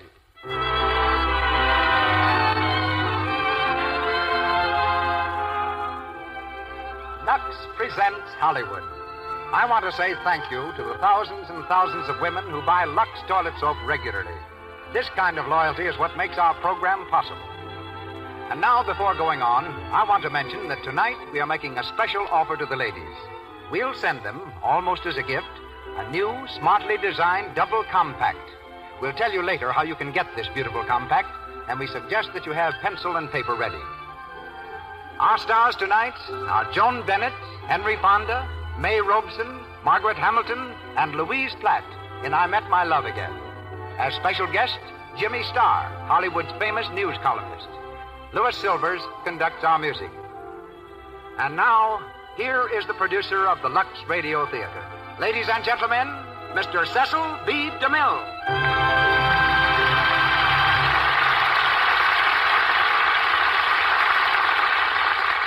Greetings from Hollywood, ladies and gentlemen. Throughout the land, May 30th is a day of tribute and remembrance. We of the Lux Radio Theater join in paying our respects to the memory of those Americans, men from the North and men from the South, who from Lexington to the Argonne fought and died that this country might have the peace and progress we now gratefully enjoy. Tonight, we bring you the story of a great love which triumphed only after a loss of many years. And starring as the two who lose and find their love again are Joan Bennett and Henry Fonda. 300 years ago, while the ancestors of Joan Bennett were wandering around England and Scotland as strolling players, both my forebears and those of Henry Fonda decided to see America first. They did their wandering across the Atlantic and wound up in a town called New Amsterdam, which the newcomers of the past 274 years have been calling New York. Old Anthony DeMille, arriving from Holland, settled down to raising crops and a family in lower Manhattan, while Henry's folks went north to a spot near Albany. The Fondas had hailed from the Republic of Genoa, and their name was taken from a valley in the Apennine Mountains. Richard Bennett gave his distinguished name to 3 daughters, Constance, Barbara, and Joan. Striking out on her own, Joan moved to Hollywood, where the fact that she was a Bennett meant nothing. Glad to get an occasional job as an extra, Joan lingered in Hollywood until her father sent for her to fill a part in a Broadway play. This time, Hollywood went to Joan, brought her back as a star, and brings her to you next in the new Paramount film, The Texans. Unnoticed until his performance on the stage in A Farmer Takes a Wife, Henry Fonda, like Miss Bennett, was lifted to Hollywood fame almost overnight. Currently starring in Jezebel, he's next seen opposite Madeline Carroll in Walter Wanger's film, The Blockade. Tonight, both he and Miss Bennett resume the same roles which brought them high praise in the screen version of I Met My Love Again, also produced by Mr. Wanger. Miss Bennett plays Julie Weir. Mr. Fonda is Ives Towner. And I'm delighted to welcome back in the part of Aunt William that beloved character actress distinguished for more than 50 years on stage and screen, Miss May Robeson. Margaret Hamilton plays Mrs. Towner, and Louise Platt resumes her original role as Brenda Lane. And now, the Lux Radio Theater presents Joan Bennett and Henry Fonda with May Robeson in I Met My Love Again.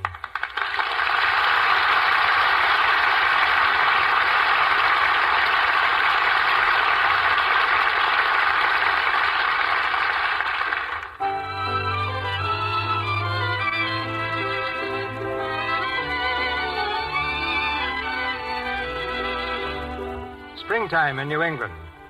And nowhere in the year 1928 did spring write her name with more wanton generosity than in the happy little college town of Lynnborough, Vermont. Through a meadow not far from the college, a path winds leisurely. Down the path come two figures, a boy and a girl. Ives Towner is 19. Julie Weir is 17. Julie's devoted gaze rests upon Ives, who's reading intently from a book, quite unaware of the running creek ahead of them. Yes, the book is poetry. Turn away thine eyes from me, for they hath overcome me. Thou art beautiful, O my love. Who is she that looketh forth as the morning, fair as the moon, clear as the sun, terrible as an army with banners? Me, Ives? You, Julie, and one of King Solomon's wives. Julie. Yes, Ives. Julie, Gosh, it's swell out, isn't it? You know, Ives! Gosh, I almost didn't see the creek. Oh, Ives, you're not hurt. No, just a little wet, I guess.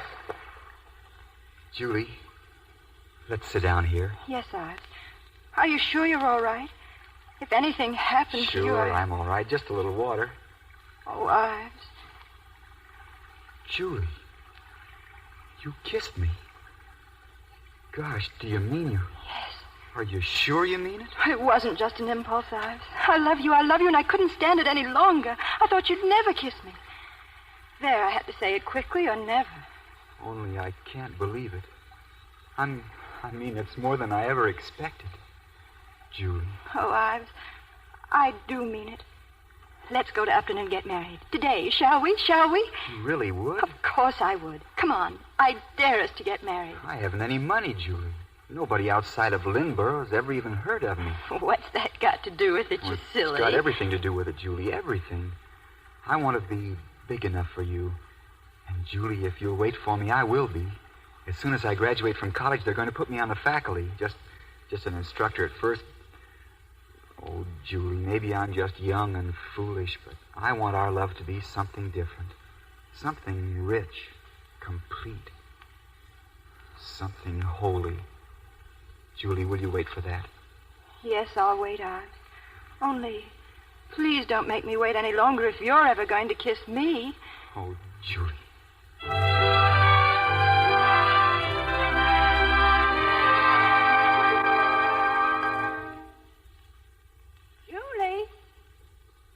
Julie, what's the matter with you? Why didn't you answer me? Oh, I'm sorry, Aunt William. I was just thinking. Julie, towel's downstairs. Is Ives going to drive you into Upton? No. His mother wants him to stay and string some silly lights on their Christmas tree. Well, why don't you wait? No, I don't want him to go anyway. We're going to get him a Christmas present. Oh, I see. Well, you mustn't blame Ives for not going with you, and you don't want him to go yourself. Oh, I'm being unreasonable, I know it. It's just that I never get to see Ives anymore. All year he's at college, and we never get a chance to be alone or have any fun or go dancing. Julie, you know, you've got to be patient. Oh, I know, Aunt William, but I'm tired of being patient. I want to... Oh, I don't know what I want. I'm being horrible, aren't I? Yes, you certainly are. Forgive me, Aunt William. Julie, are you coming? In a minute, Carol. Now, go ahead. And make sure you get back early. Don't forget, the party starts at 8.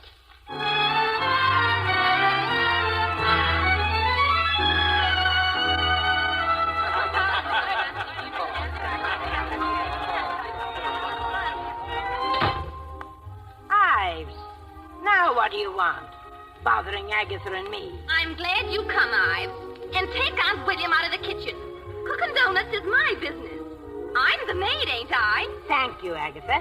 But I prefer minding your business to your minding mine. Aunt William. Well, what is it? I was just wondering where Julie can be. Ives Towner, haven't you got sense to see it's storming out? She's been held up somewhere. I haven't seen a blizzard like this since the year the barn roof stove in. Besides, if you've been Julie Weir's fiancé as long as I've been around, you'd know that she's never yet got home on time for her own party, and never will. Just the same, I wish she'd come. William? Oh, hello, Carol. Having a good time? Oh, my. You don't look it. What's the matter, sis? Well, look, I wasn't going to tell you, but now I'm scared. It's about Julie. Well, what about Julie? Well, Julie and I had a race this afternoon from Upton, and we hired sleighs and horses from Livermore stables, and Julie bet me 6 pairs of silk stockings that she could beat me home. I took the new road, and she took the old Milford road, and I won. Fine sister you are. Well, Julie's lost and in this blizzard. Supposing she comes... Well, now, stop that nonsense, Carol.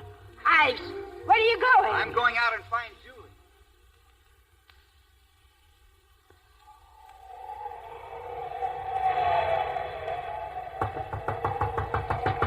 Who's there? Me. Please let me in. I'm afraid I'm lost. Well, come in. Thanks. Oh. Well, what lovely stroke of fortune brings you here out of the night? Oh, I don't know exactly, but it was pretty awful. I was racing another girl home from Upton. She took one road and I took the other. I guess it was pretty silly in the storm. Sounds lovely, lovely. Well, here, let's get rid of that coat, shall we? Oh, Thanks. I'll take care of your horse in just a minute. You'd like something hot to drink, wouldn't you? Mm-hmm. Coffee, tea, maybe a little brandy. By your drink, I shall know you. Tea. Okay, tea. There's one good thing about a cabin like this. Got everything handy. Say, you're not that bobbed hair bandit I've been reading about, are you? No.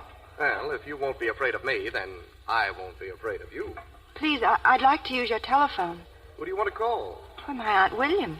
But I haven't a telephone. You may have to stay here for quite a while. You look scared. Please don't be. Where I come from, they call me Gentle Michael. Where's that? New York. I'm just up here to do some writing. Oh, you mean people really publish what you write? The wrong people do. You see, I've got to make a living, so I write trash to keep alive.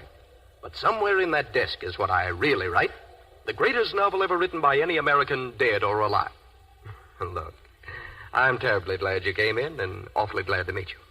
I'm Michael Shaw. I'm Julie Weir. Well, happy Christmas, Julie Weir. Don't you think all this gallantry deserves something a little fancy? Like well, I've got a little... Tea? Yes, tea. Lemon? Please. Sit right where you are. This is my party. Oh. What's the matter? Oh, dear. Julie. I'm supposed to be giving a party, too, right now at home. Gee, I wonder what they're saying about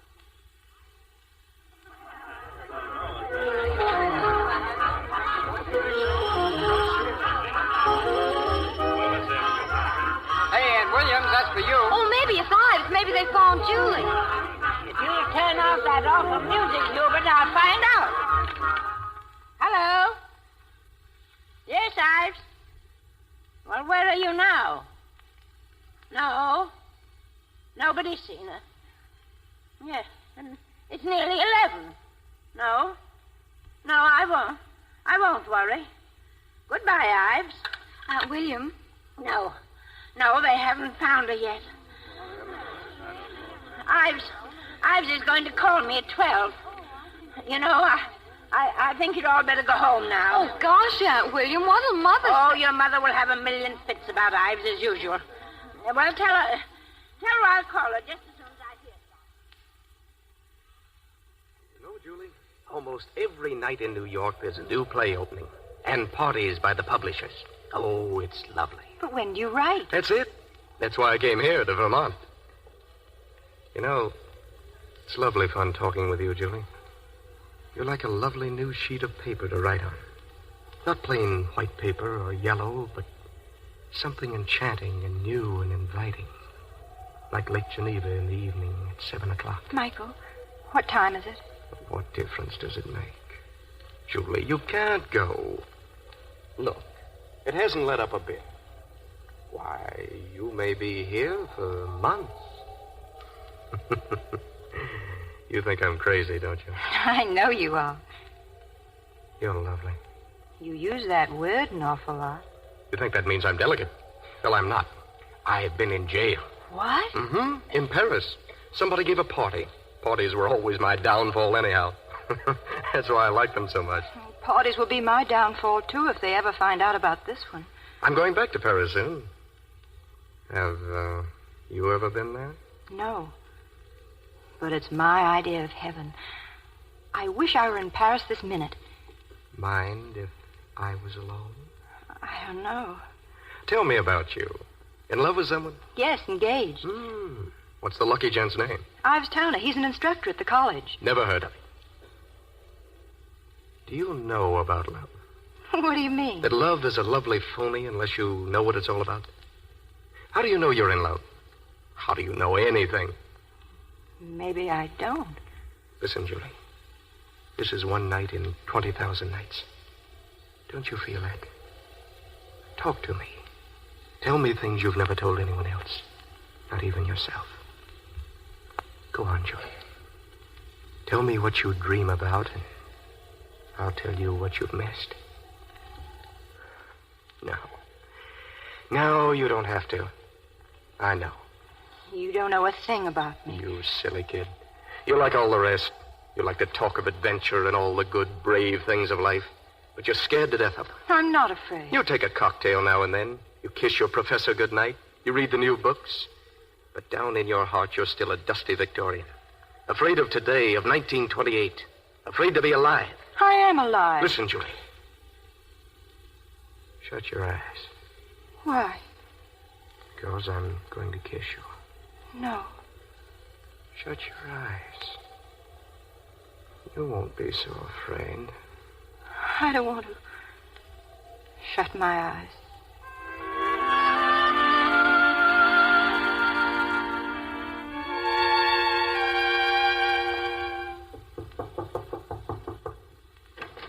William, come in.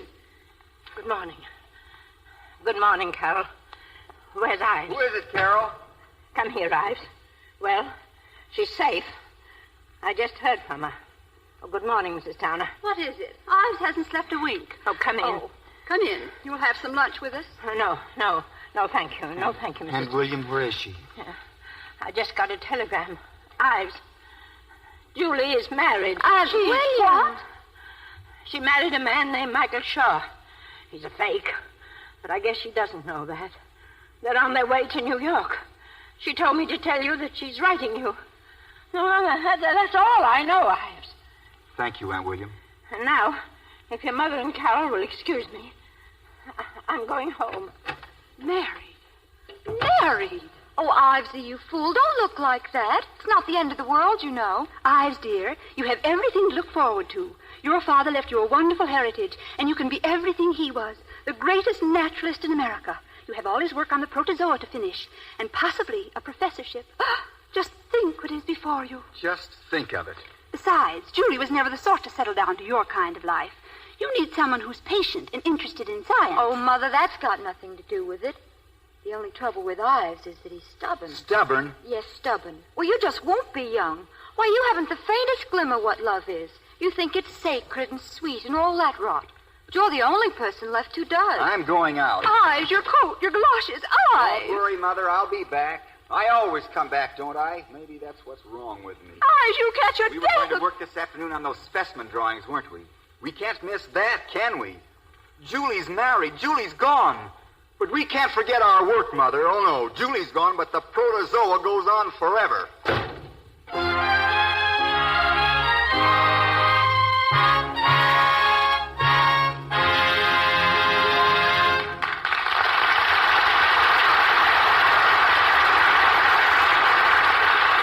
Joan Bennett and Henry Fonda will return in a moment for Act Two of I Met My Love Again.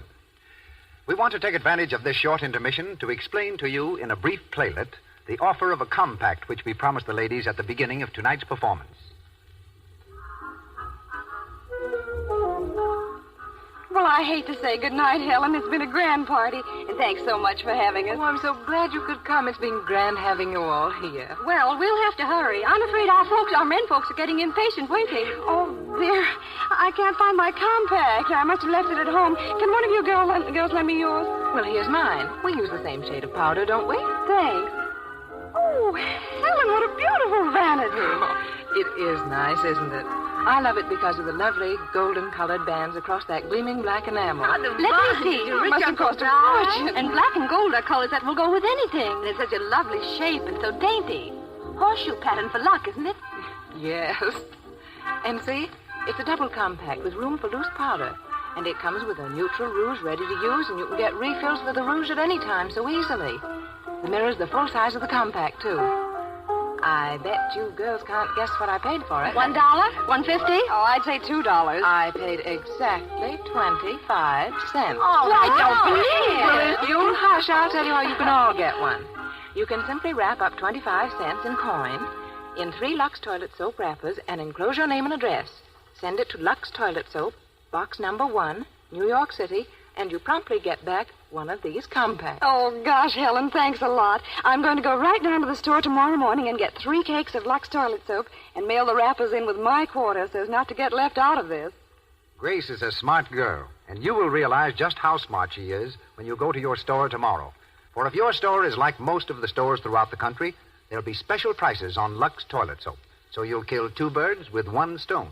You'll save money on the finest soap a woman ever used, and at the same time be able to get this beautiful and serviceable compact made by Van Style at the amazingly low figure of 25 cents.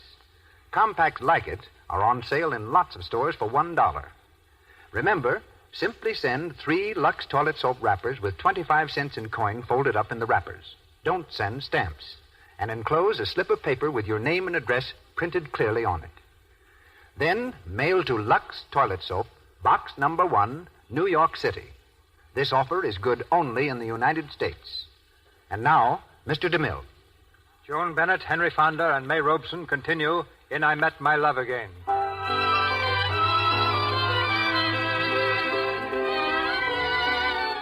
Two years have passed since Julie Weir married Michael Shaw and went with him to Paris. But in 2 years, few things change in Lynborough, Vermont. Although Ives is now Assistant Professor Towner, Assistant Professor of Advanced Biology. In Paris, things have gone none too well for Michael and Julie. Somehow, the gay wastrel Michael has never quite come round to finishing the great American novel. Something's always interfering. Then one day, something interfered for good and all. 3 days later, the news reaches Lynborough. My husband said he saw it in the New York paper. Michael Shaw. He was shot, killed. I suppose that means Julie will be coming back to Lynborough with her baby. Yes, killed in some brawl. Left her in debt, too, I hear. Just what she deserves for jilting Ives Towner. Julie wouldn't dare show her face here again. What's she going to do now? She and that child of hers. And poor Aunt William. After all she did for that Julie Weir. Aunt William is sick. Wouldn't be surprised if this killed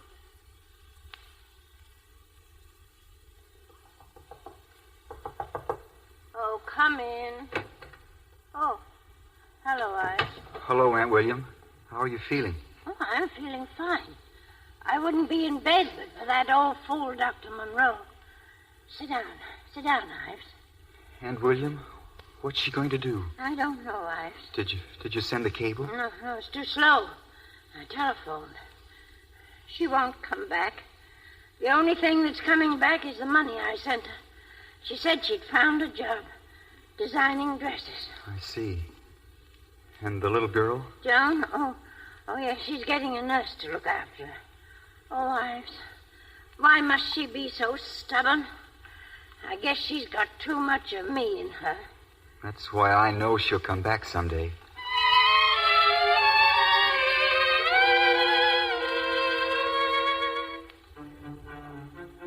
Well, I told you she's coming back after all these years. I heard it from Agatha. Coming back with her child. She must be almost 10. Thought she was designing dresses. Well, I guess that fell through right enough.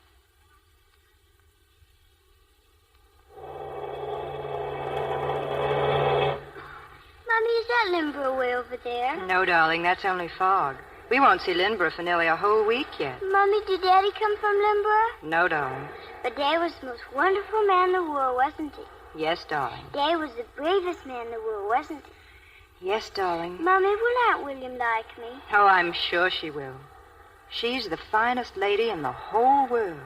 No, Mommy, you are. Mommy, what's it like in Lynborough, Vermont? It's very quiet and peaceful. Not at all like Paris, darling. There are trees and green grass and cows and little clean white houses.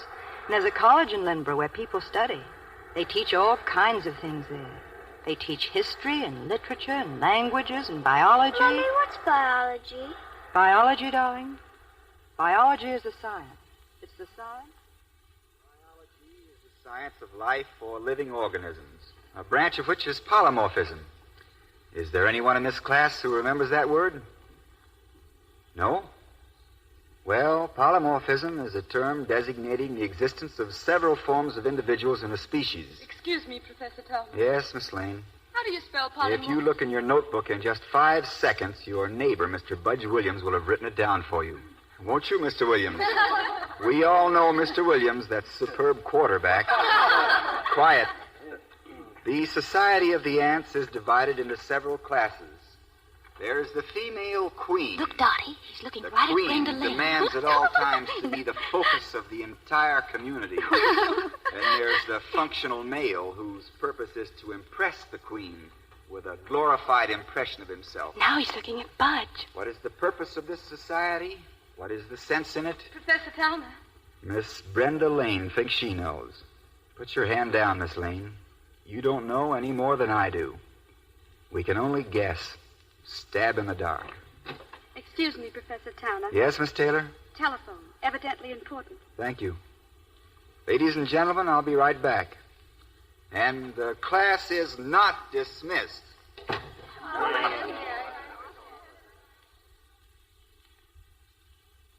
asked you not to telephone me while I have a class. Ives, now don't be cross. It's important.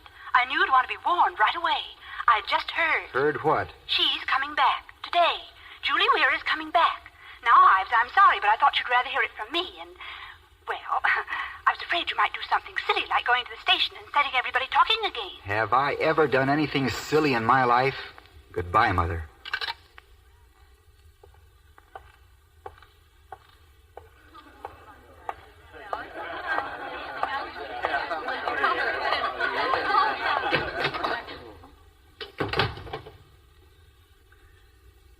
Now, where were we? You were stabbing in the dark, Professor Towner. Yes. Stabbing in the dark. Class is dismissed for the day.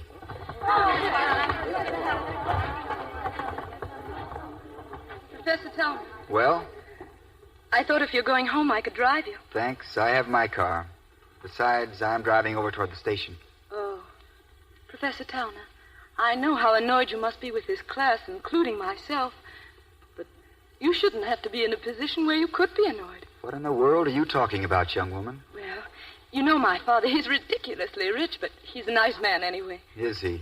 Well, the point is, you mustn't think me impudent, but, well, you see, he knows what a splendid reputation you have as a scientist. Miss Lane, there's a train coming in, and I... Yes, but I think he'd like to make it easier for you to do your scientific work without wasting your time on a lot of kids. Why should he do that? Because I'd like it. You would? Why? It's a long story, Professor Towner. It can't be that long. Did you ever read Eloise Nalblad? I mean, you mustn't think I'm crazy, but it's true. It's very much the same story. That's foolish. It's not foolish. I admire you terribly, and, well, forgive me, but it's hard to be clear and simple about a thing like that. Thing like what? If you're still talking about your father and me, please accept my thanks for your offer, but I don't need it. Furthermore, I'm not Abelard, and you're not Eloise. Miss Lane, I'm a very bad audience for your play acting. Miss Lane. You deserve that. I hope I didn't keep you from your train. No. And thank you, Miss Lane. I've changed my mind. I'm not going that way after all.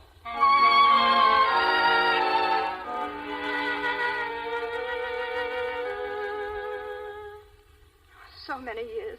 Aunt William. Oh, darling, it's so good to see you. Julie. Julie. Darling, it was such fun hearing your steps on those old stairs, Julie. Saucy as ever, too. You're dead wrong, Aunt William. There wasn't anything saucy about my steps. You in bed. Agatha told me you haven't been well for years.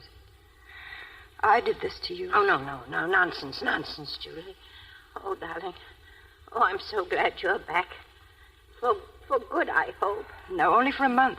I think I've got a job in New York designing. Let me see about that. And have you got 1928 out of your blood, huh? I think so.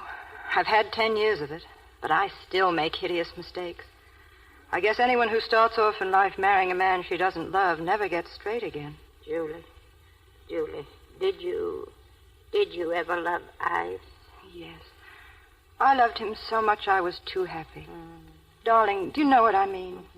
Sometimes something makes you so happy you don't realize what it is. And you think it's everything else in the world except the thing it really is. And you never know until you've lost it. Julie, he's old already. Beaten. All the things he could have been are gone.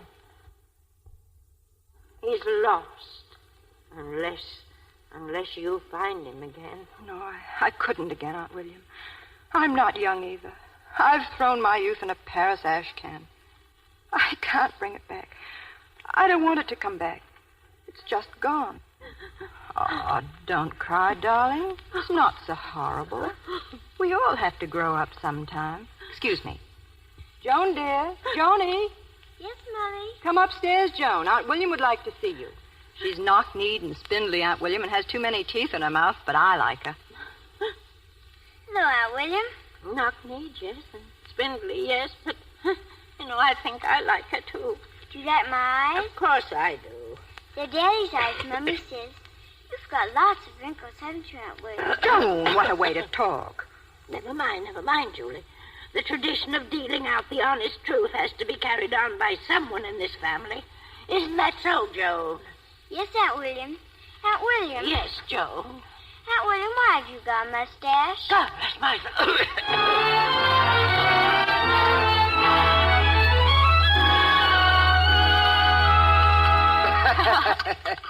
Oh, Mother, isn't Hubert the silliest thing? Well, what else could I tell the guy? Boy, he shut up like a clam. Was I right, Ives, or was I right? Ives, Hubert speaking to you. Yeah, me, your own brother-in-law, remember? Oh, yeah, sure, you were right, Hubert. Ives, why don't you break down and go to the prom Friday night? No, thanks. Well, why not? Now, Carol, keep quiet. What was your lecture about today, son? Polymorphism.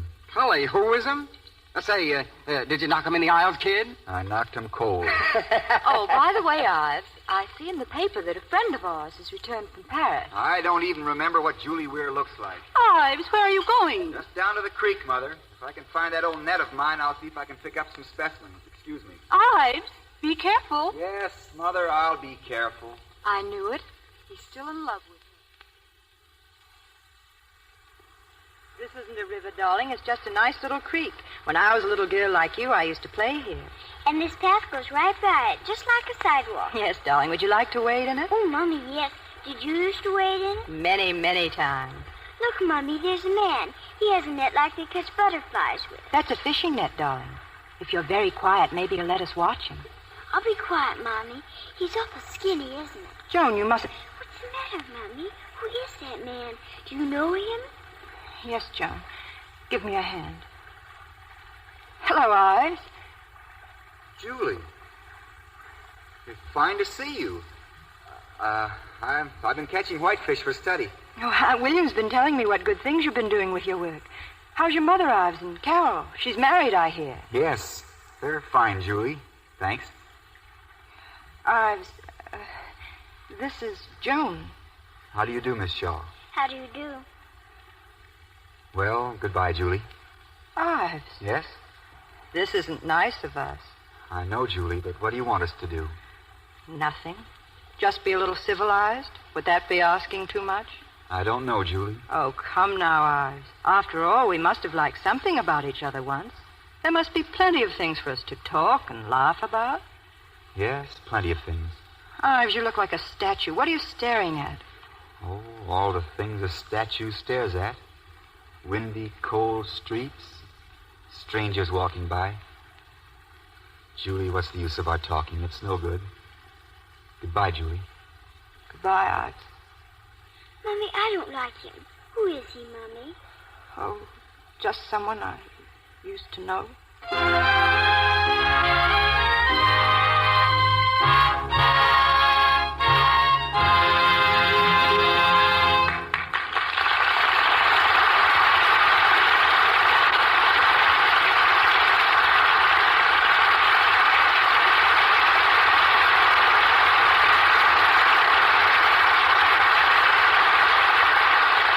Joan Bennett, Henry Fonda, and May Robeson will be back with us in a few moments for the third act of our play, I Met My Love Again. In the meantime, Mr. DeMille has something interesting for you. But first, may I remind the ladies in our audience not to miss the opportunity of obtaining one of the beautiful compacts mentioned earlier on this program. We pause now for station identification. This is the Columbia Broadcasting System.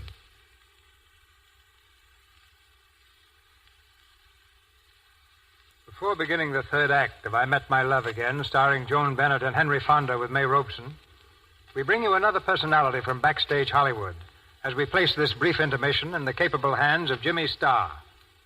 Jimmy's ability to streamline the English language and his keen sense of news rank him among the most widely read of Hollywood observers. His column of screen gossip in the Los Angeles Herald-Express appears in newspapers throughout the country. And now, Mr. Starr, come on and twinkle. Okay. I'm going to turn the wheels and reels of Hollywood into reverse and go through an imaginary photograph album of yesterday in Hollywood. Who were the stars on this 30th day of May 5 years ago, 10 years ago, 15 years ago? What were they doing? Those are your questions, Jimmy. You answer them. 5 years ago, May 30th, Clara Bow promised to stage a movie comeback, but never got around to it. Katharine Hepburn was doing a garbo by hiding out from newspaper reporters. Ginger Rogers had a small part in Gold Diggers of 1933. Marie Dressler and Wally Beery were filming Tugboat Annie. 10 years ago, May 30th, Eddie Lowe had just made a hit in Dressed to Kill, the first of the gangster movies. Thomas Meehan was starring in The Racket. And the pet bear of Dolores Del Rio, which she used to take for a stroll down Hollywood Boulevard, got a jail sentence for taking a nip at her butler's leg. 15 years ago, May 30th, Jack Pickford and his bride, Marilyn Miller, were visiting his sister Mary. Charlie Chaplin was directing Edna Purviance and The Woman from Paris. Lon Chaney had just finished The Hunchback of Notre Dame. Strongheart, the first dog star, was filming The Phantom Pack. And Mabel Norman was starring in The Extra Girl for Max Sennett. But marriages, mergers, and time have changed the Hollywood picture, Jimmy. Yes, the former Billy Dove lives in town, goes shopping on the boulevard in slacks, and gets a big thrill when the fans recognize her. Viola Dana is married to the famous long-drive golfer, Jimmy Thompson. And Vilma Banky is Mrs. Rod LaRock. Colleen Moore is also married, while her one-time leading man, Charles Ray, devotes his time to writing novels and short stories. And you know, Mr. DeMille, there's one Hollywood star to whom the years bring only greater fame, and that's your product, Lux Toilet Soap. Lux Soap has been making this town happier and prettier for many years. And you say 9 out of 10 stars use it. Well, I'm still trying to find the one who doesn't. Hardly a day goes by when I don't encounter Lux Soap, either at the studios, the dressing rooms, or in the stars' homes. Judging from what they say about it, Lux is going to enjoy his great popularity just as long as stars want fine complexions. And that's going to be always. Thank you for that observation, Jimmy. Now what's the latest gossip along Hollywood Boulevard? Well, here we go. 2 items, each with 4 feet on the ground. Bow Wow scoop. Joan Crawford is now building a 3-room doghouse. Jumbo, her 230-pound Great Dane pooch, is to have this extra-large residence because the servants were going to turn in their notices. It seems that Jumbo used to sleep on the back porch, but his snoring kept the servants awake. Jumbo now is the only dog in Hollywood with a soundproof house. Bow Wow scoop number 2. Herbert Marshall has just escaped losing the sight of his right eye. Romping with a friend's dog on his front lawn, the chow snapped at him, removing a portion of the star's right cheek. If, upon examination, the dog shows signs of rabies, Marshall will immediately take the famed Pasteur treatment. And speaking of treatment, I think it's about time I took a powder. Thank you, Mr. DeMille. Thanks for the stardust, Jimmy. Our curtain rises on the third act of I Met My Love Again, starring Joan Bennett and Henry Fonda with May Robeson.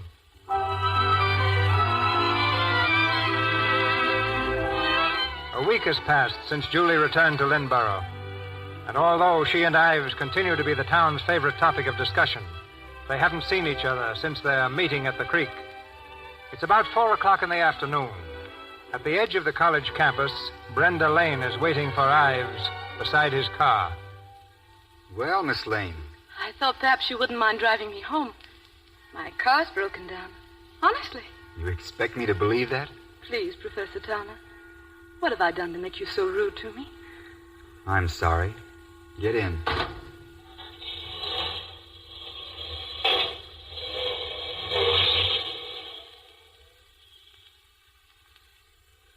about what I did, slapping your face the other day. But however it sounds to you, I mean it. I love you. I think you're a nice girl, Miss Lane, but you dramatize. You build up a lot of colorful lies in your own mind and then try to sell them to me as art. They're too young, too silly, too incredible. Now, suppose I turn around and take you right back to your car. I'm sure you'll suddenly find it in perfect running condition. Ives, please listen to me, just this once. Okay. It happened a year ago. I saw you coming across the campus, and I thought you were a student then. You looked so young. I was in the library. I know, in the library reading about Eloise and Abelard. About the young love of a girl for a sourpuss professor, weren't you? Yes, I was. But you see, when I saw you walking then, a wonderful thing came to me. I knew that something new and rich was happening to me. Something almost holy. Wait a minute. Something what? You mustn't laugh at me. Something almost holy. Holy. That's word for word out of my mouth 10 years ago. I'm not insulting you now, Brenda. I'm insulting myself. One laugh for every one of those last 10 years. Look, Brenda, you must never make yourself unhappy over me. 10 years from now, you laugh too when you remember riding in my car.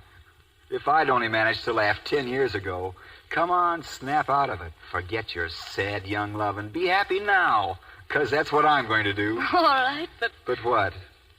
Kiss me, Ives. Sure, why not? Someday you'll love me, Ives. No, I'll never be in love with you. I'm not in love with anyone and never will be. You're very pretty, aren't you? And you don't mind that I'll never love you, do you? I don't know. I think I do mind, but... Kiss me again, Ives. And I won't say anything more about it. Now.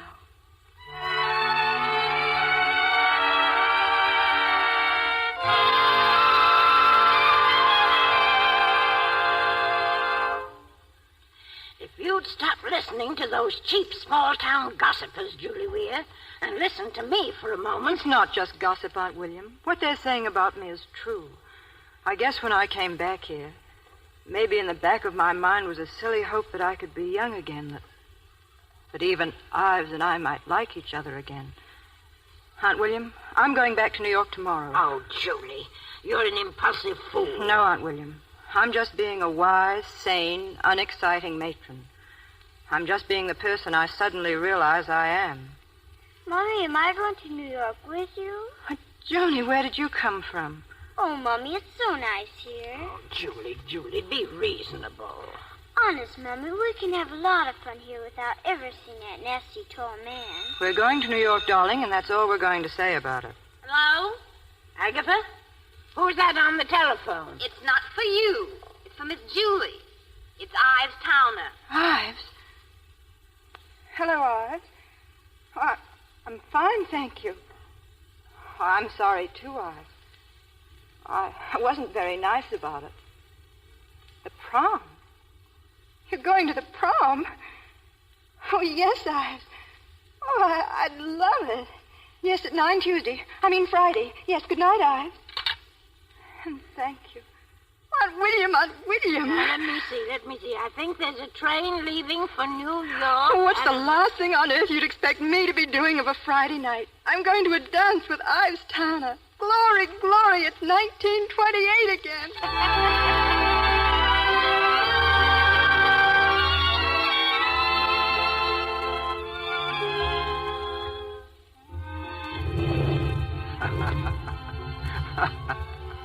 Well, Julie, here we are.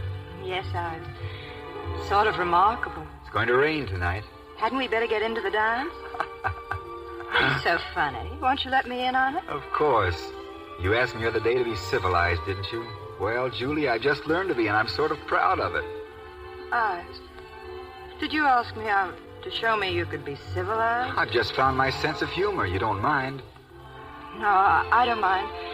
Come on, let's dance. Swell. Remember the time I made a fool of myself at school when old Marshall found that poem I wrote you? Gosh, I can still hear him reading it to the class. My only love, your music down the midnight street. Yes. Oh, Julie, I was such a dope. No wonder you left me. No wonder you fell in love with Michael Shaw. I don't want to dance. Let's get out of here. I mean, on the porch. Sure. Besides, there's the punch bowl over there by the door. Want some? No, thanks.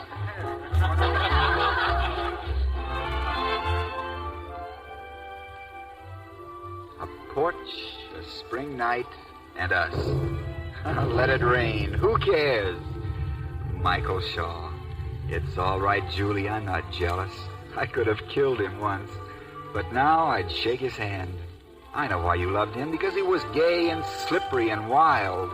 Well, I'm that too now, Julie. Laugh with me.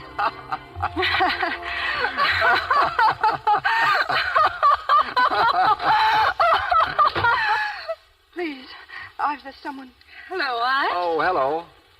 I came here looking for you. Very considerate, Brenda. Allow me. Mrs. Shaw, one of my cleverest students, Miss Lane. Mrs. Shaw. I came here looking for you, too, Mrs. Shaw. I thought you might like a glass of punch. Brenda, you crazy little fool. Julie! Where are you going, Julie? Julie, stop running, Julie! Well, what are you standing here for? Why don't you run after her? Thank you, Brenda. I will. I've run after her for 10 years. It's no time to stop.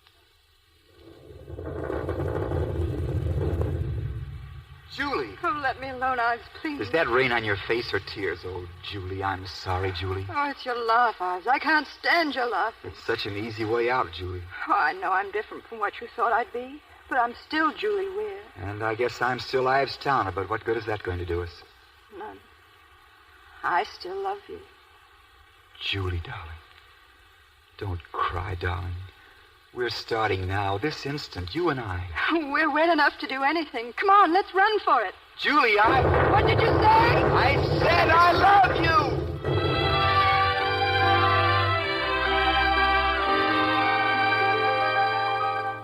Aunt William, it's us. We're engaged. We're going to be married. We're engaged to be married tonight. Miss Julie, you're dripping water all over Aunt William's counterpane. Be quiet. It's lovely water. Well, now I can get out of bed. William, don't you dare. You get out of my way. We're driving to Upton now as soon as I change. Mommy, I woke up. Oh, Joan, darling, we're not going to New York. Mommy, don't. Don't what, darling? Marry that dreadful tall man here. Joan, why, you hardly know Mr. Towner. What have you got against him, darling, except that he's tall? I see what she means. Joan, dear, from now on, every time you see me, I'll squat like this. Don't you dare talk nice to me. I hate you. Joan, are you aware what a nasty little terror you're being? You get that little stubborn morsel of humanity over here to me. I want to talk to her. Joni, what's the matter with you? My dad was a brave, lovely man, not a tall, skinny thing like that. My father could look at the step out of you. I'll take care of her. Come along, Joni, dear. I still love my dad. I hate you. Probably the neighbors complaining. I'll go down. Stay here, Agatha. I'll answer it. All right, I'm coming. Well, hello, Mother. Hello, Carol. Hubert, what's the matter? I've heard all about it, every detail. How dare you insult that nice, scholarly girl, Brenda Lane? Who said I insulted her? She did. She came right to me. I never saw anyone so stricken in my life. And then to come back to her, after all these years, like a weak little puppy. Oh, she's here, too. This happens to be her house, Mother. Come here, Julie. Good evening. Carol, maybe you can tell me why Mother's here. Well, it's you, Julie Weir. You nearly ruined his life once. You'll not do it again. And you, Hubert, what do you feel about it? Well, I sort of feel that it's none of my affair. That's white of you, Hubert, mighty white. But, I can't help but feeling that if it means so much to Mother Towner, and, you'd be surprised how it even affects my tile business. Of course. Julie and I are going to be married tonight. Ready, darling? Ready to be married or ready to be hanged? I couldn't tell by your tone. I'm sorry, darling, but let's go. I thought we were all here. I guess I was wrong. Well, who's next? Professor Towner? Come in, Budge. You know everyone. I've something important to tell you. Maybe we should be alone. Oh, no, Budge. Everybody must know my business. Tell it here. It's about Brenda. I took her home after she saw your mother. Professor Towner, that poor girl tried to hang herself on account of you. Budge, she's all right, though. Yes, for the moment. I drove her here. She's waiting outside. She'll be all right for a moment more, won't she? Yes, I think so. I don't believe it. I don't believe she tried to kill herself. She knows I never loved her. She's known it all along. I didn't love Michael Shaw either. But look what he did to my life. And yours. Ives, I'd like to see you alone. Maybe we'd better go, Mother. Oh, there's no need of that. We can go in the other room. Julie. The thunder and lightning's over now. I suppose the sky's like it is most of the time. Oh, don't you see, Ives? It was only the excitement of lightning that could make us think we could do it. We can't go back, Ives. Go away. Go away quickly. I won't go. I won't give you up. You were willing to marry me until this happened. We can't quit now, Julie. No, Ives. It would be the same sort of selfish thing I've done all my life. At least we've had tonight. There aren't many people in this world who could have had tonight, my darling. Julie, be selfish once with me. But, Ives, don't you see? Goodbye, Ives. Say, where you going, Julie? Don't let her. Get in my car. Brenda's in there. What do you mean? Get out of this car. What are you trying to do? Shut up. Bart! Julie, come back. You can't get away with this. See, Ives is coming after me. I'm glad you have such a nice, fast car, Brenda. Now, for the first time tonight, I'm the one who's going to do the talking. Do you love Ives Towner? Of course I love him. I love him with all my heart and soul. He and I were going to be married tonight. It was very important to us. Do you think you had the right to prevent it? I don't know anything about rights. I only know I can't live without him. Are you sure? I never was sure of anything. I can't live without him. Well, neither can I. What are you going to do? What did you mean? What do you think I mean, Brenda? You're not afraid to die. You tried it once tonight. Maybe you'll have better luck with my company. No, slow up. Please, slow up. I don't want to die. Well, don't kill us. Well, don't kill me. At the moment, we're doing nearly 90 miles an hour. See, Brenda? Nearly 90 miles on a nice, wet road. Slow up. I didn't try to kill myself. I only wanted to make Ives think I did it to get him back. Please, Mr. Shaw. I want to live. You want to live without him? Yes. You were lying before? Yes. That can. Look out. Let go of my arm. I'm sorry, Brenda. But I had to do it. For all of us. Stop crying. Yes, Mrs. Shaw. Come on, climb out. If we wait by the road, I think ours will be along very shortly.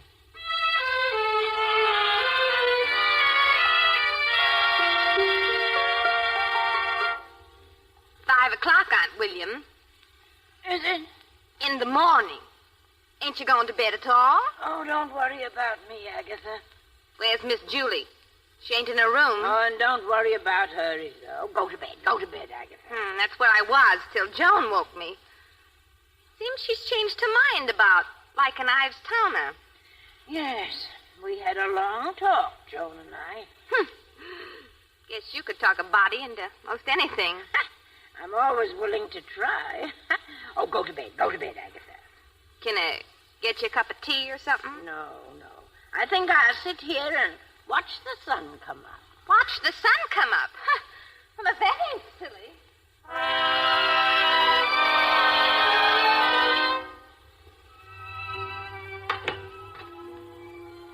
Home, darling. Home at last.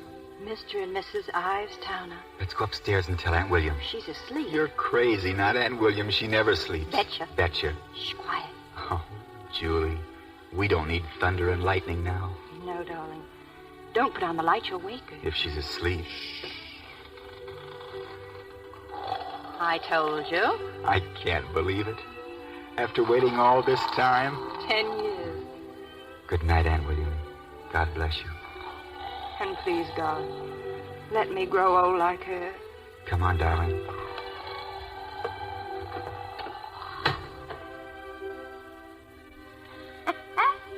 Well, the sun's going to look mighty good coming up this morning.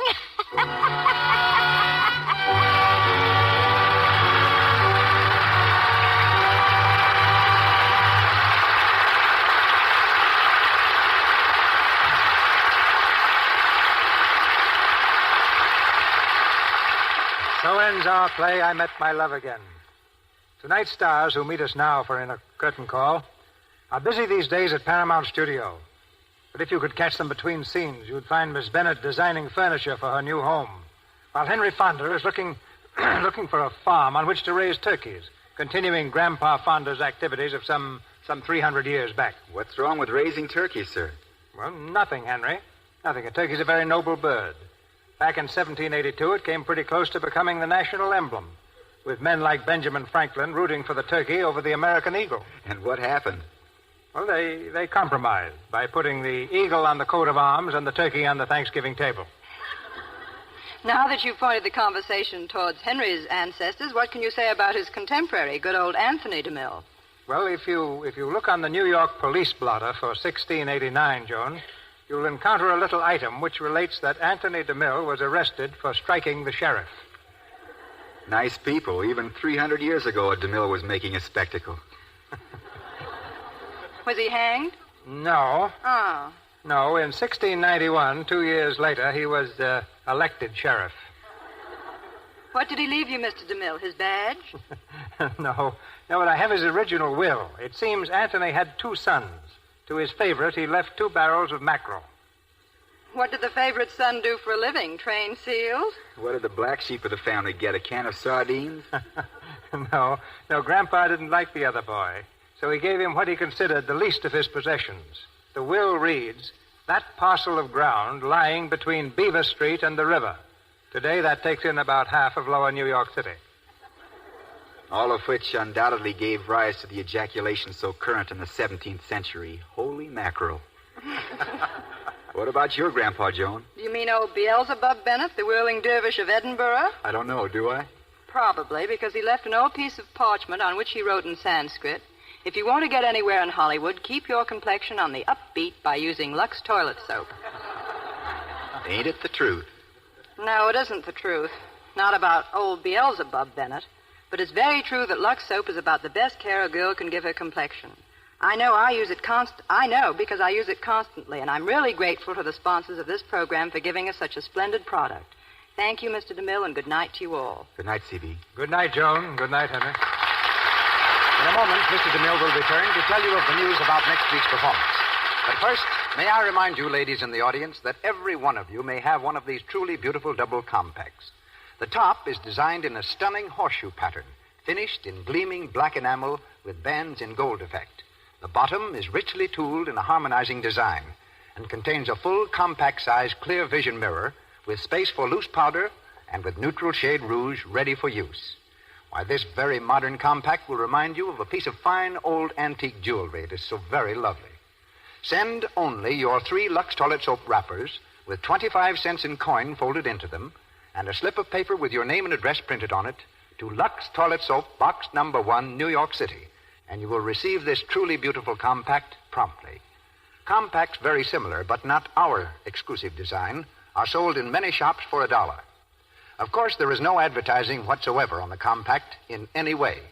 So remember, send 25 cents in coin wrapped in 3 Lux Toilet Soap wrappers, together with a slip of paper bearing your name and address printed clearly, to Lux Toilet Soap, Box Number 1, New York City. This offer is good only in the United States. And now, Mr. DeMille. One of the highlights of Broadway's legitimate theater this season was the revival of the best-known play by one of the greatest dramatists of all time, A Doll's House by Henrik Ibsen. Produced 3 times on the screen, this memorable drama, which never grows old, comes to you next Monday night.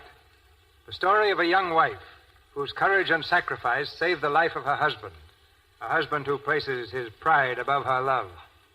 As the star of A Doll's House, we bring you the talented and glamorous Joan Crawford. Starred with Miss Crawford is Basil Rathbone, and featured in our cast are Sam Jaffe and Nedda Harrigan.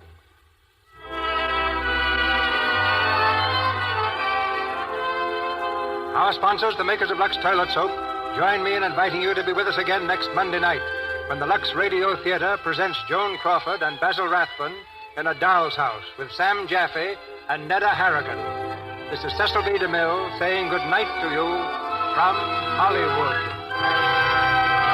Henry Fonda stars soon in the Paramount film Spawn of the North. May Robeson is in the new Warner Brothers film Sister Act. Louise Platt appeared through courtesy of Walter Wanger and will also be seen in Spawn of the North. Margaret Hamilton's new RKO film is Mother Carey's Chickens. Louis Silvers is from 20th Century Fox Studios, where he was in charge of music for Josette. Soft lights and sweet music heard during tonight's performance was from Face the Music. This is the Columbia Broadcasting System.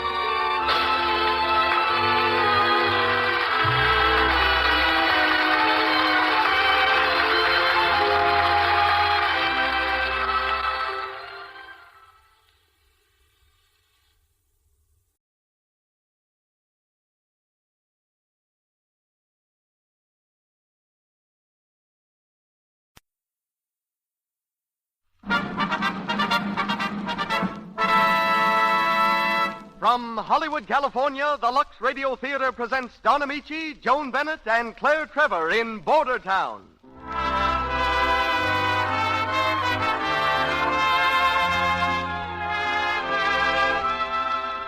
Lux presents Hollywood.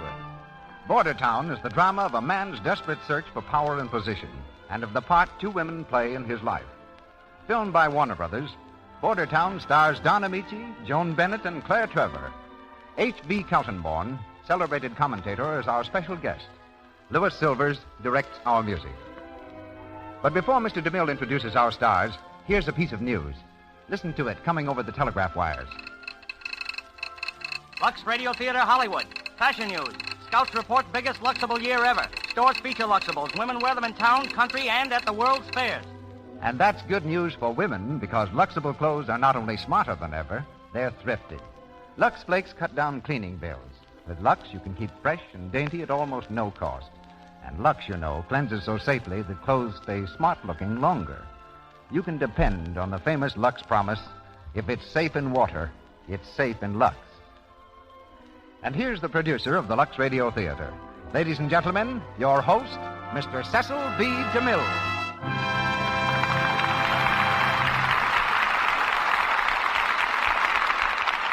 Greetings from Hollywood, ladies and gentlemen, and my thanks for the many letters that have been coming to me this past week.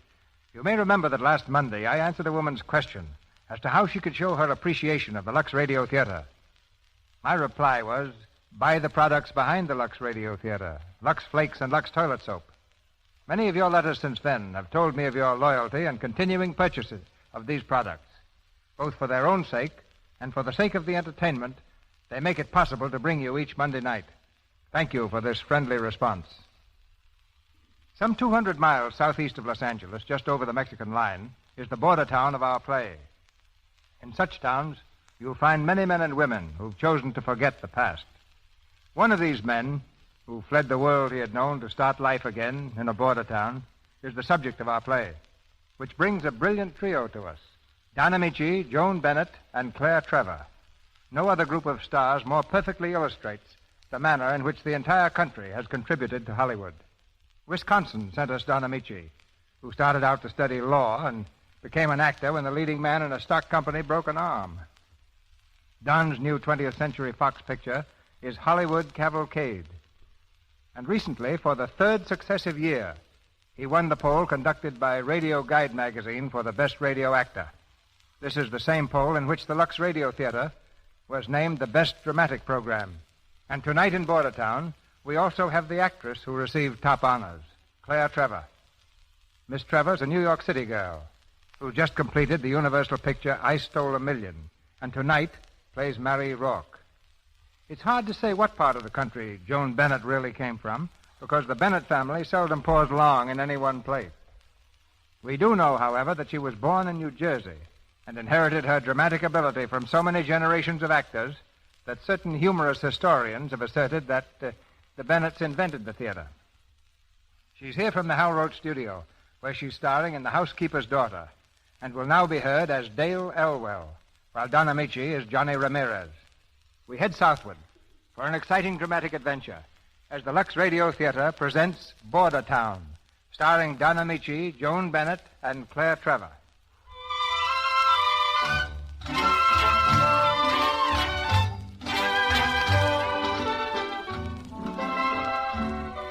The Mexican Quarter in the city of Los Angeles. It's a warm spring night, and in the picturesque plaza, swarthy merchants struggle to entice tourists to their native wares. At the edge of the quarter stands a shabby office building. There are lights on the second floor, where the graduation exercises are being held in the Pacific Night Law School. The hot room is crowded with students and parents, whose faces reveal half a dozen different nationalities. Poverty alone seems to unite them. Poverty and the booming voice of the guest speaker, the Honorable J. Rufus Barneswell, who is just concluding the final oration to the graduates. Your applause should be not for me, but for these young men. For such young men as one whose history I happen to know. What does he mean? It is I reveal no secret when I say this young man was the tough guy of a tough neighborhood. This boy solved his own problem. Toiling at the hardest manual labor by day, he studied by night until his courage and ambition brought him to the point at which he now stands. That young man, my friends, is Johnny Ramirez. Such nice things you say. Oh, Mrs. Ramirez. Well, you should be very proud of Johnny tonight. Oh, I am, Senor Judge. And excuse me, he was not bad, boy, Excellencio. Only one little bit wild, maybe. We have party for Johnny now. We poor people, but maybe you come, eh? Yeah, how about it, Your Honor? Well, I don't know, Johnny. Judge Barneswell, if you're going to make that other appointment tonight, you'd better hurry. Oh, yes, Dave. Well, good night, Mrs. Ramirez. Adios. And, Johnny. Yes? Don't forget, boy, you're not a lawyer yet. There's still a bar examination, you know, and they're making them pretty tough these days. Ah, I'm not scared, Judge. Remember what you said about me? I'm still pretty tough, too. That's right. Good luck, Johnny. Come on, Dave. Thanks for getting me out of here. You know, this thing sort of got me tonight. Carried away by your own oratory, Judge. You shouldn't be. It's practically the same speech you made at the Sons of Denmark barbecue. Yeah, just the same, it's rather pathetic, you know. They ought to stamp out these quack law schools. Why, it's worse than swindling. What chance have these young foreigners got when college graduates with social position, money, and every possible break are starving to death as lawyers? It's better than starving to death as farmers. I wonder. At least they'd be happy. Why should they be educated to want things that they can't have? Educated into unhappiness. You take that Johnny Ramirez chap. Let's take a cab instead. You're getting me depressed, Judge. Johnny Ramirez, the kid I once sent to reform school. Hey,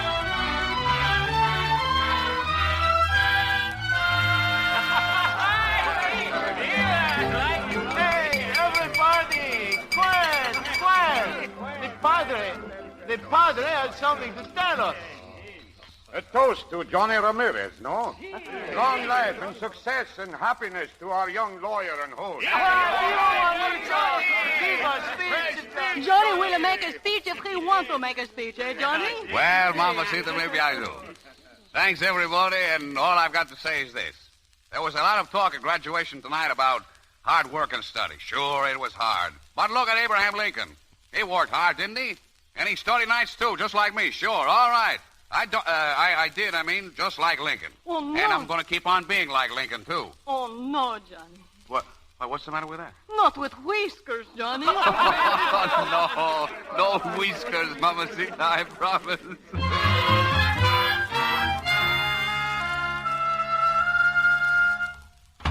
Padre, sit down, Padre. Oh, so good to see you. Thank you, Mrs. Ramirez.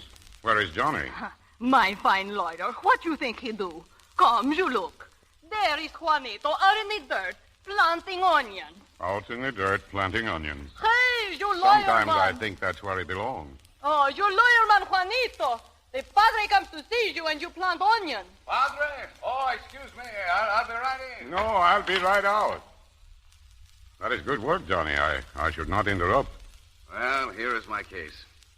If I win it, Padre, a case of onions. It goes slowly, eh? Yeah, doesn't go at all. But I hear you have many clients. Yeah, plenty of clients and no fees. In the last month, I collected $2. You're helping your own people, Johnny. There's a greater satisfaction in that. Oh, it's not the money I care about, Padre, but I'm not getting any place. Your chance will come, Johnny. Patience is one of the virtues of our people. Johnny, you got to help me. Oh, good day, Padre. Well, you've been hurt. Oh, I just now come from hospital. I come straight to Johnny. Oh, I got mucho trouble, Johnny. Well, what happened, Manuel? Oh, this morning I go to market to buy vegetables. I go early, 3, 4 o'clock this morning. Oh, Johnny. Go on. Well, I buy vegetable like every day. I get in my truck to come back.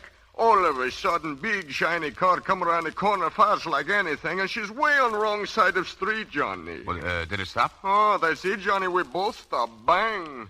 My truck, she's all busted up in little pieces. Spinach, tomatoes, everything is all over this street. And me too, Johnny. Well, who hit you? Did you get the license number? It's a very nice lady. She was driving the car. The man's not so nice. I think maybe both have a little too much vino. I say, my poor automobile, what I do? Lady say, here's some money. Man say, no, give him nothing. Then they go away. Some man take me to hospital. Well, did the man see who they were? Did he get their number? I don't know. Oh, Johnny, the lady give me card. She say I sue her. What she mean, Johnny, sue? Where's the card? Where? Here, Johnny, you keep. I know one card. I want poor old truck. Well, Johnny, Dale Elwell, 2021 Bel Air. Oh, that's a classy section. You fix my truck, Johnny. You good mechanic. I'll fix your truck, Manuel, in a courtroom. And if I don't, then I've wasted 5 years studying law. Dale Elwell, 2021 Bel Air.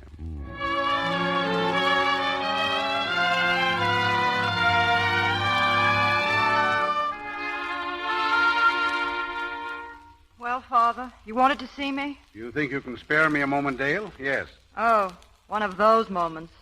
You usually have a snappier answer than that. Oh, you'll have to forgive me. I still have a head from last night. As your mother mentioned something about it. Well, the funniest thing happened last night. Brooke Manville and I were down in Little Mexico. I know all about it. Oh, I get it. Apparently I've started on the wrong topic. You started on exactly the right topic. Dale, you're 25 years old. Right now I'm 125. Now, don't you think it's about time you quit being the wild young thing just out of school? Tasting life and freedom for the first time and being, so gay about it all? Oh, Dad, please. All I did was go out with Brooke. We had a good time, and coming home, I ran into some stupid little Mexican's truck. The truck was banged up, I guess, but nobody was hurt. And after all, Brooke's the best lawyer in town, so you say. So what? Only this. That stupid little Mexican was smart enough to get a lawyer. And here, my dear girl, is his telephone number. He's been calling all day. Now, maybe you can settle this out of court. But in any event, I hope you get the licking of your life. Oh, Dale. Dale, don't make me talk to you like this. Good Lord, darling, you might have been killed. Oh, I'm sorry, Dad. I just can't seem to find myself. You're right. I've got a licking coming to me. Well, I might as well call Brooke first. It'll be fun seeing him take it with me in court.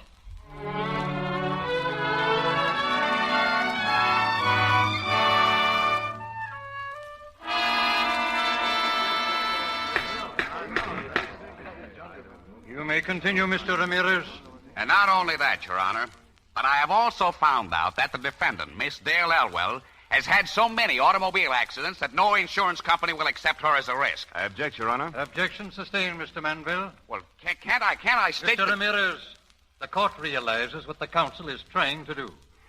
Counsel should realize that this is not a law school, and that he should not come before it without proper preparation of his case.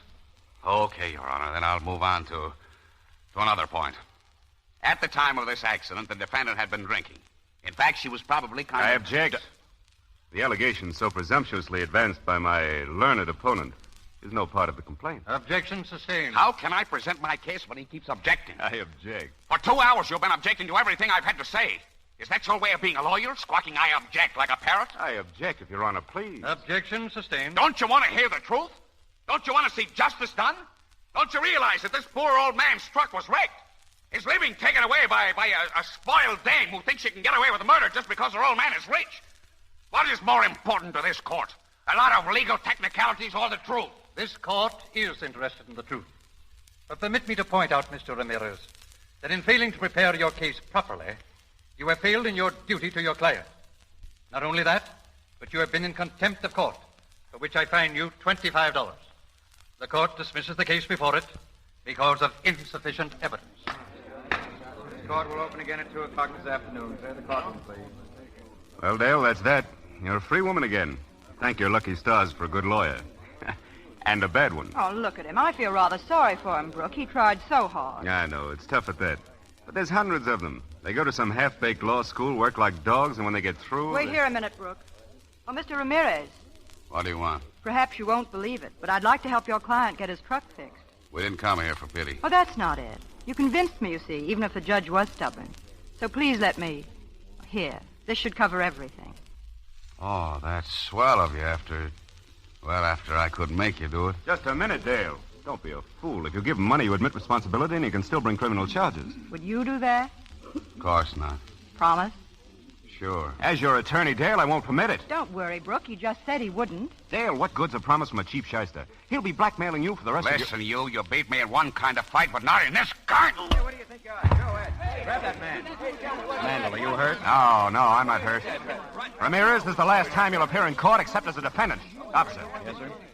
Will you be good enough to ask the judge if Mr. Ramirez and I may see him in his chambers immediately? Sure. Come on, you. You ain't bawling me out just because I smacked this big windbag. It's just because you don't want a guy like me who comes from where I do to get a break, that's all. It's not what you are or where you come from. It's you, Ramirez. You're a ruffian at heart. You're cheap, brutal. You'd be that in any country in the world. Is that all? That's all. Except that I'm afraid that your legal career is just about ended. You mean that they disbar me? I'm afraid so, Mr. Ramirez. Oh, but, Judge, listen, please. All I did was lose my temper. That won't happen again. Look, I've worked like a dog. I've studied for over 5 years. Please, give me a chance. My mother will... Gee, Your Honor, don't you understand? I'm sorry, but when the grievance committee of the Bar Association asks my opinion, there's only one thing I can do. Good morning, Mr. Ramirez.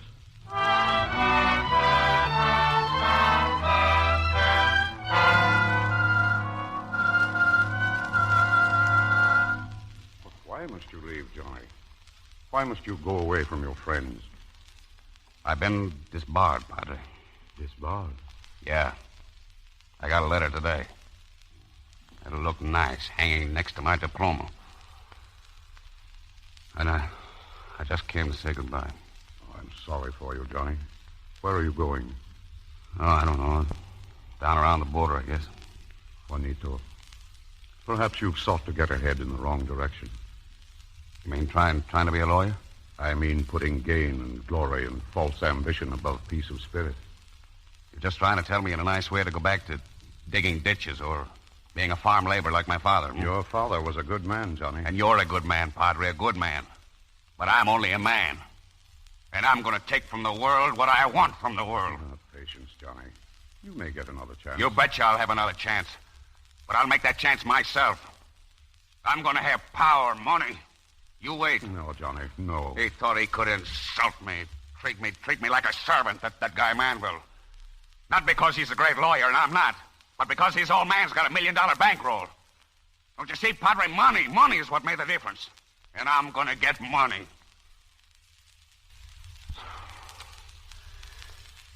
Goodbye, Padre. If you can, kind of explain things to my mother. Si, Juanito. Adios. Juanito.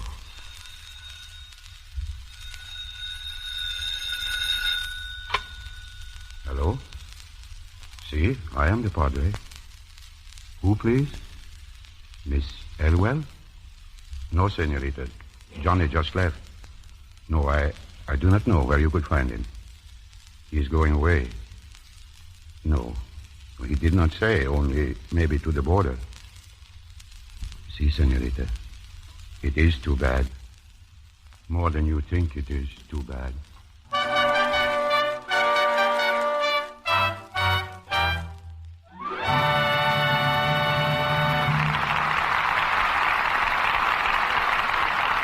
Just heard Act One of Bordertown with Don Ameche, Joan Bennett, and Claire Trevor. During this short intermission before Act Two, we bring you the Brownings. The family are at their summer cottage on the lake, and we find Mother Browning and Dot in the kitchen clearing up after breakfast. Dot looks up suddenly. Why, Mother, here comes that young Mrs. Smith from down the road. So early? Wonder what's up. Oh, hello there, Mrs. Smith. We're here in the kitchen. Come right in. Oh, good morning, Mrs. Browning. Dot. Hello. Would you mind awfully if I borrowed some soap? I've run out and I've got a dreadful stack of dishes to do. Why, of course. Dot, give Mrs. Smith a cupful of Lux Flakes. That'll last for days. Goodness, you don't use Lux for your dishes, do you? Oh, yes, always. But isn't it expensive? Oh, not at all. You see, it takes only a tiny bit of Lux to make a lot of suds. Oh, but I don't... Oh, here, look. I'll pour just a tiny bit of Lux Flakes into the dishpan right now, and you can see for yourself. I'll see all the suds as soon as I turn on the water. My goodness, what a lot of suds. Mm-hmm. Oh, and aren't they lovely? I'd just like to get my hands into them. They feel grand. Lux is real kind to your hands. Well, I'd like to use Lux for my dishes, but... And you can for almost nothing. Let me tell you, you can do your dishes for a whole day with about, a penny's worth of Lux. It's silly to bother with slow soaps and harsh soaps that spoil your hands. Good gracious, I should say it is. Well, I'm going to use Lux from now on. Mrs. Browning is right. You need only about a penny's worth of Lux Flakes to do your dishes for a whole day. If the water is hard, a little extra Lux softens it and gives you an abundance of suds. Think of that.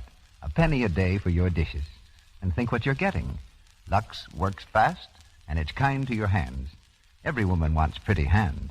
There is no harmful alkali in Lux to sting or irritate your skin. So when you buy soap for your kitchen, think of the 3 advantages you get with Lux Flakes. It's speedy, it's thrifty, and it saves your hands. Buy the generous large-size box of Lux Flakes for your dishes and other soap and water tasks. And now, here's Mr. DeMille, ready for Act 2. We continue with Bordertown, starring Don Ameche as Johnny Ramirez, Joan Bennett as Dale, and Claire Trevor as Mary Rock.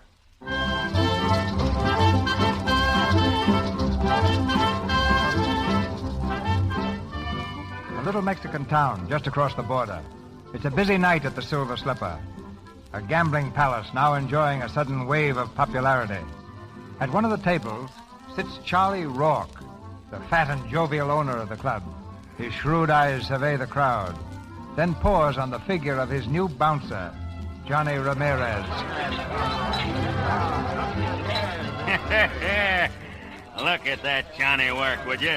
Day and night. He puts in hours that'd kill a horse. Yeah, what's the matter with him, Nuts? Say, that's the smartest kid that ever worked for me. He's busting with ambition. Keeps telling me how he's going to get rich. Being a bouncer? Hey, Charlie, ain't that the missus heading this way? What? Yeah. Well, gee, honey, I didn't expect you here. I'll bet. You look very happy about it, too. Well, I'm tickled to death. Only, well, you know, baby, I don't like for you to come to a joint like this. Sure joint, isn't it? Well, sure, but even that don't make it a proper place for a lady like you. Well, I can't stick home all day and night. All the fun I get up there is feeding the goldfish, and they only eat once a day. Oh, now, come on, be a good girl and run along home. I won't be very late. Hey, Johnny. Yeah. Good evening, Mr. Rourke. Hello, Johnny. Hey, Johnny, take the missus to her car, will you? Sure. And you be careful driving, honey. And you be careful lapping up that brew. Another couple of pounds, and it'll take a surveyor to measure you for soup. That's rich. Did you get that crack, Johnny? Ain't she a riot? Go on, honey, go on. You're killing me. Yeah, why not? Come on, Johnny. You know, the real reason I came down was to see you. Yeah. You go out the side door over there. You don't seem impressed. Sorry, I'm not as impressionable as I used to be. You're a swell-looking kid, Johnny. I can't go for you. I know. Thanks. Hey, Jose, get Miss Rourke's car. Si, senor, pronto. Okay, Johnny, if you don't feel like talking, I can wait. Good night. Hey, Marie. Yes? Nothing. Good night.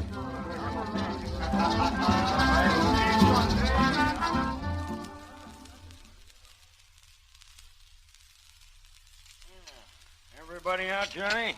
Yeah. Heavy take here tonight. Yeah, that's good. Ooh, gee. What's the matter? It's these teeth of mine again. They're killing me tonight. Now I'm going to run up to L.A. someday and have them all pulled out. That's a good idea. Here, 5,000. That ought to make you feel better. 5,000? Hey, that's great. That's great. I guess I'm a pretty lucky guy, Johnny. Having a girl like Marie for a wife, fixing a swell home for her. Boy, I certainly like a witty dame like her. But not too witty. Huh? Oh, I get it. You mean on account of sometimes she gets lonesome? Well, I'm going to take care of that, too. You know, I got a kind of idea. After I get my choppers yanked out, I'm going to take Marie places, show her things like Europe and Paris and things like that. Yeah, she deserves it. Yeah. Want me to ride home with you? Huh? Oh, yeah, you'd better. I'd hate to get knocked over with this kind of dough on me. You ready? Sure. I'll get your car.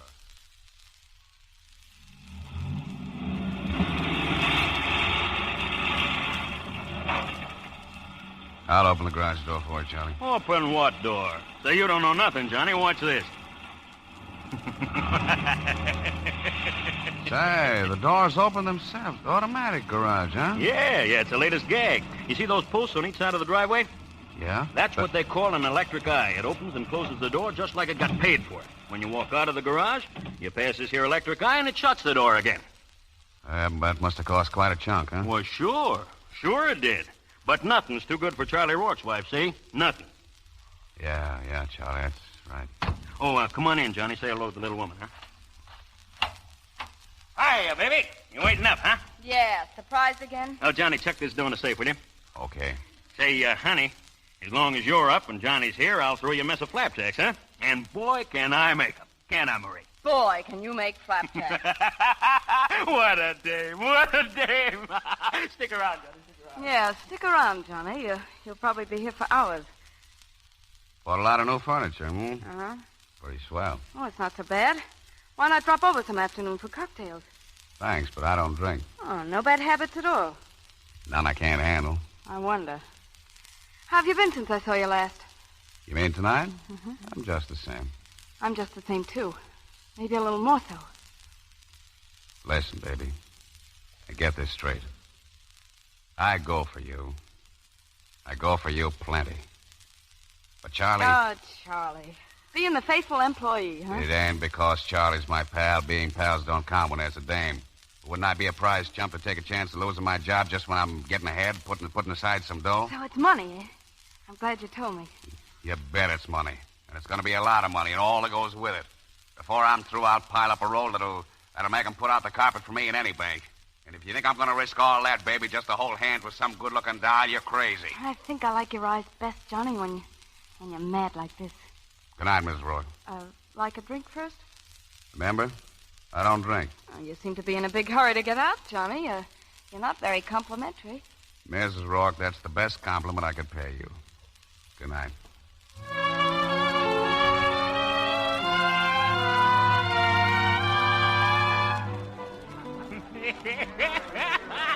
Hey, Johnny. Johnny, come over. You want to see my new teeth again? Oh, look. I'll look at them later when I got more time to enjoy. Huh? Oh, sure. Great boy, huh, Marie? Great. You're glad to see me back, ain't you, baby? How you like my teeth? Yeah, they're beautiful.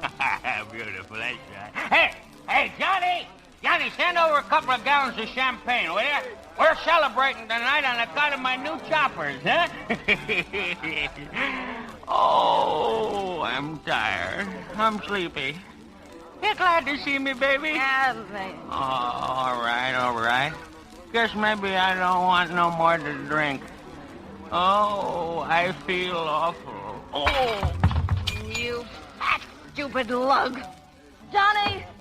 How's he doing? Well, can't you see? Get your coat. I better drive him home. Oh, just take him to the car. I'll drive myself. Okay, come on.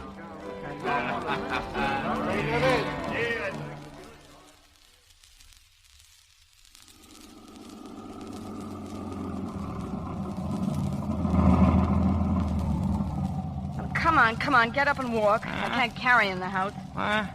Oh, you just go ahead, honey. I'll catch a little snooze here in the garage. Oh. Best garage in town. It cost me over... Charlie! Huh? Charlie, wake up, will you? Huh? Oh, you run along, baby. You run along. I'll be right in. Just turn off the motor. Mustn't let the motor run. No, just turn off the motor. Charlie, wake up. Oh, out cold. I ought to leave you here for good. I ought to let the motor run and wash you out, you... Why not? No. Sure, why not? Carbon monoxide poisoning. Suicide. Who'd worry about him? No.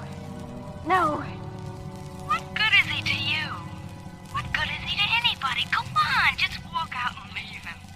Close the door after you. Go on. Why not? Why not? Why not? That's right. Close the door. Close it tight. Go on. Go on. Close it.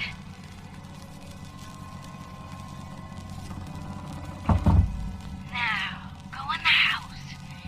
Suicide, that's all. Suicide. Suicide.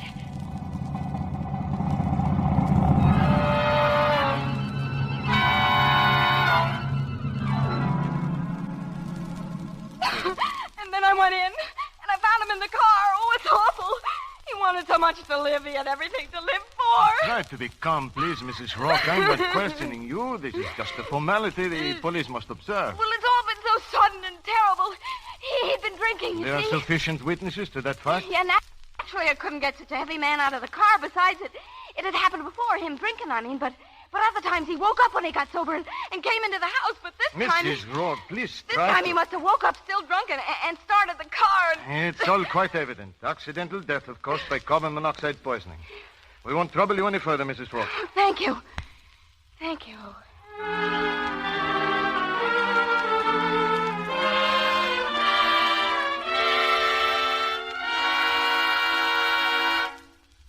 Get those tables lined up over here, will you? I want to see how it looks. Oh, hello, Marie. Hello. Your new place all ready for business? Yeah, sure, pretty near. Looks swell, huh? Oh, yeah. Lots of luck, Johnny. Oh, thanks, Marie. You've been a big help. I've been meaning to tell you. Oh, forget it. You've been swell taking care of things these last 3 months since Charlie... Marie, what's the use kidding ourselves? You know, You what, Johnny? You know what I'm talking about. There's nothing to stop me now. Nothing to stop us. You're mine now, Marie. Do you get that? You're mine. Yes, Johnny. Forever. That's a long time. We're going to get married. Because I love you. Because I'll always want you. You won't get tired of me, Johnny. Not as long as I got a bankroll, and I got one. I can make my own money. I can help you make more. Johnny! You win, Marie. Gee, I wonder how it'll seem being married.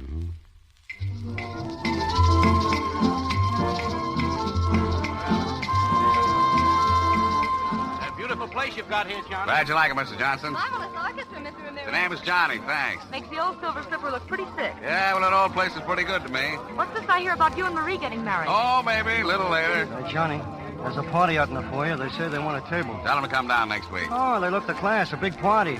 The girl says to tell you the names of Miss Elwell and Mr. Manville. Dale Elwell? Well, I don't know, but she said she knew you. Yeah. Take over here a minute, will you? Hello, Mr. Ramirez. Well, a couple of old friends. I forgot to make a reservation. Miss Elwell and Mr. Brooke Manville. We saw your name outside. Yeah, you still want to stay? I suppose we can get a table? Oh, I suppose so, as a special favor to old friends. Hey, Dominique, get that table out of my office. Put it there in the corner, will you? He'll seat you. But I like personal service. Come along, Savage. Savage, huh? It's a pity to waste such grand music. Too busy to dance, Johnny? Dale. Take it easy, counselor. Like dancing, Savage? With you? Sure. Come on.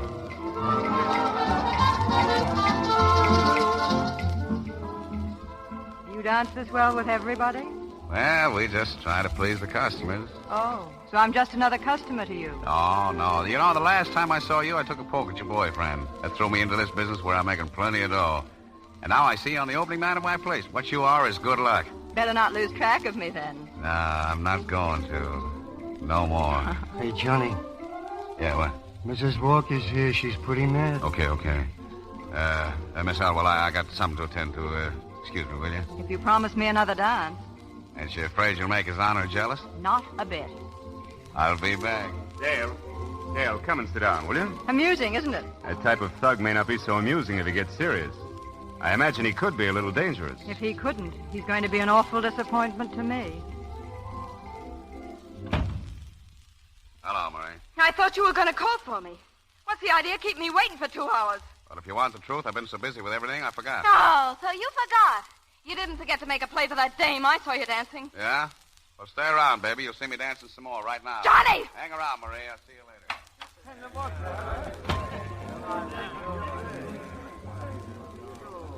I don't see how you could have accomplished all this, Johnny, in such a short time. Just lucky. No. I imagine you get what you go after. Most of the time. I'll bet your wife is proud of you. I'm not married. What? A handsome, successful young man like you not grabbed off yet? Say, look, quit riding me, will you? I'm not riding you. Don't be so self-conscious. You know, I've never been this way before. You make me feel kind of dumb. Your only trouble, Johnny, is that you don't know how to play. You work too hard. Well, I guess I could learn. Like me to teach you? Sure, I would. All right. First, you have to relax. It's a lovely night. There's a moon. Soft music. This is really romantic, my boy. Drink it in. Enjoy it. Hey, you're swell. Of course I am, and we're going to have fun together. What's out there? That's a patio. Let's, Why not? Come on, Johnny.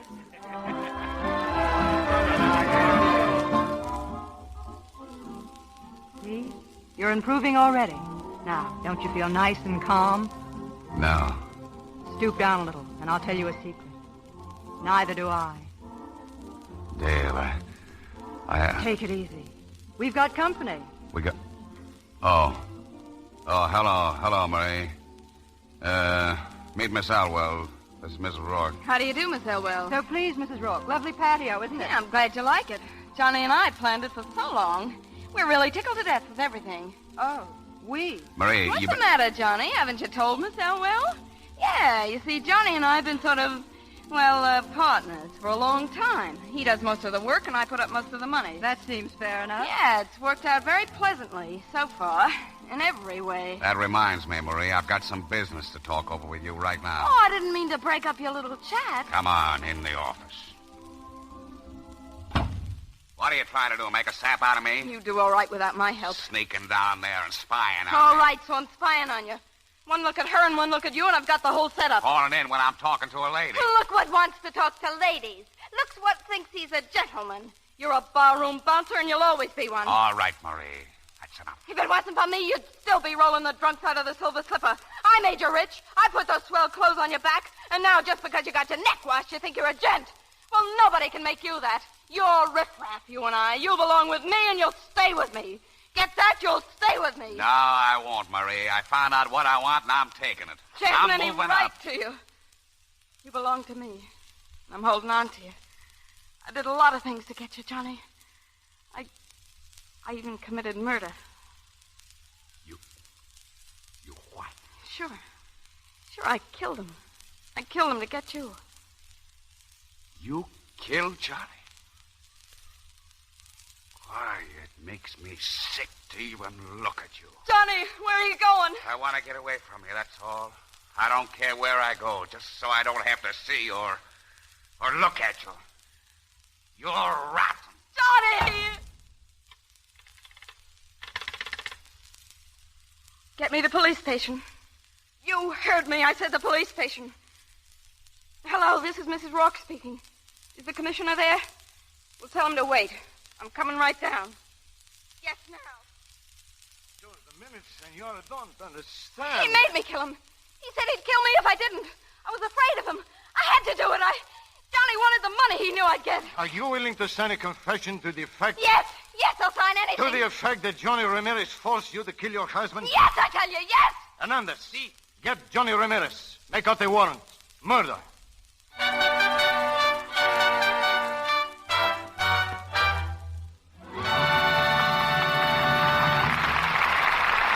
We pause for station identification. This is the Columbia Broadcasting System.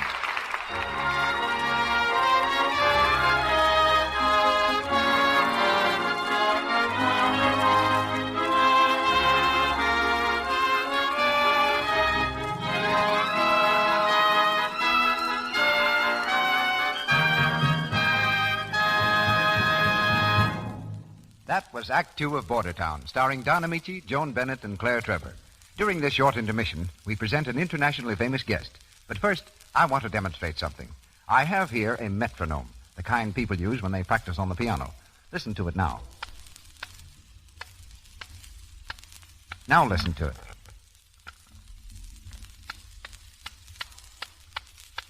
Quite a lot faster, isn't it? In fact, it's 4 times as fast. And that's the difference between Lux Flakes and a cake of soap in your dishpan. Lux dissolves 4 times as fast. Cake soaps are so slow. Remember, until the soap goes into suds, it can't clean at all.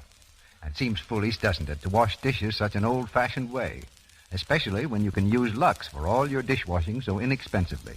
And think of this. Lux Flakes are as gentle to your hands as the finest toilet soap. A little Lux goes so far and makes such wonderful suds that it's truly thrifty. Better start using Lux for your breakfast dishes tomorrow morning. Remember, it's speedy, it's safe, and it saves your hands. Here's Mr. DeMille. Tomorrow is the 4th of July, and it's a remarkable 4th.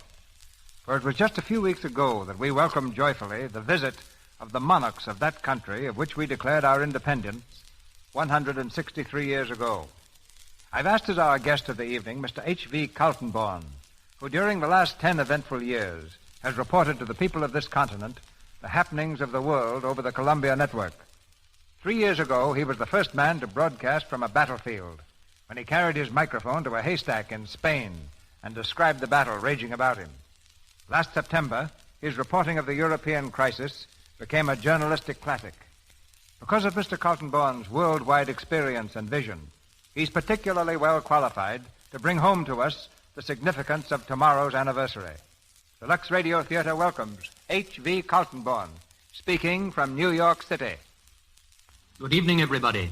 The play to which we are listening reminds us that people from border towns all over the world have found a home in America. And tomorrow, their sons and daughters here in their land of adoption will join in celebrating our common heritage of freedom. The 4th of July is the birthday of the United States. It is a happy custom to celebrate birthdays with gifts to the celebrant. Let us therefore pause for a moment and ask ourselves, what gift can I make to my country? What does it need that I can supply? How can I express my thanks for what it gives to me? Surely every American citizen is now conscious of certain blessings which he enjoys. In Europe, Asia, and Africa, war and rumors of war abound. Throughout most of Europe, national energies are concentrated almost exclusively on preparation for war. The fine arts, the pursuit of knowledge, science, literature, recreation, even religion are subordinated to the state's demand for fighting men and war machines. We, too, are preparing, but here we are still able to spare time and money for those things that give value and meaning to human life. We can afford leisure to enjoy radio plays and outdoor sports. We have no military conscription, and we are happy to remember that with our good neighbor Canada, we possess the world's longest unfortified frontier. In 1 year, 1939, we can have 2 successful World's Fairs on our Atlantic and Pacific shores. Best of all, we can still afford the priceless luxury of freedom. We are still strong enough to grant freedom even to those who would use it only to destroy it. But we must be on our guard. There are those among us who despise liberty even as they use it to achieve their foul ends. Let us mark these men and know them for what they are. They are easily recognized. In a land of religious freedom, they attack freedom for a religion they dislike. In a land of racial tolerance, they are intolerant of every race to which they do not belong. In a land of free speech, they would mob and silence those with whom they disagree. Their number is small, but an easygoing, generous people sometimes permits a rabid minority to assume great power. Let us resolve, therefore, on the birthday of American freedom to conserve that freedom. Each one of us can bring a precious birthday gift to the altar of our country. Whenever and wherever you hear men preach hatred or intolerance, speak out against it. Remember, silence gives consent.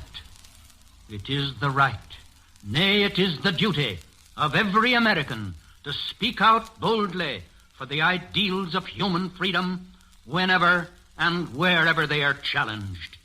By so doing, we of the New World will keep alight the torch of liberty in the troubled days that lie ahead.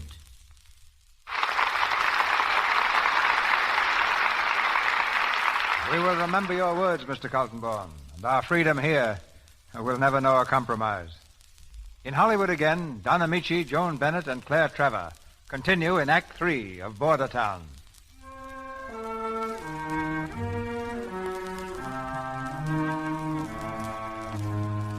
It's 3 weeks later. Arrested for the murder of Charles Rourke, Johnny's in the Mexican jail, calmly awaiting trial. He's just finishing a letter to Dale Elwell. Something seems to puzzle him, and he calls a guard.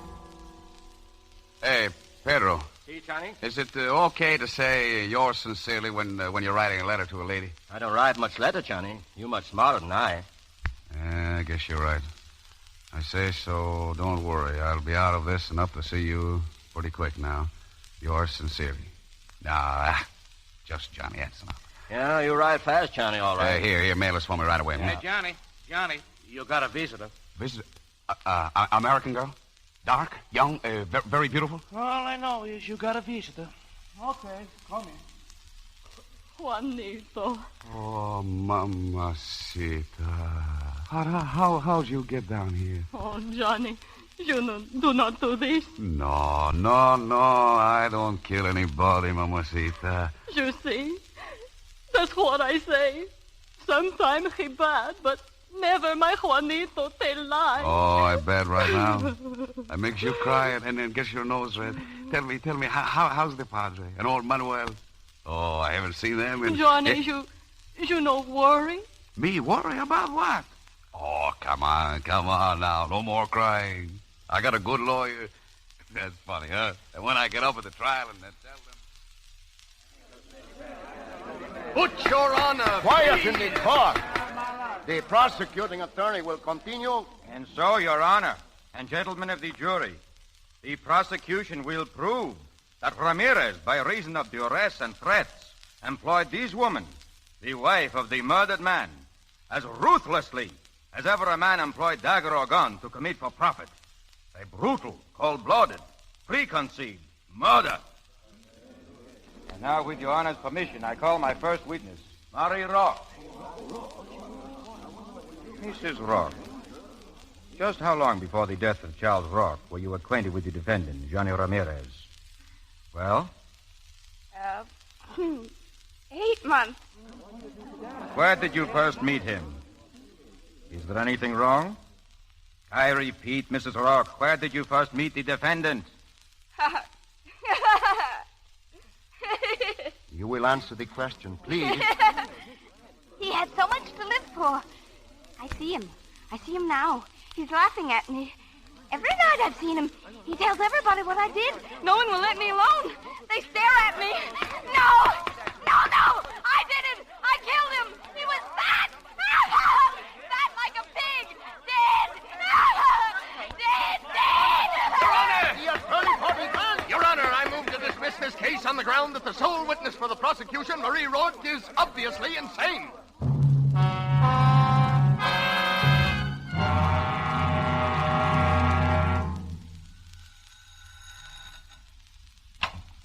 Yes, sir? Johnny Ramirez is the name. Yes, Mr. Ramirez? Now, you've got it memorized. Go tell it to Miss Elwell. Sorry, sir. Miss Elwell is not in. I'm sorry, too, but I don't believe it. Go in and tell her I'm here. No, don't bother. I'll tell her so myself. Yes, but, Hi, Dale. Gee, you look swell. Johnny, I'm so glad to see you. I just came up from the border. Oh, gee, I've been thinking of you plenty. They gave you a pretty bad time, didn't they? No, the only tough thing about it was that I had to break that date with you. Oh, I wanted to come down to the trial, but my family... Sure, forget it. Here, I brought you something. Oh, thank you. Johnny, what a beautiful corsage. Corsage, my hat. That's a genuine orchid. Come on, pin it on. Let's get going, huh? What? We're celebrating, Dale, and believe me, have I looked forward to this. Oh, Johnny, I'm so sorry. I was just leaving. Sure, with me. Really, I can't. I'm on my way to a dinner party. Oh, well, cut me in, and then we'll sneak out early, huh? Oh, I couldn't do that. It's one of those very stiff and formal affairs. Older people, friends of the family. Oh, all right. Listen, I'll take you there. Oh, it's so far, Johnny. It's way past Malibu. Yeah, well, the farther the better. Okay, but we better get started. Come on, Johnny, step on it. I'm nearly an hour late already. And you're going to be later, because here's where we stop. Johnny, I'm not fooling now. I must get to that party. I know, but what I got to say is more important than the dinner party. Honest it is. All right, what? I love you. That's very sweet of you, dear. When I first saw you that day in court, I wouldn't have had the right to say it. I was busted. I didn't amount to nothing. And now I've got dough. Lots of it, and plans to make more. All the work and everything was worth it just to be able to tell you this. That's a lovely compliment. Your class. Real class. Something a guy can love and respect.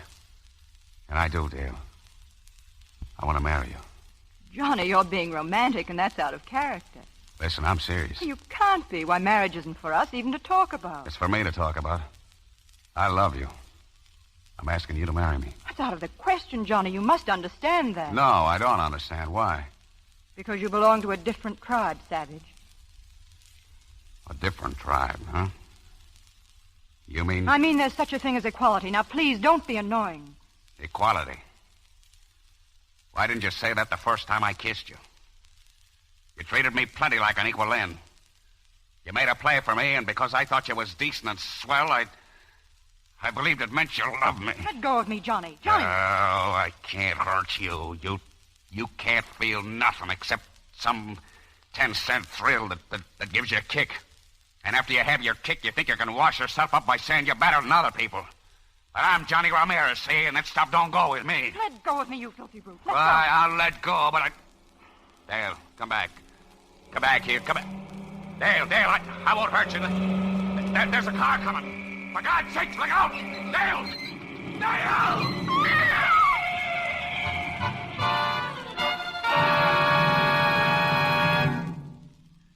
You may see him now, Mrs. Ramirez. Remember, only a moment. Sí, doctor. Juanito. Oh, hello, Mama. Juanito, how you feel?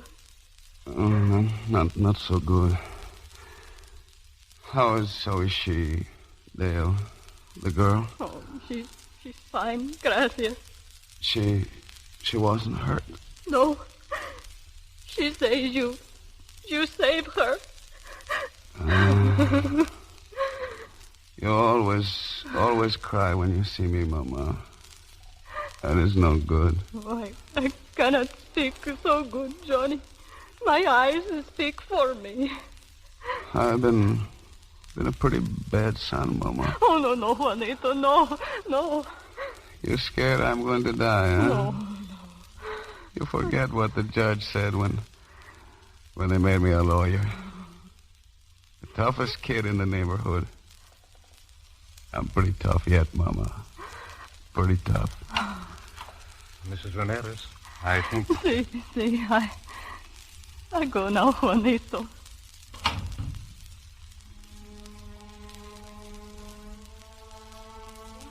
You know, dear God, I don't remember my prayers very well. I've been no good. But it's all right. Now I know what's wrong. She was right, God. A different tribe. God help me. Johnny Ramirez needs help. Not much, but a little. I don't want money no more. From now on, all I want is to be happy. I think I know what that means. Johnny. Dale. Every time you see me, I make a bigger fool of myself. Me praying. Oh, Johnny. I didn't think you knew how to cry. Neither did I. Thank you for teaching me, Johnny. You're not mad at me? No, Johnny. I'm not mad. You forgive me? Oh, yes, yes. If there was anything to forgive you for, I'm the one. Look, Dale. You marry that Manville guy. He's okay. If he'll have me. He'll come to my opening. You and him together. Another one, Johnny.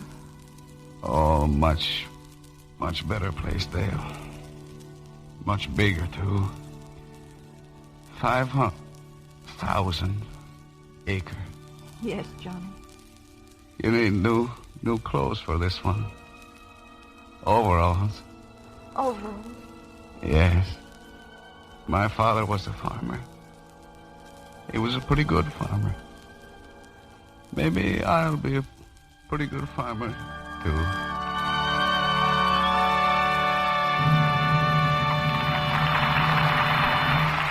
have just heard the last act of Bordertown with Don Ameche, Joan Bennett, and Claire Trevor. In a moment, our stars return to their curtain calls. But first, I'd like to remind you that in the summertime, more than ever, people notice your hands. If they're rough and red, they show up terribly with light-colored summer dresses and short sleeves. They wreck the looks of your costume and cause you embarrassing moments. Now, summer hands are busy hands, and they need special help. Help in the dishpan, for instance. The kind of help you get with Lux Flakes. You wouldn't dream of washing your hands with a harsh kitchen soap, would you? Then why plunge your hands 3 times a day into a dishpan full of strong suds that sting and bite your skin? That's foolish, when Lux Flakes are so gentle as the finest toilet soap. They help your hands stay soft and smooth. Lux has none of the harmful alkali found in harsh soaps. And you need only about a penny's worth to do your dishes for a whole day. In hard water, a little extra Lux softens the water and gives an abundance of suds. Just remember, Lux is kind to your hands and kind to your pocketbook. Ask for the large-size box of Lux Flakes for extra economy. And now, Mr. DeMille with our stars.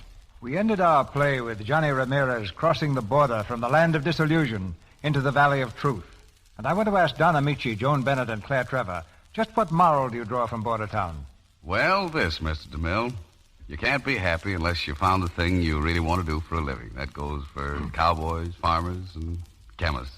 Is that right, Joan? Actors, too. I think it's especially true of actors. Was there ever a really good actor or actress who didn't like the work? Some actors like acting so much they do it on their own time, too. I don't like it that much. It's the pleasantest sort of work, though, if you like work. And despite all the jokes about it, I think everyone does. Don't you, Claire? Of course. But getting back to that moral of Don's about happiness coming through finding the thing you want to do, isn't it usually by pure accident that you find the right thing? Well, it certainly was with me. When I went to college, the man who made out my registration papers, for no reason at all, put me down as a law student, so I just let it pass. See, I might have been a lawyer through accident, except for another accident that made me, whatever it is I am. What kind of an accident made you an actress, Joan? Well, it's never very accidental for a Bennett to get mixed up with acting. Once, many years ago, there was a Bennett who quite accidentally did not become an actor. What about you, Claire? Well, a friend of mine went to dramatic school instead of college, so I did, too. It was probably an accident that anybody ever hired me.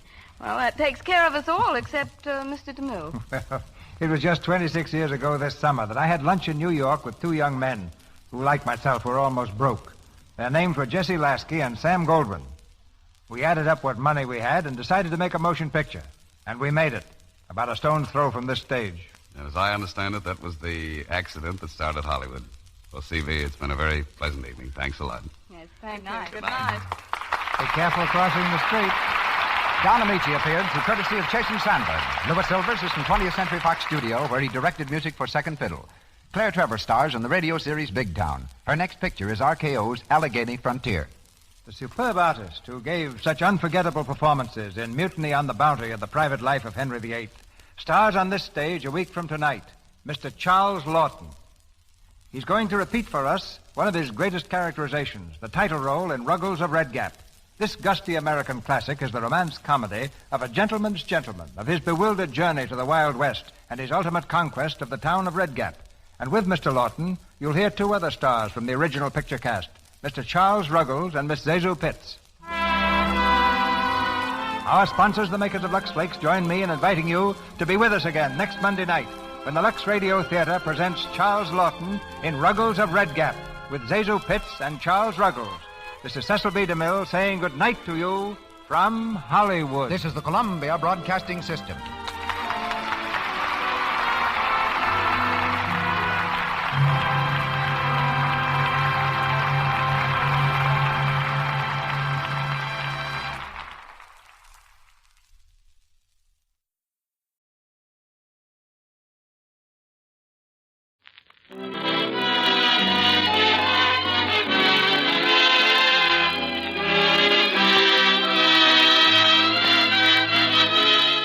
Edward G. Robinson, Joan Bennett, and Dan Duryea in The Woman in the Window.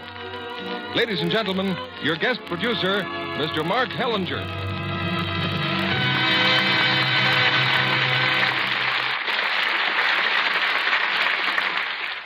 Greetings from Hollywood, ladies and gentlemen. Some years ago, I produced a picture called Brother Orchid, starring Edward G. Robinson in one of those gangster roles he made so famous.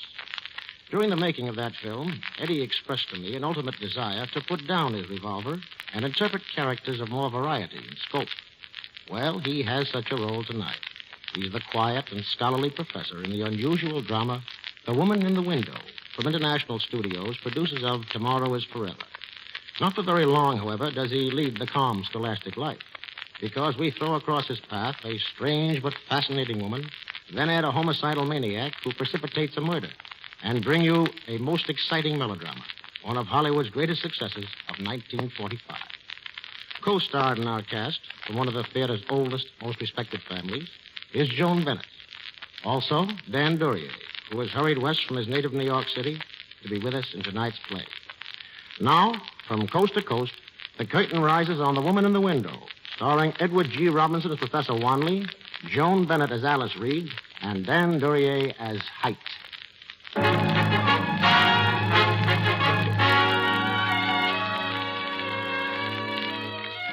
Dusk in Midtown, New York City. A scorching July day has ended, and now, before the evening rush to theaters, the streets are almost empty. There's a clubhouse just off Fifth Avenue, an unpretentious, dignified, brownstone building. And waiting in front of it is an unpretentious, dignified gentleman. Next to the clubhouse is an art gallery. Slowly, the gentleman walks over and gazes into the window. Enchanted by the provocative face that smiles at him from a newly painted canvas, he is unaware that two men now stand behind him.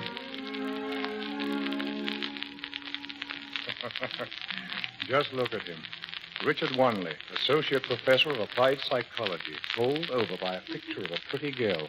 I wonder how long we have to stand here before he notices us. Oh, Frank. And Michael. Well, how are you? Been waiting long? Oh, no. Say, who is she?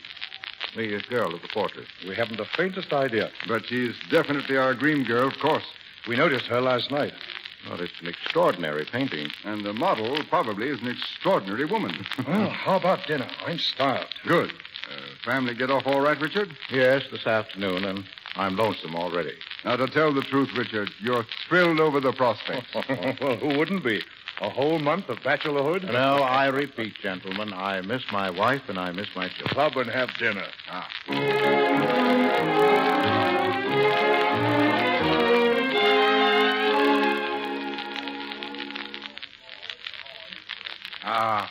Now, that's what I call a meal. Well, what's on the program now? I suggest a drink, a cigar, and a good old talk fest right here in the club. Are you out of your mind? Frank, what about the Stork Club? That's more like it. Now, what's gotten into you tonight? The two of you. You're determined to show me the town, aren't you? Throw over the traces. Whoopee. We want to see you celebrate. It'll do you good. Well, that's a fine prescription, Michael, from one of the city's most respected doctors. It's an excellent prescription. Frank, as district attorney, you should know some nice gay spots. You know, some that your office may be thinking of closing up. Oh, now, look. We're three old crocs. That sort of shenanigans is not for us. Oh, so I'm an old crock, eh? Richard is absolutely right. It's a darn good thing, too. Men our age... Good thing? I didn't say it's a good thing. I rather doubt that it is for men of our age. I'm stuffy and stodgy, and all the brightness of life, the spirit and adventure, well, it's all gone by now. Oh, come now. Michael was just kidding. Only as far as tonight's concerned. I've got to be at the hospital in 30 minutes, but in principle, I was not kidding. If you and Richard worked with the police as I do, you'd see what happens when middle-aged men try to act like colts. You'd know that tragedy starts out of the merest trifles. A casual impulse to do something daring, an idle flirtation. Youth can handle such things, but we... judging from that look you're giving me, Richard, I am treading on a tender spot. Oh, nonsense, if I'm giving you any look at simply one of academic disagreement. You see, with me, the flesh is still strong. It's the spirit that grows weaker by the hour. Yes, even if adventure should beckon to me. Even in the form of, of that most alluring woman in the window next door. I'm afraid all I do is clutch my coat a little tighter and run like the devil. Well, at least you could get her phone number for me first. Well, I'm sorry to break this up, but I'm on my way. Wait a second. You give me a lift. What about dinner tomorrow night? Excellent. Richard? Well, shall we stay here, 7 o'clock? Good. Do you think it's safe to leave me here alone in my rebellious state of mind? That depends on your plans. A drink, glance at a book, and home in bed by 11 o'clock. Good night, Richard. Good night. Good night, Michael. See you tomorrow.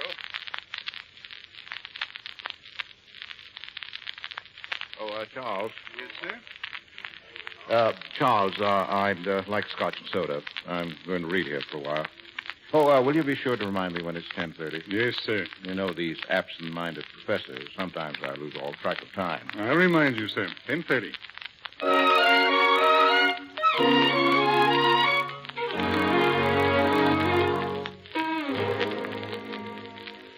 Professor Wanley? Professor Wanley? Charles. 10:30, sir.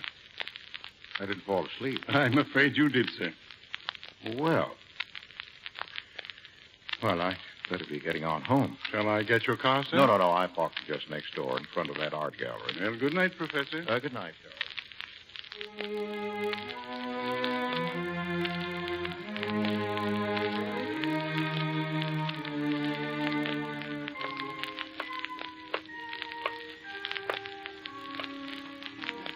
The morning edition paper.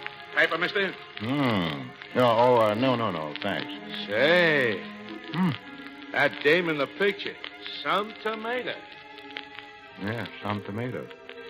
The woman in the window. What did I tell Frank? I'd clutch my coat a little tighter and run like... Well, what do you think of it? I beg your pardon? The portrait. What do you think of it? Well, it's an amazing Why, it's you. You're the one... Yes, I posed for it. Well, then my admiration for the artist is doubled. You mean it looks like Oh, me? more than that. It is you. I shouldn't be talking to you. It's just that every now and then I like to wander over here and watch people's reactions when they see the portrait. Oh, you mean like just now? How did I react? Well, there are only two reactions. One is a kind of solemn stare at the painting, and the other is a long, low whistle. Well, which was mine? I'm not certain, but I suspect that in another moment you might have given a long, low, solemn whistle. Well, that rather embarrasses me. Well, you don't look like a man given to whistles. Oh, no. It's, if my admiration was that obvious, I'm afraid you might misunderstand what I What really... if I said that I'd like very much to have a drink and talk for a few minutes? Well, you must excuse me if I appear completely bewildered. I am. Well, I have no designs on you, and one drink is all I'd care for. Is that all right? Well, it's fine. And thank you. Thank you very much.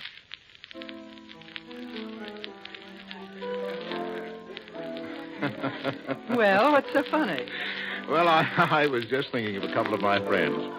I can't wait till I tell them about this. You see, they admired your portrait, too. I have a few other subjects that the same artist painted. Would you care to see them? Oh, very much. Then you can take me home. Well, it's a little late, isn't it? Besides, I recently was warned against the siren call of adventure. At my age. Is this adventure? Oh, yes, it is. I should never have come here to have a drink with you. Never? No, but I think I'd like to see those other paintings very much.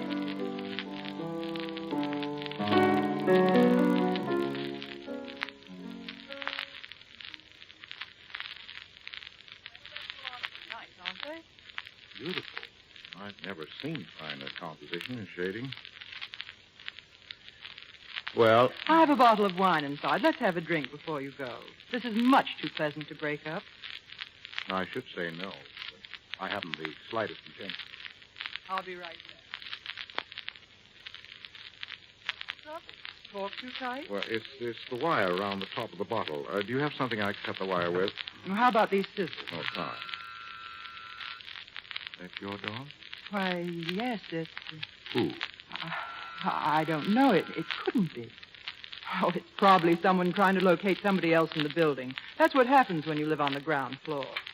Ellis, I just got in town and I... Oh, Fred, I... Who are you? Well, there's really no reason to be upset. My name is, Fred, darling, listen, please. I warned you. I told you if I ever found you double-crossing me.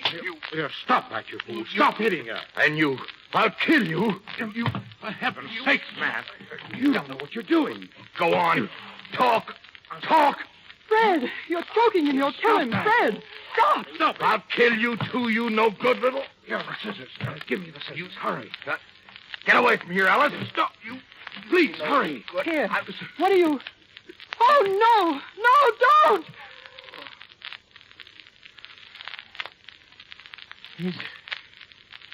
Is he... Yes. Yes, I think so. I better telephone the police. What's his name? Howard. Fred Howard. That's what he told me. You don't think that's his right name? I don't know. He's not breathing. No. He never told me where he lived or anything. He's just someone I knew. But he's so jealous and his temper, it's horrible. I'd see him maybe once or twice a week, but always alone. You better tell me the truth. I am telling you the truth. You said you always saw him alone? And how did you meet him? On a train. Why? Who knows that he saw you at all? Unless he's told someone, which I doubt. No one. You never mentioned him to anyone? Not his name, not even the name he gave me.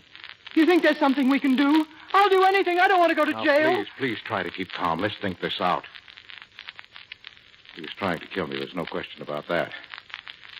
If I hadn't killed him, he'd have killed me. What if the police say it was self-defense? I'm ruined any which way, my whole life. You're thinking of something. What is it? No, I was wondering if we have the nerve for something. Something dangerous that would shut the door on us completely if we were caught. Anything you say. I'd die in jail. I'd die. Now, if nobody knows about you, if nobody saw him come here, how could either of us be connected with his murder if his body were found miles away from here? But how? My car's still parked in front of the art gallery. I'll drive it back here. Then what? I'll take the body, leave it, somewhere in the country. It'll be found, but maybe not for a week or so. You go for the car and I wait here? Would you be afraid? Well, once you got out of here, why should you come back? I don't even know who you are. And there isn't a man in the world who wouldn't try to get out of a mess like this if he could. No, we mustn't quarrel. If we do that, we're lost. Why can't I go with you? Because we mustn't be seen together. There's no need for me to tell you who I am if we're successful. All right. But leave something here. I don't understand. Leave something that would identify you if you don't come back. Well, that's fair enough. My hat. I have a vest. I always wear a vest, even in summer. It'll do. All right. Now we have to move fast. Look, almost no blood at all. That's very fortunate. Now, wash the scissors. Yes. Better boil them. Fingerprints, you know. The police do miraculous things with clues. A piece of cloth, a button. I'll be very careful. Nearly 1 o'clock. There may be some time getting back. Why? I don't know why. I only know that I want to be cautious. Now, just don't get panicky and call the police. I promise you that I won't fail you.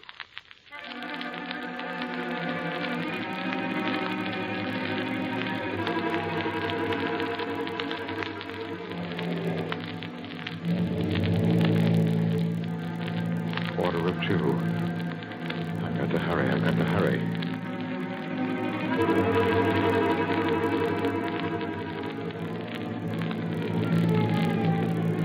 No.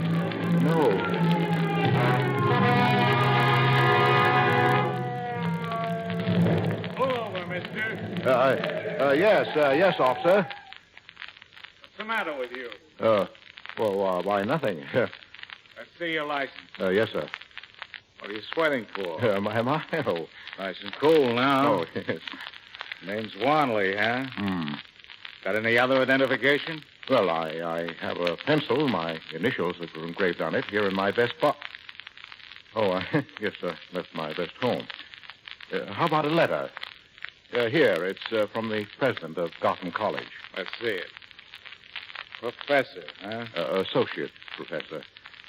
I know it sounds foolish, but I assure you I wasn't aware I was speeding. Speeding? I didn't tag you for speeding. You, No. Your lights. Don't you ever turn them on at night? Oh, I'm sorry. Okay. Get going, Professor, but watch those lights from now on. Yes, I will, officer. Thank you.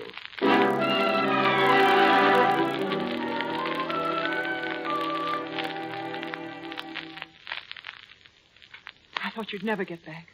Sorry. I wondered about it myself. Before I forget, my name is Reed. Alice Reed, in case you have to come back again. But if we're lucky, I won't have to come back. Now, we'd better get rid of anything that might identify him. I've already done that. You searched him? Had to be done, didn't it? Here's his wallet and his watch. A watch. What are those initials? CM. CM. Well, that doesn't sound like Fred Howard, does it? Put the watch with the other things. Tomorrow get on a ferry boat and drop it all overboard and be sure that no one sees you. Now, what about this rug? Well, there's only that one small spot. Well, wash it very thoroughly. A laboratory can find signs of blood that the naked eye could never see. I'll take care of it. Now, do exactly what I tell you, please. Otherwise, we might as well give ourselves up. We've got to think of everything in advance. Now, remember that. I will. Now, when I leave here, I want you to go over the whole place. Wash these glasses and put them back on the shelf. And get rid of that champagne bottle. There mustn't be one sign that you had any visitors tonight, him or me or anyone else. Well, looks as if I'm ready. I'll get a blanket. Good. I'll bring it right back. Right. He's quite heavy. Now, put out that light. Open the door. Take a look in the lobby. It's all clear. Wait for me here.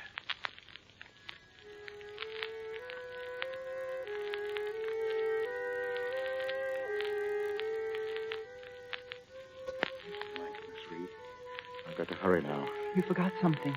Here. Oh, my vest, thank you. I won't see you again, I suppose. Well, for both our sakes, I hope this ends the whole thing completely and forever. All right, then. Goodbye. Goodbye.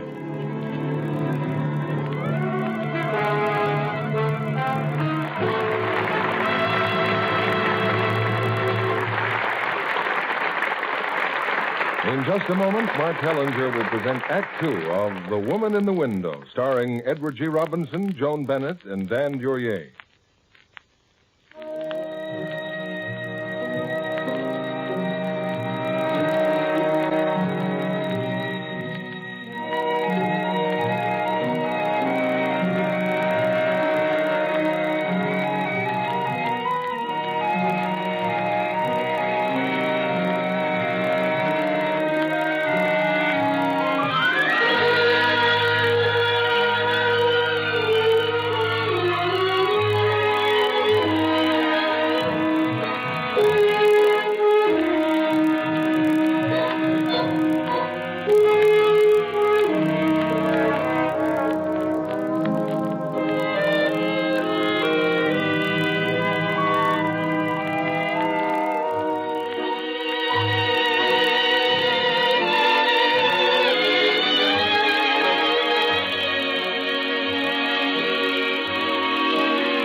Back to Mark Hellinger and our stars. Act 2 of The Woman in the Window, starring Edward G. Robinson as Professor Wanley, Joan Bennett as Alice Reed, and Dan Duryea as Height.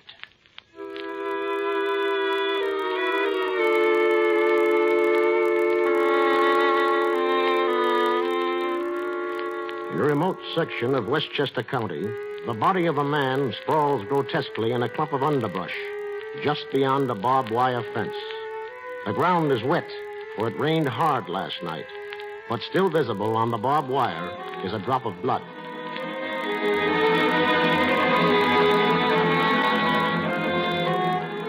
And now, it's 9 o'clock at night.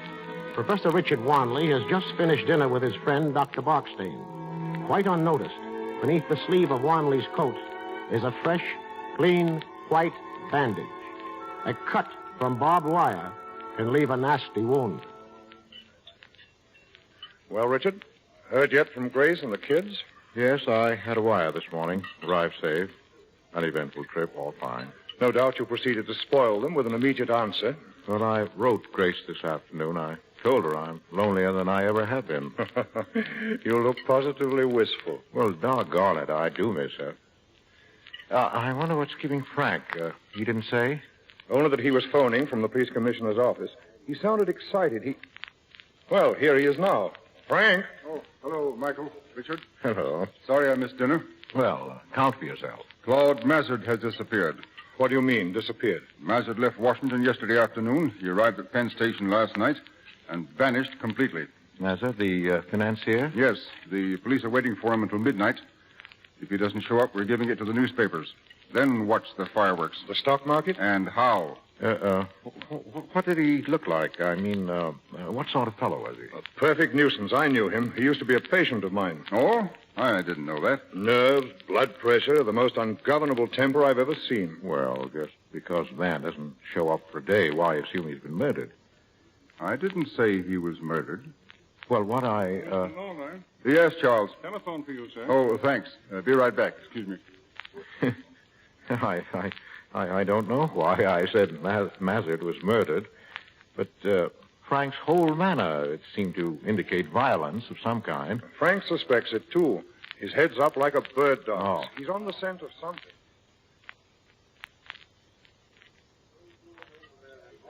I beg your pardon, gentlemen. Charles? Mr. Lawler's phone call. He had to go right to his office.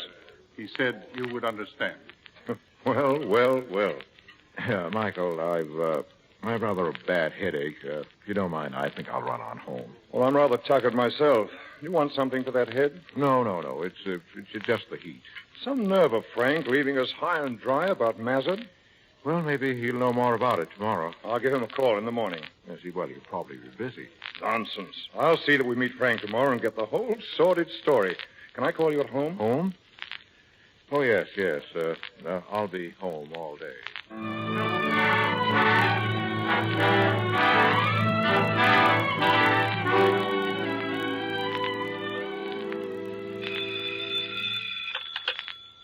Hello? Richard, this is Michael. Do you happen to have your radio on?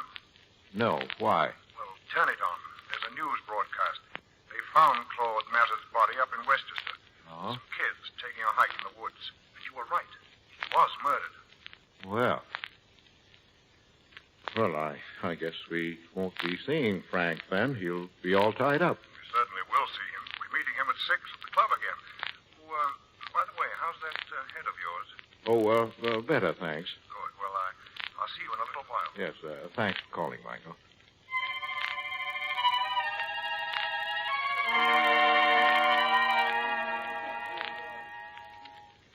Well, Frank, we're waiting to hear all about it. Well, by now you've read the papers, but here's something. Mazard was not killed where the body was found. Well, how do you know that? We've got tire marks of a parked car. It rained, and the ground was soft. We also have a man's footprints. Deep prints when he was going into the woods carrying the body. Lighter coming back. Yes, the shoe prints should be very helpful. Shoe prints? These were well-worn shoes. They've told us quite a bit. Don't be so indefinite. Well, the man weighs about 160 pounds, wears a size 8 shoe, and is probably in moderate circumstances. Well, that's rather a guess now, isn't it? No, the shoes have been half soled. We like evidence like that. It doesn't help us name the murderer, of course, but once we line up a suspect, these things are positive checks against him. The car, the shoes, the kind of suit he wore. You know that, too? Oh, yes. And his blood. Inspector Jackson found blood on a wire fence. It didn't match with Mazard's. Yes, but a clue like that on a barbed wire fence, could that be enough to be of any use? Did I say barbed wire fence? Well, didn't you? No. But it was barbed wire, of course. Oh. I was only trying to impress you fellows with my keenness. Well, in that case, Frank, I'll give you a chance to impress the whole city. Look at this. At what? Here, under my sleeve. See? Bandaged. Doesn't this suggest something to you, Frank? Yes. You see my name on the front pages, and you make a desperate effort to elbow your way into the case by insinuating that you're the guilty man. But it's no use, my boy. You've wounded yourself for nothing. Did you ever see such selfishness? That bandage, Richard. What happened? A couple of days ago, I cut it on a tin can. It's nothing. Would you like to hear what the police think? You bet we would. Well, this afternoon we got a line on a woman. Now, who she is... Oh, wait a minute. Looking for me, Williams? Yes, Mr. Lawler. One of the boys on the staff. Be right back. Frank's a very smart man, Michael. Yes, he is. Richard, what's the matter? Oh, I haven't been feeling any too well. Missing the family, eh? Yes, very much. And a headache yesterday. I think you could do with a few capsules. Capsules? I'll write a prescription. 2 a day should pep you up considerably. Oh, you don't walk in your sleep, do you? Not that I know of. Why? Well, I'd hate to think of you wandering into the bathroom and popping these capsules into your mouth like peanuts. Poison? Technically, no. It's a gland concentrate. But too much of it would hit the old heart like a sledgehammer. Instantly? Oh, 20 or 30 minutes and... What's going on here? Oh, just a prescription for Richard. It not only kills you if you take enough, but it leaves no trace. Just a case of heart disease. That's all you could say. Oh, fine. Frank, a minute ago, you mentioned the woman. Oh, yes. Well, the police had a theory this afternoon. Mazard was a bachelor, but he had a girlfriend. They're certain of that. But they don't know who she is. Well, Mazard probably called on her. A man was already there, a man the girl liked better than Mazard. Well, how would the police know that? Well, because she's made no effort to bring the killer to justice or identify herself. That's just a theory, of course. I said that. Well, Mazard is killed. They get rid of his body. But now these two people, this man and this woman, sit hating and fearing each other, each wondering how long it'll be before the other blabs out the whole story. Always a woman, eh? Oh, that was the theory this afternoon. Oh, they've changed their minds? William just told me something that pulls the rug right out from under that theory. Really? It seems that Mazard's partners were always afraid that he'd get into trouble. They knew his temper. So they hired a bodyguard, a fellow by the name of Arthur Height, to follow him secretly at all times. The bodyguard has also disappeared. Then he could be the murderer, couldn't he? Well, he might have tried to blackmail Mazard, killed him in a fight. Or he might have witnessed the murder and is getting ready to blackmail the killers. But even if he's 100% innocent, Height still won't walk in and talk. Well, why do you say that? Why wouldn't he? Oh, because he's a known crook with a blackmailing record. He's wanted now for at least 2 other raps. We'll get that gentleman only when we run him down, not before. Nice fellow to pick for a bodyguard. Don't ask me why Wall Street geniuses do anything. He was tough and strong, and I suppose that's all they thought about. Anyway, I'm going up to Westchester tomorrow morning to look over this place where they found the body. Want to come along? I wish I could, but I've got a date with some gallstones. Richard? Go along by all means. Well, I'm afraid he'll that, go, Frank. I'm his physician, and I order him to go. Give you something to think about, Richard. Well, all right. Good. Inspector Jackson will be with me. We'll try to show you how the law operates to nail a man.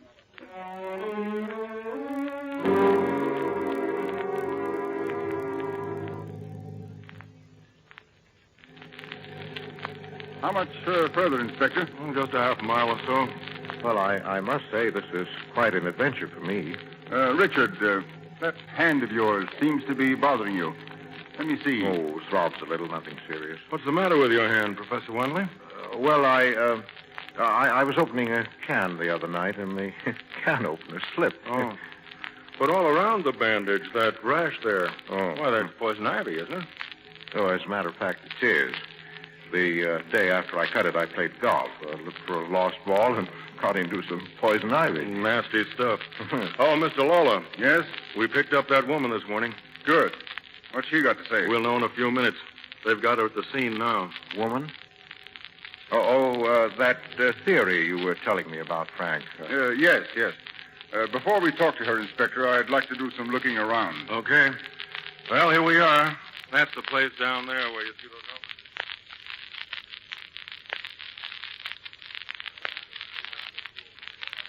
The woman's waiting in William's car, Mr. Lawler. Shall we take a look in the woods now?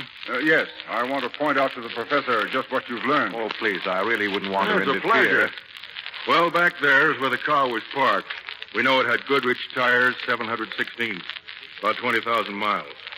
A motorcycle officer recalls seeing a car that might be the one we're looking for. Oh? Did he see who was in it? A man, but he couldn't make a positive identification. Well, let's look at where he dropped the body. Richard. Yes? Are you going to be our guide? Oh, do you mean I'm walking in the right direction? Straight as an arrow. Well, now. That's very odd. I wasn't even thinking of where I was going. Oh, don't get nervous, Richard. We rarely arrest people just for knowing where the body was. Now, our killer didn't know about this fence.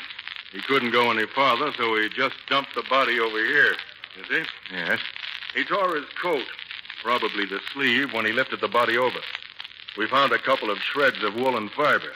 They couldn't have been from Mazard's clothes? Different material. And we got that sample of blood from this barb here. Mazard was a heavy man.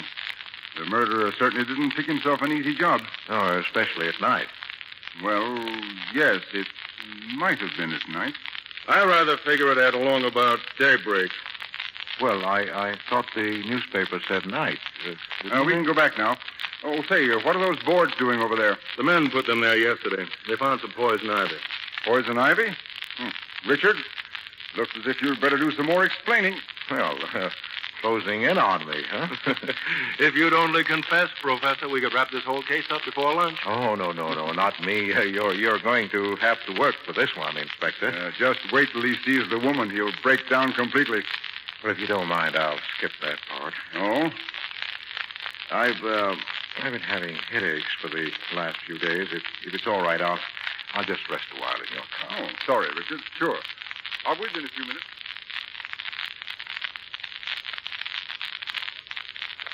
Well, how's the head? Feeling any better? Yes, a little, thanks. Well, we'll be on our way directly. What did the woman have to say? Very little. She's got something on her conscience. But what woman hasn't? Yes. Well, where did they find her? Second-class hotel off Broadway. She seems a lot too dingy for Mazard. He'd do better than that, I'm sure. Oh, cheap-looking? Bottom of the barrel. We're about ready to drop the woman angle anyway. It's the bodyguard who's hot now. Very hot. The bodyguard? Yes, I see.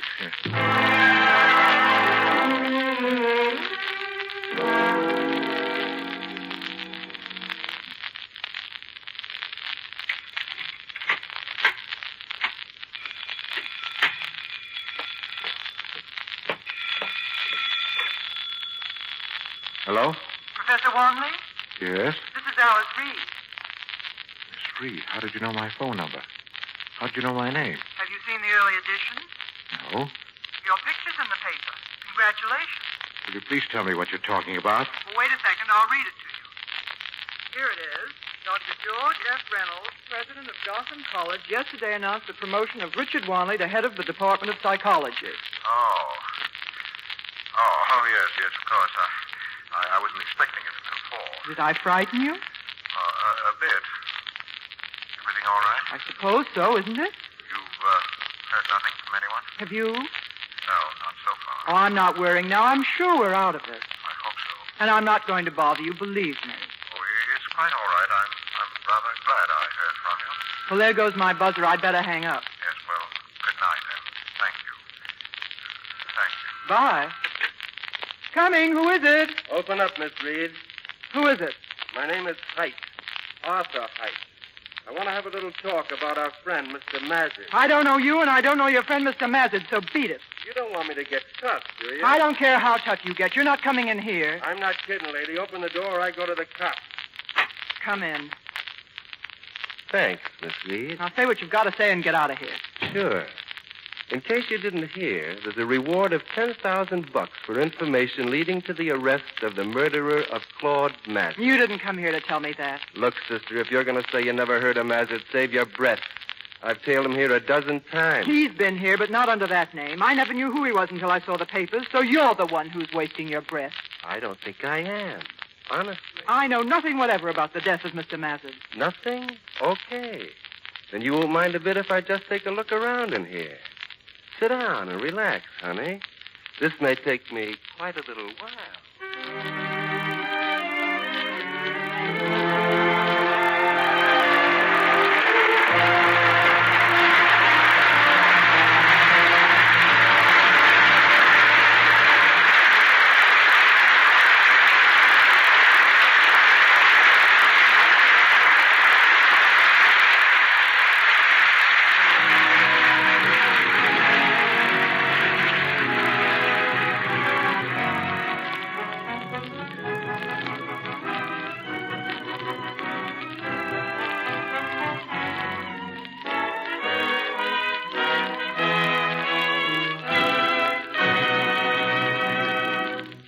In just a moment, we'll return with Act 3 of The Woman in the Window, starring Edward G. Robinson, Joan Bennett, and Dan Duryea.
Back to our microphone comes Mark Hellinger. Act 3 of The Woman in the Window, starring Edward G. Robinson as Professor Wanley, Joan Bennett as Alice Reed, and Dan Duryea as Height.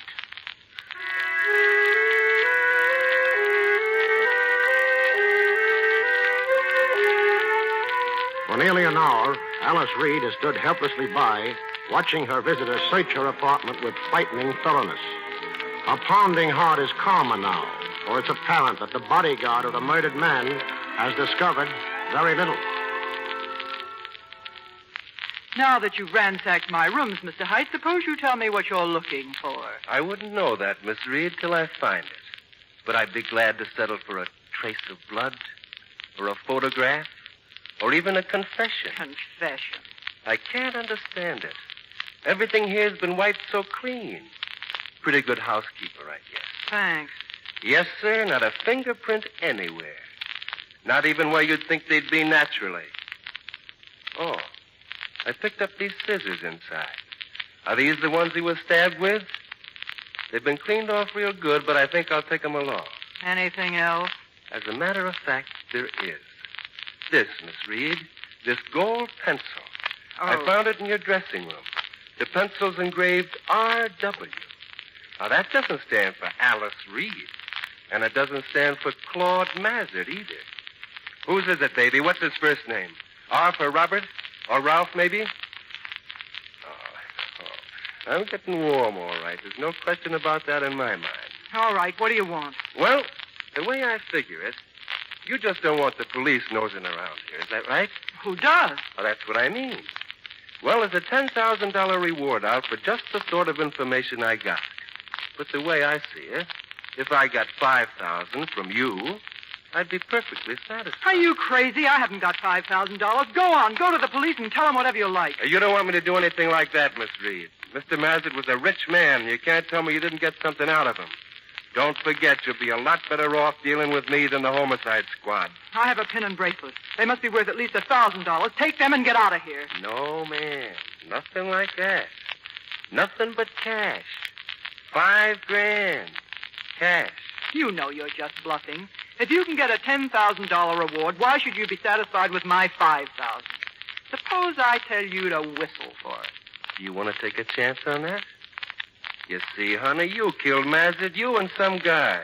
If you were in the clear, you'd have called the cops the minute I stuck my nose in here. That's why you got to look at it my way, don't you see? I'll have to think it over. Yes. You think it over and see if I'm not right. And I'll be back here tomorrow night. Now, don't worry. Just get the cash, and that'll be the end of the whole business.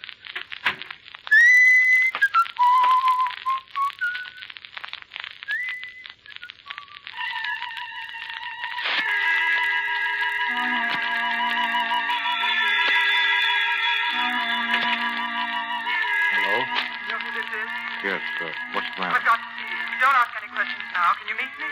Well, yes, where? I'll be walking near the monument, Riverside Drive. 20 minutes? All right, 20 minutes.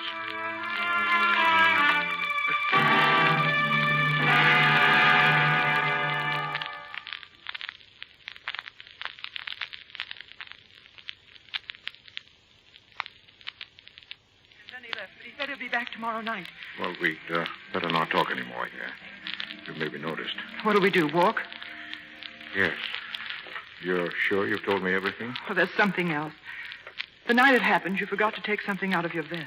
A gold pencil. Oh, that's where it's been. I kept it because I wasn't sure of you.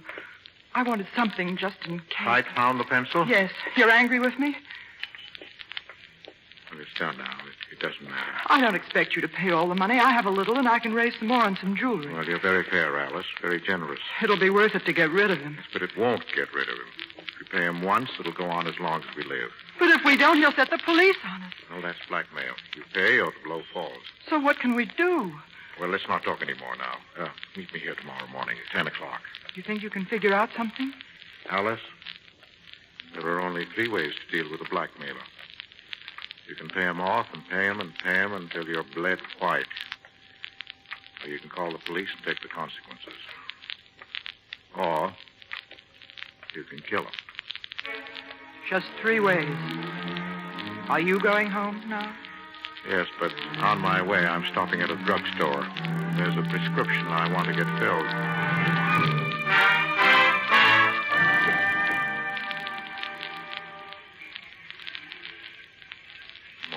Morning. We'll just walk along here as we don't know each other. Did you notice anyone following you? No, I don't think so. But I'm frightened. Well, I give you my word. The police don't even know we're alive. I've been to the bank. Here, take this envelope. There's $5,000 in it. I can pay some of it back. Well, we'll worry about that later. When you see Hyde tonight, don't give him all of it. Tell him you couldn't raise it all, that he'd have to come back tomorrow. You mentioned a prescription last night. Yes. Have you any idea what it is? I think I have. Well, it's in the envelope, too. Some capsules. Open the capsules and shake out the powder. In liquid, it dissolves almost instantly. The druggist happened to mention that. How many capsules are needed? I wrote it all down. There's a note in the box. But if you don't think you can go through with it, we'll work out some other plan. I can do it. How soon is the drug effective? 20 to 30 minutes. Once he takes it, make sure he leaves your apartment. Well, we'd better separate now. Yes. Wish me luck. Good luck. And if you lose your nerve, don't get frightened. We'll find another way. I'll phone you tonight after he's gone.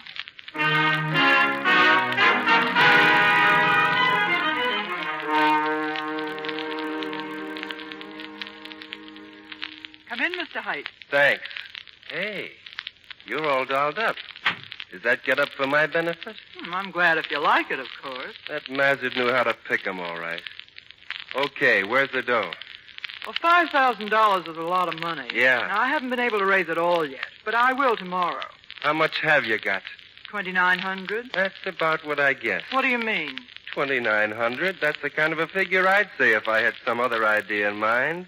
Not too little, not too much. Don't you believe me? Who told you to hand me this line? Nobody.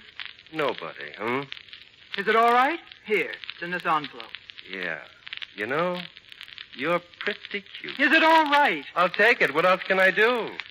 Well, now, if you don't mind, I think I need a drink. Would you like one? What have you got? I'm going to have a scotch and soda. Make it two. Sit down. I'll be back in a minute. Well, that didn't take long, did it? Here's your drink. Thanks. You know, I've been sitting here thinking. Oh? Where's the boyfriend all this time? There isn't any boyfriend. You don't believe a thing I say, do you? I'm just naturally what they call a cynic, honey. What kind of a heel is he shoving a nice kid like you out in front? Oh, what's the use of my trying to tell you anything? So everything's kosher? Yes. Then why are you giving me this dough? Just because you like me? I'm giving it to you because I don't want to get involved in any way. You can't tell what they try to hang on me. Oh, honey. Well, you're not drinking. Wait a minute. How would you like to get out of this whole thing? Get out of it? Yes, completely. How? I'll be leaving town soon, Mexico. You can come along. Think about it for a minute. I'm not such a bad guy. I didn't say you were. Take a look in the mirror, beautiful. And if you're still thinking of that boyfriend you haven't got, don't be a sucker. In a jam like this, you gotta look out for yourself. Yes, I suppose so. When would we leave? Tomorrow? Tomorrow. Well, I'll have to do some phoning. I can't have people running to the police getting excited about me disappearing. Yeah, you'll have to watch that. Is it a deal, then? I guess so. I guess it is. Look at me, baby. Yes, sir. Mazard sure could pick 'em. Well, you leave it to me, and we'll do all right. I don't seem to have any choice. But don't you want your drink? Here's some more ice. Well, here's to us. You really want me to drink this? Why not? You take it. But I have a drink. I know. I'll take yours, and you take mine. What's the matter? Nothing. All right, then. Drink it. Drink it, I said. What do you take me for, some punk kid? I don't know what you're talking about. No, then why wouldn't you drink it? All right. You gave me $2,900. Now let's have the rest of it. There isn't any more. Will you stop acting like I'm a school kid? Get the rest of that dough and... Wait a minute. Stay right where you are. Right under my nose all the time. I thought that book looked kind of fat. Hiding the dough in a book on a bookshelf. And a watch. A gold watch behind the book. You amateurs. How could you lie to Pappy like that? All right. I did lie, but it's all there. You've got your money. Now get out. A watch with Mazard's initials on it. C.M. I'm taking this, too, honey. And just because you've been such a smart little chiseler, you're going to have to dig up some more dough for Pappy. Another $5,000. How do you like that? By tomorrow night. It's no use. I can't do it. You try, anyway.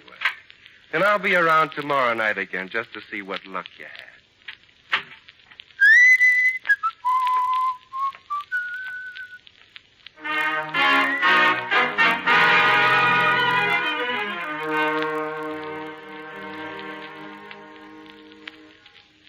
Hello? He's gone, Mr. Wadley. Oh. Well, I've been going almost crazy waiting for you to telephone.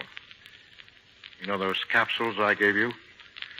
Well, I've got some of them here right now in front of me. If something had gone wrong, I've been thinking they'd be my only way out. Oh, you mustn't talk like that. Well, there's no need to now, is there? Please, listen to me. What's the matter? He's too smart. He figured it all out about the drug, and he's got all the money, and now he wants more. More and more and more. I don't know what else I could have done. He'll be back tomorrow night. What can we do? I don't know. I haven't any more money. I just don't know. I'm too tired to think about it anymore.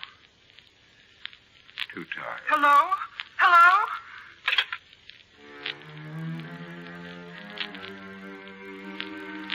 My wife, my children. There's no other way, no other way. I'd hate to think of you popping these into your mouth like peanuts. Hits the old heart like a sledgehammer. No other way. Just a case of heart disease, that's all you could say. 30 minutes. 30 minutes.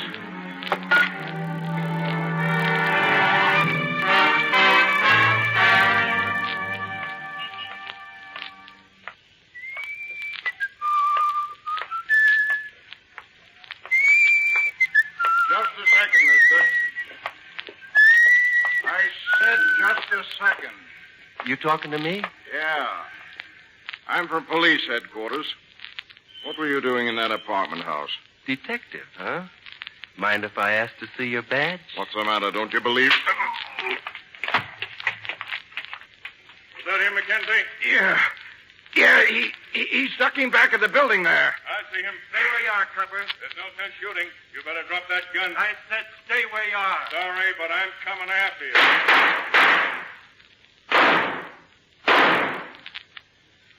I got him, Mackenzie. Come here, we'll take a look. I got a flashlight here. We can... Dead? Yeah. What do you want to start shooting for? Just didn't want to burn, I guess. He killed Mazard. You're sure of that, Inspector? Look. Look what's in his pocket. That watch? See the initials on it? C.M. Would you look at that bankroll? Yeah. Mazard always carried a roll. Funny, I was beginning to get an entirely different angle on this case. Well, this washes it up, I guess. Well, here comes the neighborhood. Stay here. Keep him back, and I'll go telephone. Yes, sir. All right, stand back now. Stand back. Who is it, officer? Who is it? Only the guy that bumped off Claude Mazard, that's all. Did you hear what he said? The guy who killed Mazard. Yes, I heard. Excuse me, please. Excuse me. What's the matter, lady? Don't you feel good?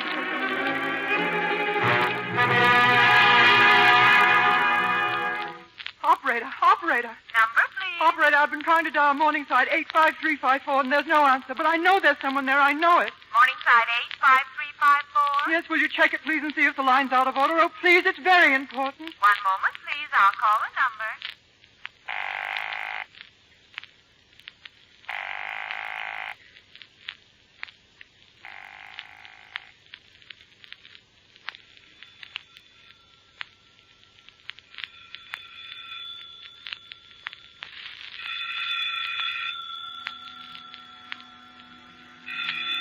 Telephone.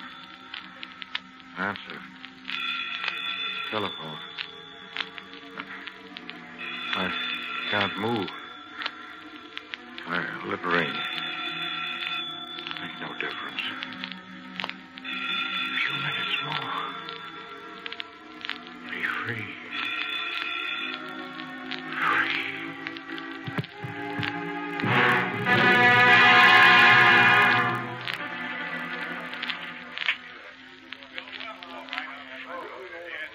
Professor Wanley.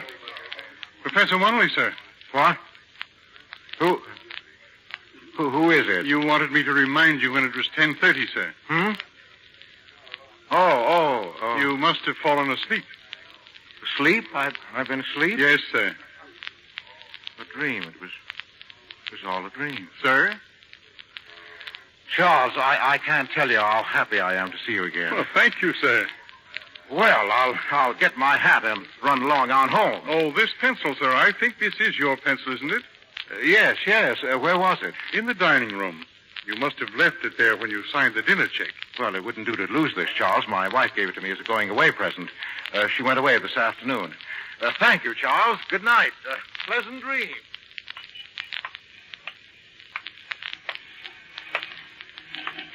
Paper, morning edition paper. Paper, mister? Oh, no, thanks. Say, that dame in the picture, some tomato. Yes, my boy. Some tomato.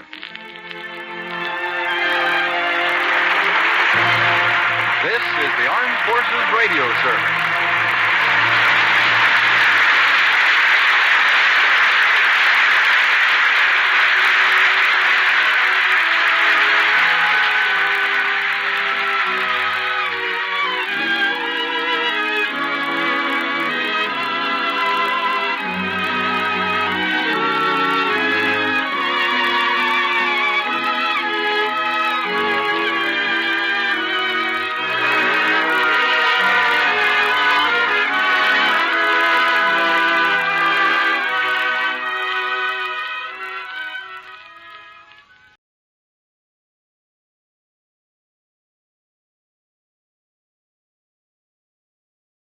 This is Chesterton Radio, your home for podcasts of works by G.K. Chesterton, plus drama, comedy, mystery, science fiction, big bands, and much more. The soundtrack to your Chesterton day at chestertonradio.com. The Gulf Screen Guild Theater.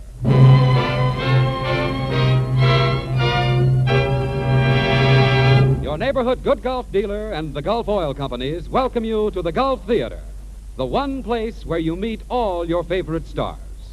Tonight, we bring you Joan Bennett, Tyrone Power, Humphrey Bogart, and, of course, Oscar Bradley and his Gulf Orchestra. And now, the director of the Gulf Theater and your host, Roger Pryor.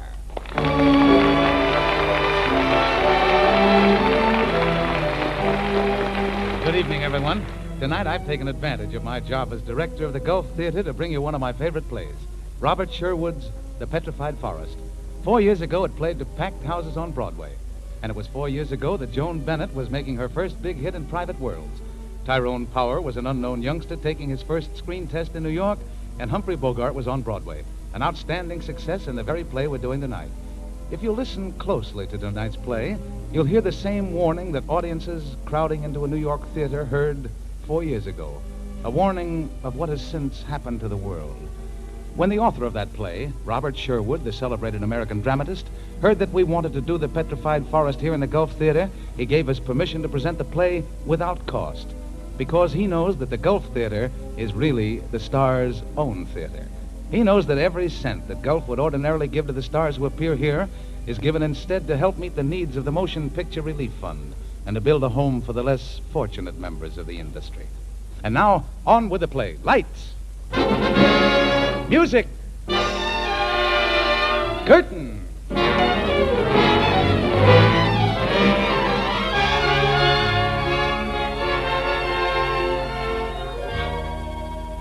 Night has fallen on the highway that winds its lonely way across the empty wastelands of the Arizona desert.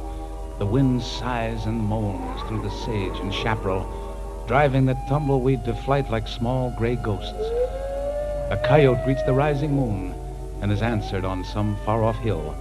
In all this wilderness of wind and sand and night, there's but one friendly oasis, the distant, garish sign of a roadside restaurant and garage. Just outside is Bose, a young mechanic. Gabby, the proprietor's daughter, is curled up in a chair by the window. When the falcon claps his wings, no wit for grief, but noble heart held high. With loud, glad noise he stirs himself and springs, and takes his meat and towards his lair draws nigh. Hi, Gabby.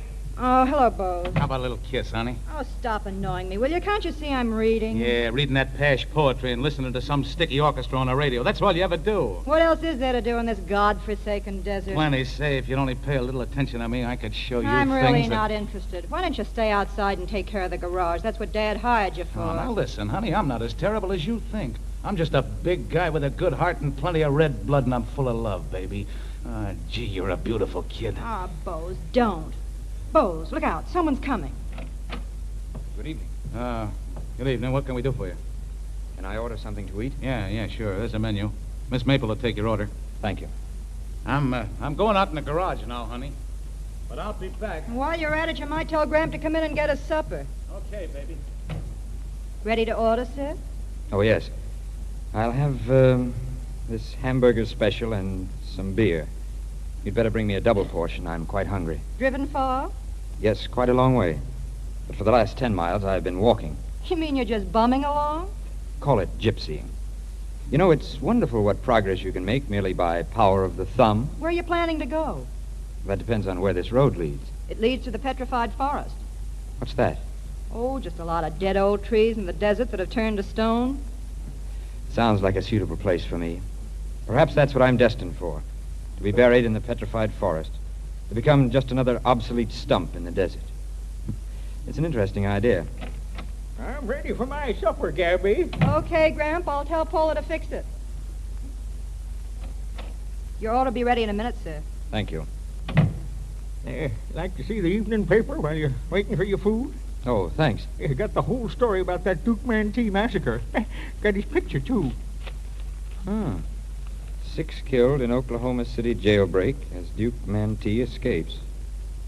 Did he do all that? Yeah. Folks in town say he's headed this way, but I don't believe it. He's probably got over the Mexican border long ago. He doesn't look like a gangster, does he? He ain't no gangster. He's a real old-time desperado. Our gangsters is foreigners. Mantee's an American. He's a real killer, too. I can tell. I knowed plenty of them in my day. Yes, sir. I come down into this desert 56 years ago, and believe me, my friend, things was different then. Yes, sir. Here you are, sir. Double hamburger special.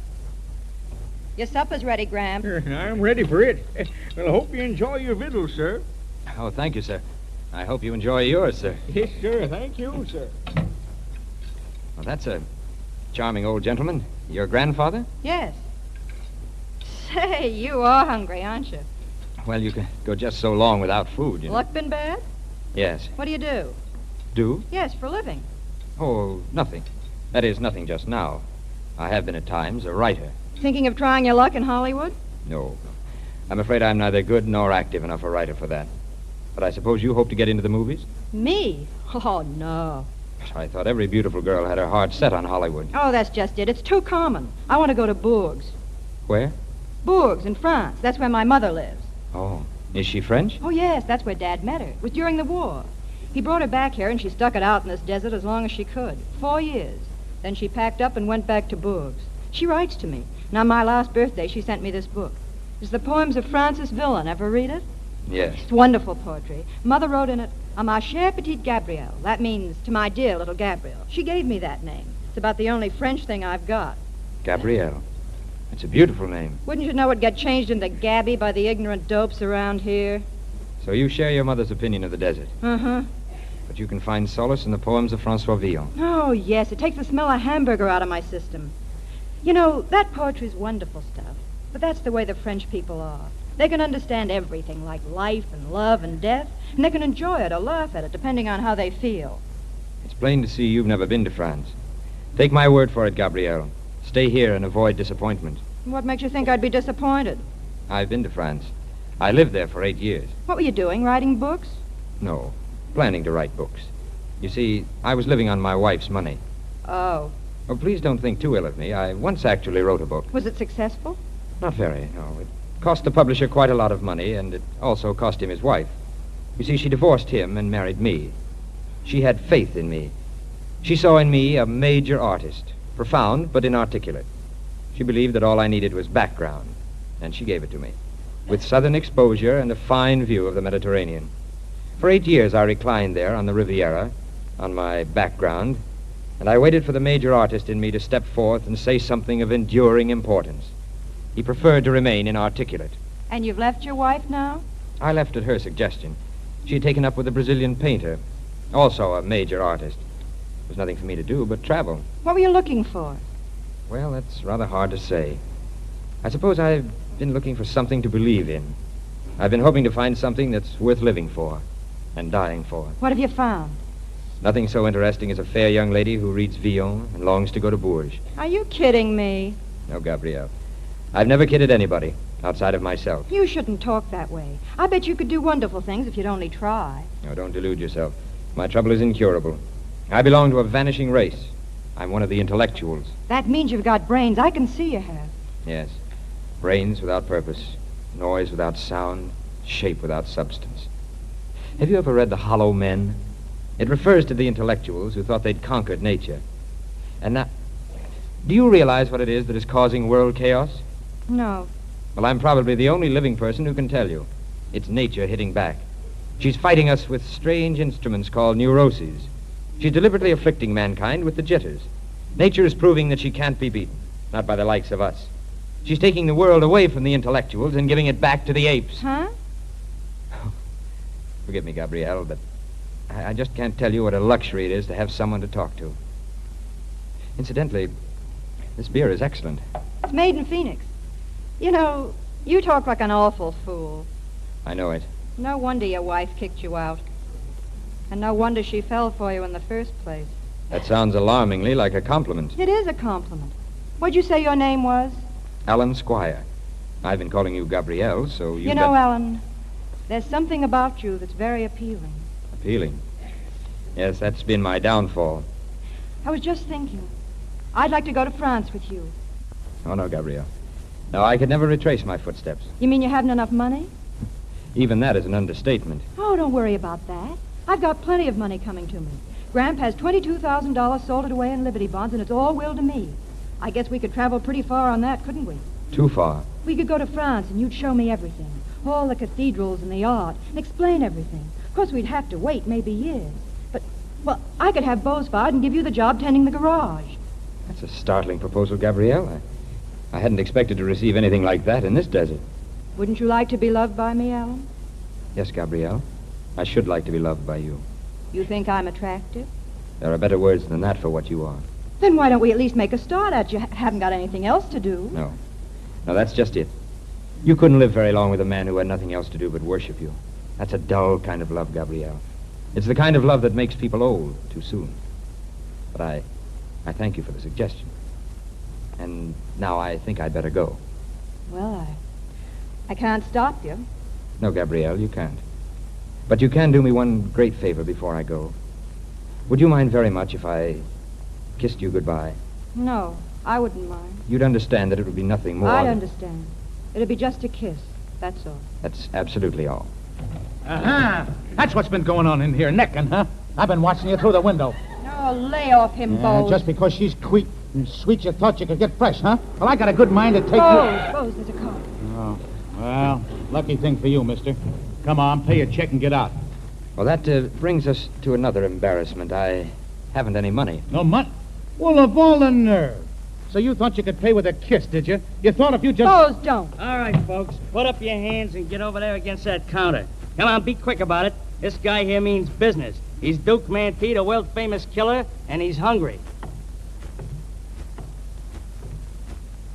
Who's in there? Well, only one old man and... My grandfather's in there, and Paul of the cook's in the kitchen.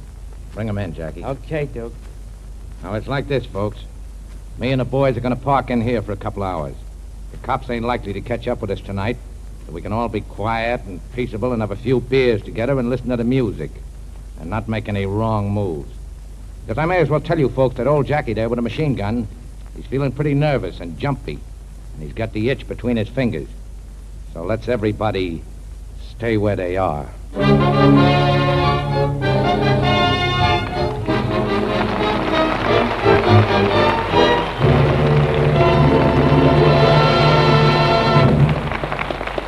It will be a moment before the curtain rises on Act 2 of our play, The Petrified Forest.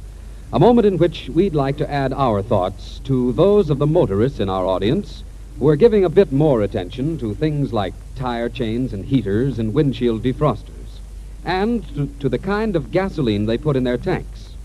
Because winter helps all of us realize that the right gasoline has to combine a number of different advantages. Just one advantage isn't enough. And that's why good Gulf gasoline and Gulf no-NOx gasoline, in their respective fields, have been designed to give you tops on every count. Take the important matter of anti-knock rating, for instance. No matter what car you own, no matter what road conditions you encounter, you will be more than delighted with the anti-knock performance of good Gulf and Gulf no-NOx. And you'll be just as pleased with the quick, snappy starts, the smooth power, and the high mileage. That's because the Gulf people improve their gasolines constantly. Not just in one way, but in every way. They give you an even better gasoline today than they did 6 months ago, just as 6 months ago it was better than the year before. So, for high anti-knock plus all-round quality, buy your gas the way millions of car owners do, at the sign of the Gulf Orange Disc. Thank you, John Conti. And now the curtain in the Gulf Theater is about to rise on the second act of tonight's play, The Petrified Forest, starring Joan Bennett, Tyrone Power, and Humphrey Bogart. It's 2 hours later. Duke Mantee and his prisoners are seated, but the air is charged and tense. The tables are littered with dishes and empty bottles. The radio's playing a dance tune. Bring me another bottle of beer, sister. Hey, Duke, we've been here 2 hours. When are we going to lay him out of here? When they get here. You mean when that blonde gets here? I think we're nuts to wait around here. Nobody asked you. Here's your beer. Thanks, sister. Anybody else want a drink?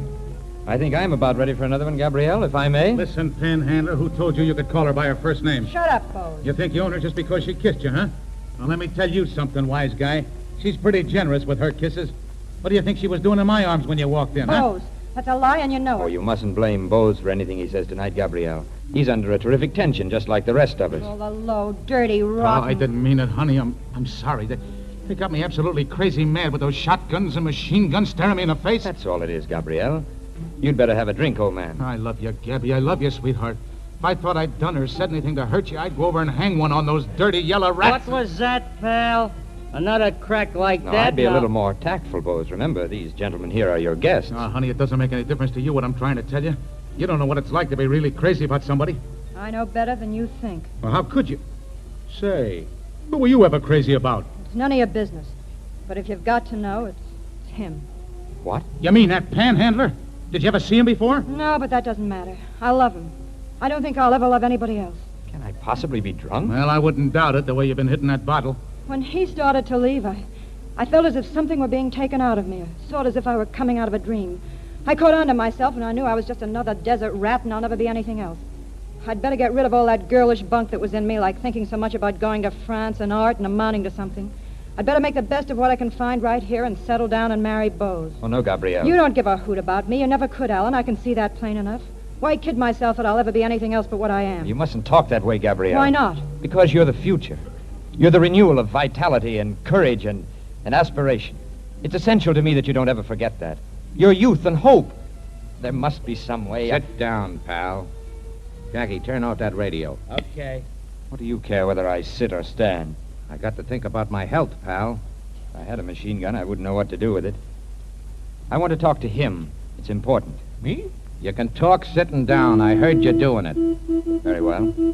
What's that, our horn? Yeah, I guess Ruby's getting a little fidgety. It's getting late, dude. Go outside and tell him we don't land till I say so. And tell him not to hit that horn again unless somebody comes along that looks like trouble. And to hit it plenty. Okay, dude.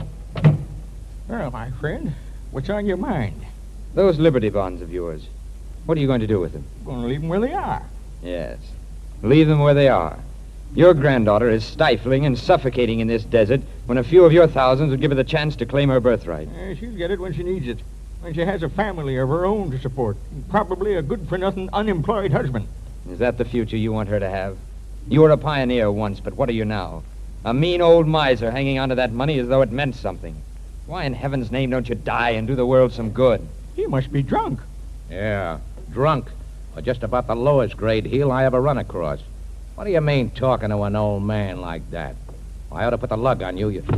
All right, Mantee. Put him up. Now I got you. I've been waiting all evening for a chance to catch you off guard. I've been watching this shotgun ever since you put it on the table. Bose, look out! Oh. Get that shotgun, Jackie. Are you hurt, Bose? No, he got me in a hand. So you try to be brave, huh, wise guy? Yeah, and I'd have gotten away with it if you hadn't walked in. Take him in there and bandage him up, sister. He'll be all right. Go with him, Jackie. Tie him up and leave him in there. Okay. Come on, tin horn hero. Oh, Lord, I had my chance and I muffed it. I could have... Now, listen. I let that mug make a mug out of me, but don't any of you try it again. Just keep in mind that I and the boys are candidates for hanging. The first time anybody makes a wrong move, I'm going to kill the whole lot of you. So keep your seats. Say, Duke. Yeah? Would you mind passing me that knapsack? What do you want with it? I want to get out my life insurance policy. If you reach in there, you'll find a bundle of papers and a fountain pen. What do you want with your insurance? You expecting to die? You've guessed it, Mr. Maple. Is this what you want? Oh, yes, thanks. Now, Duke, I have a great favor to ask of you. Yeah? I don't think you'll refuse it because you're a man of imagination. You're not afraid to do rather outlandish things. What are you getting at, pal? This insurance policy, it's my only asset. It's for $5,000. Now, I'm writing on the policy that I want the money paid to that young lady in there. With Mr. Maple here to witness my signature, I'm sure it'll be all right. Now, what's all that got to do with me? Just this, Duke. After I've signed, I wish... Well, I'd be much obliged if you'd just kill me. Why, Jiminy, he is drunk. Sure. And having a fine time showing off. Of course I'm showing off. I'm trying to outdo Bose in gallantry. But can't you see that I mean it? I'm in love with her, and I want to show her that I believe in her. How else can I do it? Living, I'm worth nothing to her. Dead, I can buy her the tallest cathedrals and golden vineyards and dancing in the streets. One well-directed bullet will accomplish all that. And will gain a measure of reflected glory for him who fired it and him who stopped it. Will you do it, Duke? I'll be glad to. Just let me know when you want to be killed. Well, pick your own moment, Duke. Say, just before you leave. I'd like to tell you just one thing, my friend. What is that, Mr. Maple? There ain't a woman alive or ever did live that's worth $5,000. And let me tell you one thing. You're a forgetful old fool. Any woman is worth anything that any man has to give. Anguish, ecstasy, faith, jealousy, love, hatred, life, or death. Don't you see? That's the excuse for our existence. It's what makes the whole thing possible and tolerable. And there's a man who agrees with me. Don't you, Duke? I couldn't say, pal. I wasn't listening. Then permit me to speak for you. He could have been over the border long ago and safe, but he prefers to stay here and risk his life. And you know why? Why? Because he has a rendezvous here with a girl. Isn't that true, Duke? Yes, pal, that's it. I guess we're all a lot of saps, but I wouldn't be surprised if you was the champion. Did you think I was kidding when I said I'd be glad to knock you off? I hope that neither of us was kidding.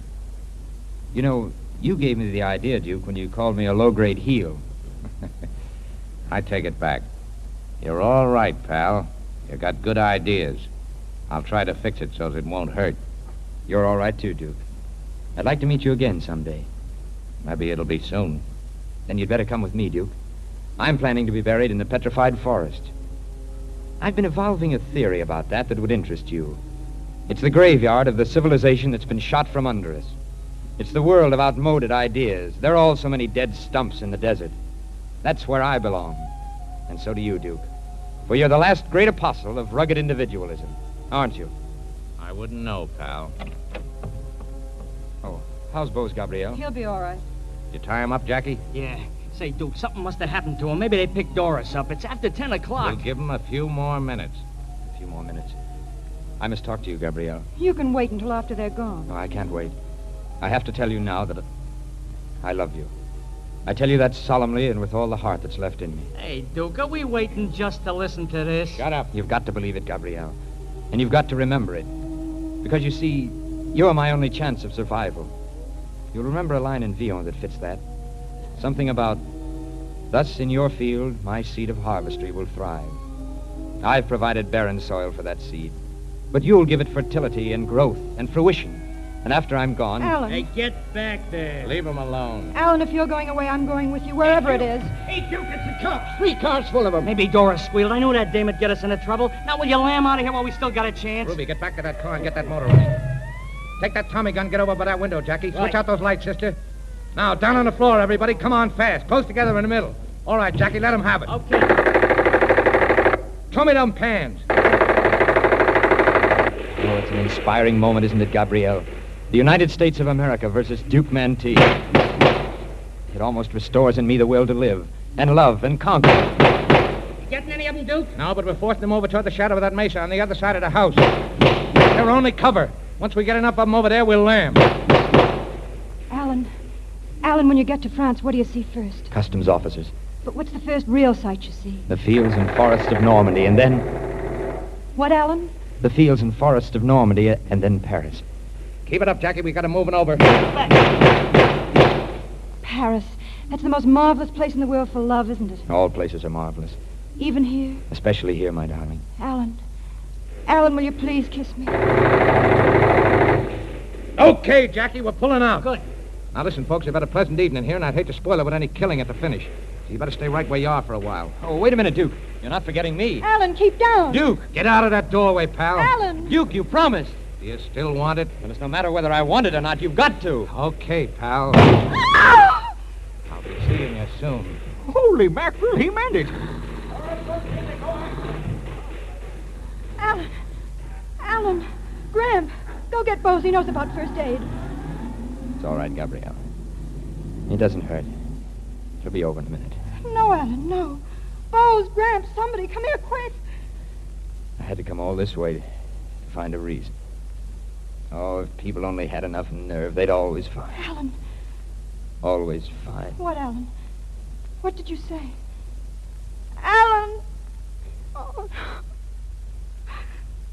No, don't worry, Alan. I'm not going to be a crybaby about it. I know you died happy. Didn't you, Alan? Didn't you? Gabby. Are you all right, honey? He's dead. Sure he is. Mantee couldn't have missed twice. We'll bury him out there in the petrified forest. That's what he wanted. Yes, by Godfrey, he said so. You know, Bose, the funny thing about him... Rest in your field. My seed of harvestry will thrive. For the fruit is like me, that I set store by. Yes, sir, he was the darndest fella I ever did see. Couldn't make him out. God bids me tend it with good husbandry. This is the end for which we twain are met.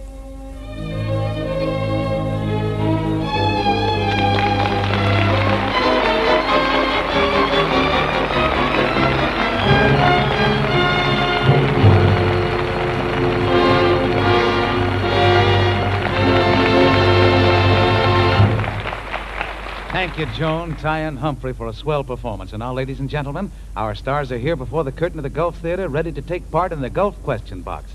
If you remember, they must answer my questions correctly or pay a forfeit. You ready, everybody? Do we all play, Roger? Well, Joan, I ask as many questions as we have time for, and everybody plays except Oscar Bradley and John Conte. Oh, what do they do? Well, Oscar has to watch his music cues. Yes, and just what do you do, Johnny? Who, me? Oh, mostly I just stand here watching and thinking. Oh, thinking, eh? About what? Oh, about lots of things. For instance, I was just thinking that it's about this time of the year so many of us begin to ask ourselves, how will the old car stand the winter? Up north, we're beginning to realize that a regular morning tussle between the starter and a cold motor is pretty tough on the battery. Further south, winter road conditions may make the running gear of our cars seem a bit stiff and squeaky. Well, if you want to laugh at winter troubles instead of worrying about them, stop tomorrow at your neighborhood Good Gulf dealers. Your Gulf man will help you toward quicker starting with some easy-flowing Gulf Pride motor oil in the crankcase and some winter-grade Gulf Flex lubricant in the gearbox. And down south as well as up north, Gulf Flex lubrication service will make your car ride easier and steer easier for a longer period of time. Yes, sir, it doesn't cost a penny more to have your car Gulf Flexed with Gulf's newly developed lubricants, and it does help you end winter motoring worries. Gulf even takes care of your radiator with a new permanent antifreeze that lasts all winter long. For complete protection for your car from front to back, stop at your neighborhood Good Gulf dealers. Thank you, Johnny. And now for the question box.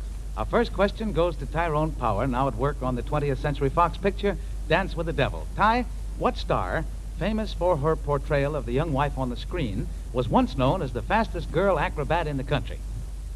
Penny Singleton. You're absolutely... Dagwood's wife in the Blondie That's series. right. That's right, Ty. Absolutely right. And now, our next question goes to Joan Bennett, who will soon be seen in the Walter Wanger picture, House Across the Bay. Joan, here's your question. If you were swimming at a certain beach along the rock-bound coast of Maine a few years ago, and you hollered for help, which of the following stars would probably have come to your rescue? Johnny Weissmuller, Betty Davis, Chester Morris, or Joan Blondell? Bobby Breen. No,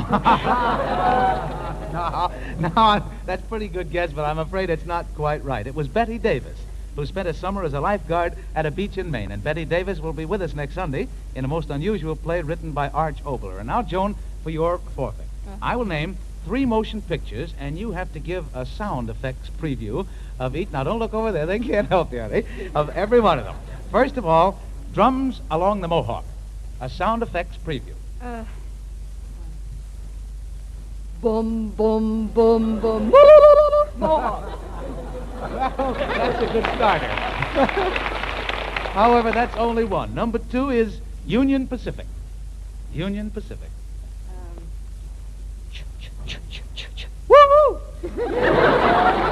Well, that's very good so far. And the third and last one, and this is really a tough one. Gone with the Wind. Careful now. Goodbye. Thank you, Joan. That was swell. And thank you, Tyrone Power, Joan Bennett, and Humphrey Bogart again. Ladies and gentlemen, the announcement I'm about to make is a most important one for several reasons. Next week, here in the Gulf Theater, we bring you Bette Davis, brilliant twice winner of the Academy Award. Her play is the most unusual we've ever attempted. It's so extraordinary in story and scope and so startlingly new in radio technique that we believe you will long remember it as a truly unique experience. It will have a special Tchaikovsky score arranged by Oscar Bradley, so be sure to listen, won't you?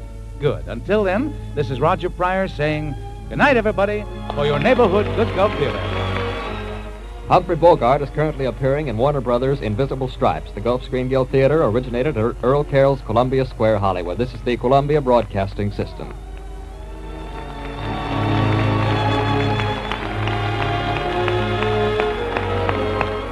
This is Chesterton Radio, the true, good, and beautiful at chestertonradio.com.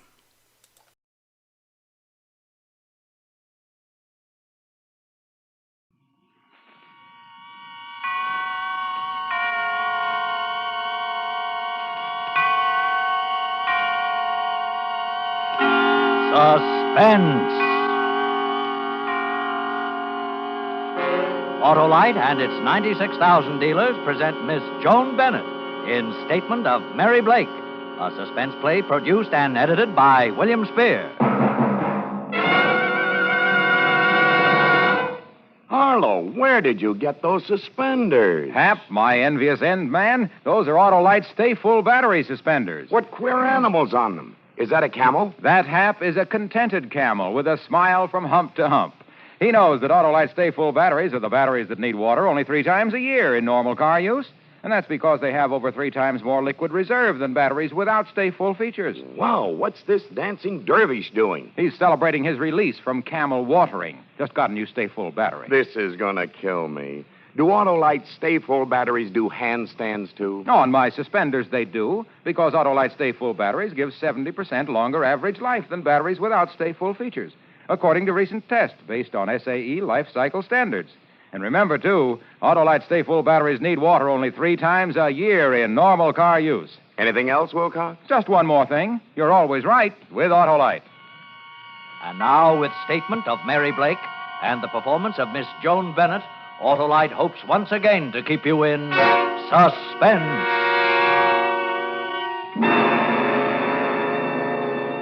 I found myself at the far end of a long corridor, the length of it stretching before me in a winding pattern.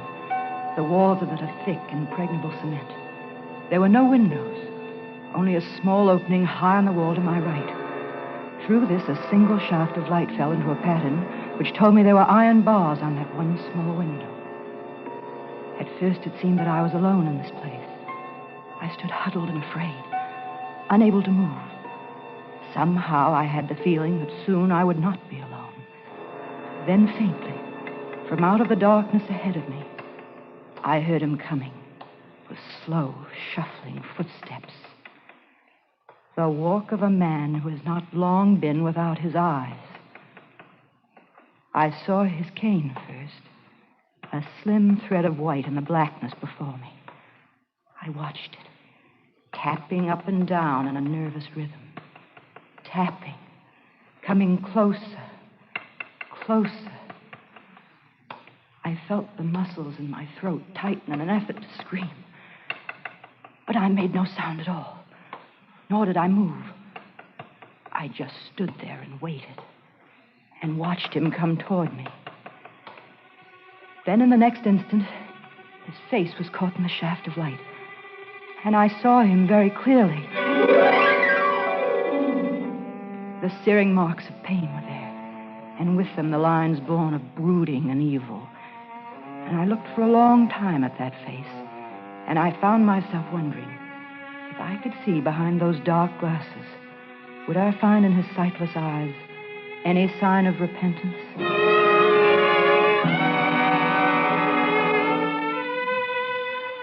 I remembered suddenly how Gregory Martin had looked the first time I saw him. His tall form standing with casual poise in the doorway. That handsome face creased by the broad smile that bid me welcome into his home.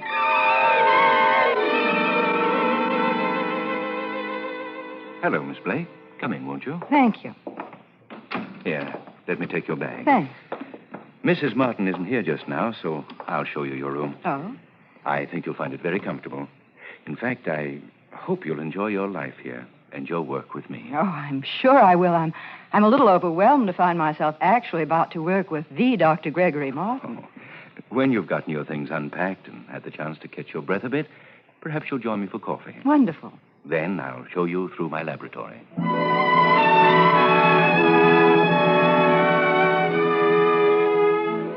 I felt no fear at all that first day. My room was luxurious and beautiful, and the laboratory is beyond anything I'd ever imagined in its completeness. I didn't meet Lorna Martin during that first day as a member of the household, but in the evening her husband invited me to join the intimate group of friends that were gathered in front of a glowing fire in their living room.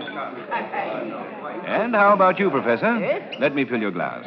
I have my customary toast to make. Yes, my boy, indeed. I want to join you on that one. Attention, everyone. A toast. The toast. To the lovely Lorna. A woman of such abundant charm that it's unfair, really, for one man only to call her his. But 3 years ago, she made her choice, and I found that it was such a commendable one that I, for one, think we should forgive her. And so, here's to the lovely Lorna, my wife.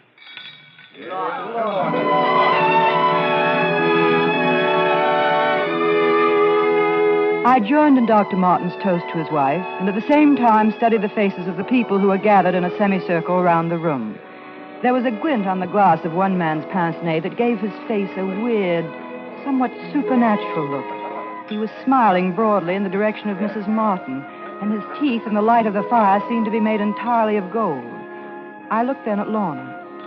She was looking past the others at her husband, and although she was smiling, I saw that there were tears in her brown eyes.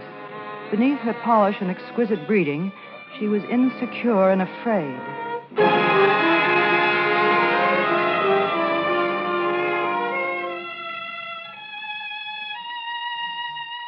Late that night after the party, I was thirsty, so I put on my robe and went quietly down the carpeted stairs. The big double door that led into the living room was closed, but I could see that a lamp was lit inside the room. And then as I passed by, I heard her. She was sobbing softly. I turned quickly to go back to my room. I didn't want to be placed in the embarrassing position of hearing something I shouldn't. But before I'd gotten out of earshot, I heard her sobbing stop suddenly with a noise that sounded like the flat of a palm hand hitting hard against a cheek.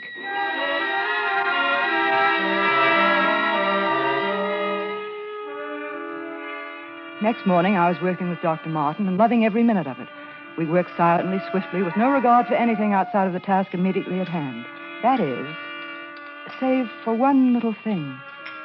Dr. Martin seemed fascinated with a little vial of amber liquid which he kept on a desk. Twice he abandoned his work to walk over to it, lift the glass container up to the window, and study its contents, his lips forming a strange half smile. Why, yes. Yes, that's it, of course. What? I beg your pardon, Dr. Martin. Were you speaking to me? Oh, no, Miss Blake. Talking to myself, I expect. Scientists frequently do, I understand. Yes, I've heard so. My formula, Miss Blake.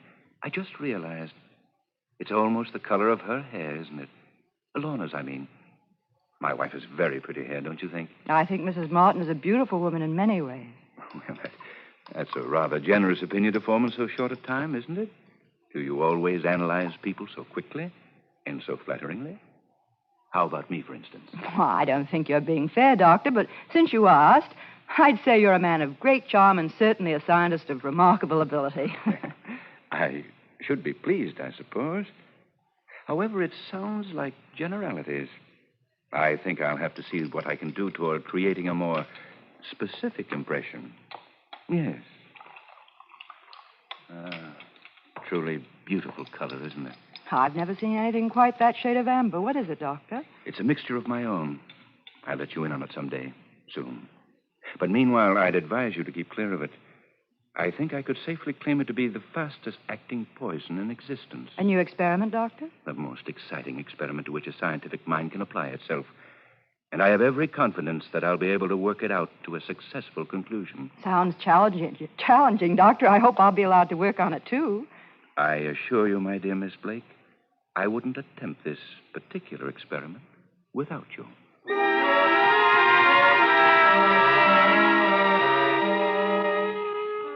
Neither of us made mention of his poison again, and indeed it seemed that the doctor had quite forgotten it. We were both working hard on the completion of his current project. Lorna Martin worked with us part of the time, and it was only then that I learned she had previously always assisted her husband with his work. It was, in fact, Lorna who suggested the final step that led him quickly to the result he had been striving for. We worked from early morning until late at night, and on the third day towards midnight, the project was completed. We had a late supper, and after a glass of liqueur, I left the doctor and his wife and went to my room. Yes? I'm sorry. Were you asleep? Oh, no. No, I was just sitting here relaxing, Doctor. I'm still too excited to do any sleeping. Well, that's exactly how Lorna and I found ourselves feeling. So we decided to sit up and talk a bit over another glass of liqueur. We wondered if you'd join us. After all, this has been a three-way victory, Miss Blake. We want you in on our triumphal toast. Oh, that's a generous thought. I'm afraid I wasn't much more than a spectator in this instance. Oh, nonsense. Come along. Well, I am certainly eager to talk with Mrs. Martin. I had no idea she was an active colleague of yours in the laboratory. Oh, yes. Lorna's been of tremendous help to me. In the past, I would say she's been quite indispensable. Lorna's brilliant mind amazed me from the first moment I met her. Here we are. Lorna, my dear, Miss Blake and I were just having a most engrossing conversation, wholly about you. It seems Miss Blake has been greatly impressed by the work you've done on this idea of mine. Oh, Dr. Martin, you're making it sound as if I had minimized your own work. I didn't mean... Of course you didn't. I do understand. And you needn't make apologies in my direction for your appreciation of my wife's talents. Here now. A liqueur for you, Miss Blake. Same as earlier? Please. There you are. Thank you. Lorna, dear. How about you? Your glass can stand a little replenishing, I should imagine. Let me see. No. Why, you still have some that you haven't even touched.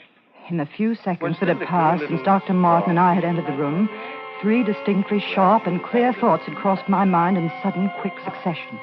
And each of them struck at my insides like the painful puncture of a thin, sharp blade. 1, that Dr. Martin, professionally, was insanely jealous of his wife. 2, that it was totally unlike Lorna Martin not to speak to us as we entered the room. And 3, that Dr. Martin had just gone over to his wife to make absolutely certain that she was dead.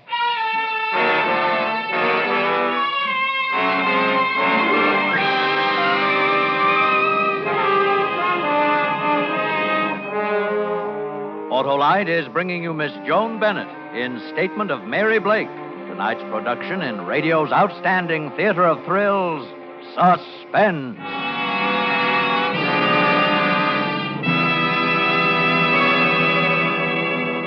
Say, Harlow, can I get a pair of those Autolite Stay Full battery suspenders? Hap, there's a catch to these suspenders. Of course. Wouldn't be suspenders without a catch. Well, to get a pair of these, you'll have to rave about that special feature of the Autolite Stay Full battery, the fiberglass retaining mat that protects every positive plate to keep the power-producing material in place for longer life. 70% longer life, in fact, than batteries without Stay Full features. And this is proven in recent tests based on SAE life cycle standards. Doesn't anyone but you have a pair of those wonderful, wonderful suspenders? No. These suspenders were made for me by a happy car owner who recently bought an Autolite Stay Full battery, the battery that needs water only 3 times a year in normal car use. Said he couldn't thank me enough for telling him about it. So, friends, see your Autolite battery dealer tomorrow. And remember, you're always right with Autolite. And now, Autolite brings back to our Hollywood soundstage our star, Miss Joan Bennett, in Statement of Mary Blake, a tale well calculated to keep you in suspense. I stood there, unable to speak. Dr. Martin looked at me. He was amused at my reaction to his wife's murder. I rather think I could read your mind quite accurately at this moment, Miss Blake. Why? Why does one do anything? What motivates any action of man? There is a need, a desire, I want behind every action. I wanted to kill my wife. It's as simple as that. The poison. Yes. Come into the laboratory. The poison. We'll look for it. It isn't on your desk. You did kill her with it, but I don't see it. And why have you made it a point to have a witness? I remember now. You talked of this as an experiment, and you told me I would work with you on it. Just what Patience, my dear girl, patience. And what is the next step, Doctor? To call whom? The police and tell them what? When one discovers that one's wife has been murdered, one naturally calls in the authorities. Oh, yes, Sergeant. Listen carefully, please. This is Dr. Gregory Martin. My address is 12448 Pilgrim Drive. Would you send some men over immediately, please? My wife has just been murdered.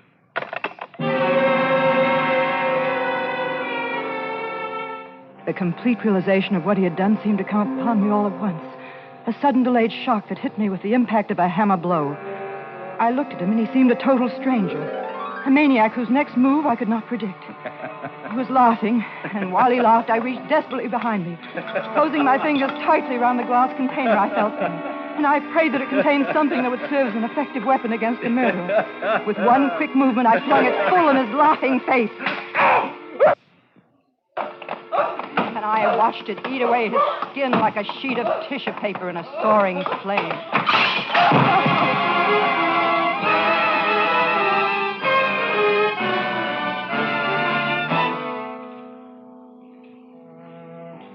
When the police arrived, they found Lorna Martin seated erect and beautiful in the chair in the sitting room, while her husband writhed in pain on the floor of his laboratory.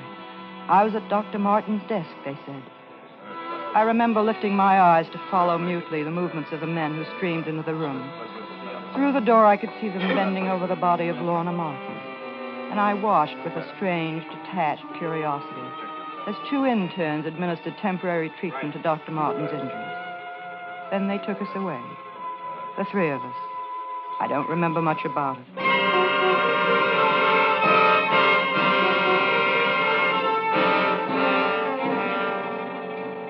Do you want to talk now? Come now, Miss Blake. We realize that you've been under a great strain. We want to find out exactly what happened, and we must know exactly what part you played. You know, in view of what has happened to Dr. Martin and his wife, a man so revered and well-known, we will be subjected to a great deal of pressure to bring someone to justice for this thing. Justice? How can Lorna Martin ever know justice? Let's hear your story, Miss Blake, from the beginning.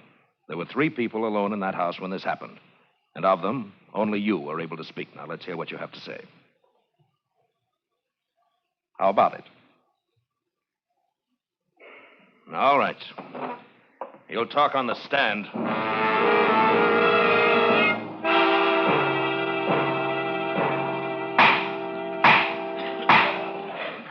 Will the witness please take the stand? You swear to tell the truth, the whole truth, nothing but the truth, so help you God? It was like a dream still. The setting now is a court of justice. And I sat numbly among strange faces and gesturing hands and questioning voices. Please tell the court. I could hear words tumbling towards me and then float you have softly known away, Dr. only to return Gregory with Martin, renewed force. please? Dr. Martin has been my close friend and associate for over a dozen years. His fine character cannot be questioned. He and his wife were an unusually devoted couple. This thing that has happened is shocking. You were a frequent visitor in the Martin home for many years, Dr. Lee. Yes? Can you relate to the court any scenes you witnessed in the Martin household which might have an important bearing on this case? I attended a gathering at the Martin home on the very night that Miss Blake first came there. She sat with us in the living room, and throughout the evening I was aware of her studying Dr. Martin with a peculiar intensity. It was extremely odd. As the medical examiner on this case, will you please tell the court your findings which revealed the cause of Lorna Martin's death? Mrs. Martin was poisoned. The poison was in liquid form, taken internally. It was obviously expertly prepared by someone well acquainted with scientific formulas, someone who had access to an excellently equipped laboratory. Please tell the court whose fingerprints were found on the liqueur glass from which Lorna Martin drank the poison that killed her. We found on the glass the prints of Mrs. Martin and those of Mary Blake. And no others? No, sir. No others. Did you discover any more of the poison like that which was used to kill Mrs. Martin? There were several drops of it left in the glass from which Mrs. Martin drank. Later, during our investigational search of the entire house, more of the poison was found. And will you please tell the court where the remainder of that poison was found? Yes, sir. In a perfume bottle on the dressing table in the room of Mary Blake. The voices floated in and out and around the room. And some of the words hit against the walls and echoed back at me. Then I rode on them to the front of the room, and the voices were loud and strange, and my senses seemed blocked by them, and by a hand that pointed towards me, and a face that swung down at me like an inflated comic balloon. I almost laughed. Perhaps I did. Can you, Mary Blake, in any way account for the fact that only Mrs. Martin's and your own fingerprints were found on the glass of poison? Can you give the court any explanation for the perfume bottle containing the remainder of the poison being found in your room? Mary Blake, can you in any way explain the testimony we have heard repeatedly during this trial of your unusually strong personal interest in Dr. Martin? The words were strung like beads on a string and wound round and round me until I felt them so tight it seemed I couldn't breathe. Then suddenly the voice that was strangling me with the words came through to me clearer and louder than ever before. And this time the words were built in a big stick and it was carefully aimed and swung straight towards me. The prosecution at this time is able to bring forth its most important witness. We ask, however, that due consideration be given him by all those present in this courtroom, as his condition is still very serious. He has suffered from extreme shock, and as a result of the injuries he recently sustained, he is and will forever remain totally blind. Now, clerk, will you please inform the nurse outside that she may now bring the doctor into the courtroom? The prosecution calls to the stand Dr. Gregory Martin. He came in, seated in a wheelchair, his hands and almost all of his face, save an open slit across his mouth, swathed in thick white bandages. There was something about seeing so handsome and powerful a figure so completely incapacitated. An involuntary gasp escaped from my own lips as well as from those of every person in the crowded courtroom. Without a word being spoken, the prosecution had easily scored its most effective point. And after Dr. Martin had finished his spoken testimony, the big stick of words came down upon me with full force. Mr. Foreman, ladies and gentlemen of the jury, how do you find the defendant? We find the defendant guilty as charged. Then more words. Words coming at me with final flattening blows. This court hereby sentences you to the Women's State Penitentiary for a period of not less than 99 years.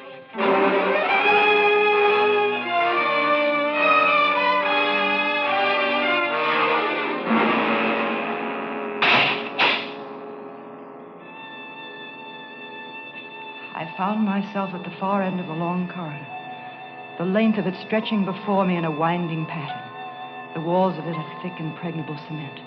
There were no windows, save for a small opening high on the wall to my right. Through this, a single shaft of light fell into a pattern which told me that there were iron bars on that one small window.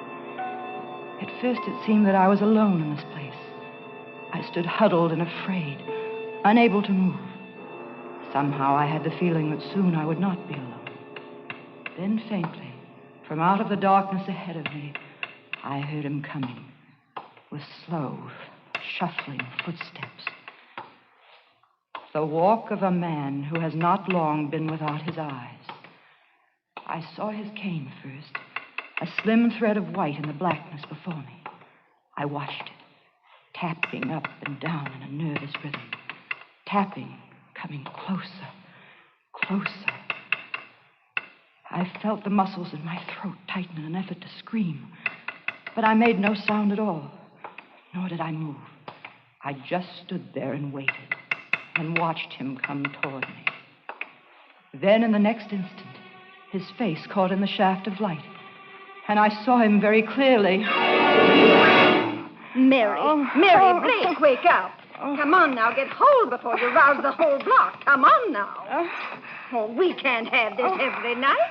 Oh, what's that dream? I can't stop dreaming. It isn't fair. It isn't fair. I don't belong here. I didn't do anything, but I'm here. He still won't leave me alone, not even in my sleep. Oh, there, you see, Warden. That's the way it is every night. We can't seem to That's do enough, it. matron. We're releasing Mary Blake. What did you say? You're free, Miss Blake. The nightmare is over. Come with me, and I'll tell you what has happened.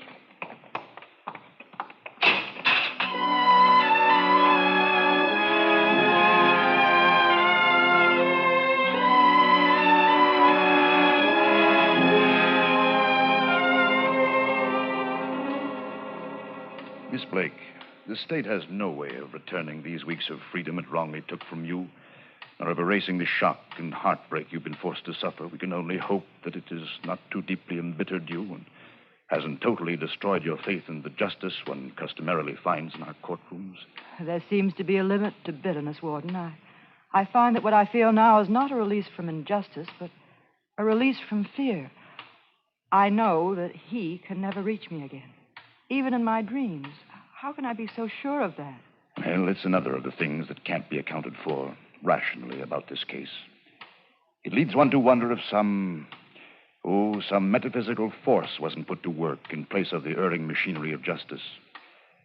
Miss Blake, when you blinded Dr. Martin, you limited his vision to mental images. And over the period of time that has lapsed since the day you received sentence, it seems the doctor's mind would not free him from one particular visual experience. He, too, suffered from a recurring dream, which, due to his impairment, was inflicted upon his waking as well as sleeping hours. The dream, did he describe it? Oh, he did, in detail. It seemed that there was slow, groping steps. I entered a narrow corridor. With my hands, I felt that the walls were of a thick, impregnable cement. And the tap of my cane produced an echo that told me the corridor was one of interminable, winding links. I did not want to enter nor walk through it. Yet it seemed that I was forced to. And the walking seemed endless. I wanted to cry out, but could find no voice. I wanted to see a single light from a window or an open door, to know that there was somewhere an end to the blackness. But there was no light and no end. I wanted to turn back, but there was no turning back and no end to my walking. And although I had the feeling of being alone in this place, I knew that I was not alone and never would be. And it was worse than being alone. For though I could not see her, and though she did not touch nor speak to me, I knew she was there. And for me, she would always be there. Mary Blake, my accuser. For she is the innocent, and I am the guilty. And for the innocent, there is always a freedom. And for the guilty, there is never an escape.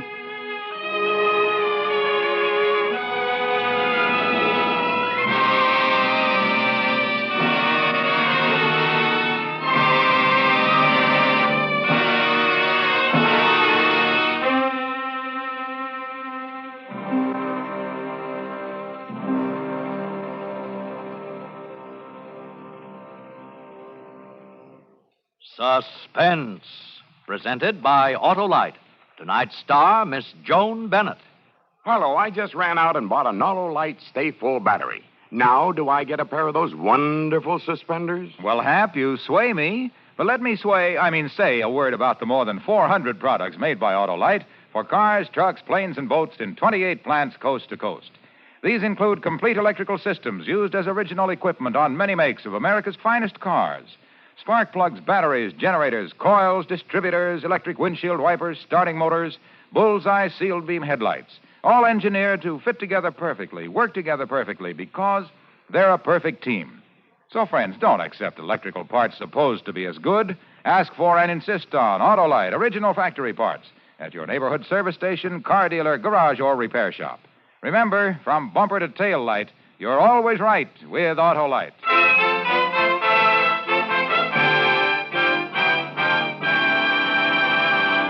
Next Thursday for Suspense, our star will be Mr. John Lund. The play is called The Man in the Room, and it is, as we say, a tale well calculated to keep you in suspense. Tonight's Suspense play was produced and edited by William Spear and directed by Norman MacDonald. Music for Suspense is composed by Lucien Moraweck and conducted by Lud Gluskin. Statement of Mary Blake is an original play written for radio by Shirley Gordon.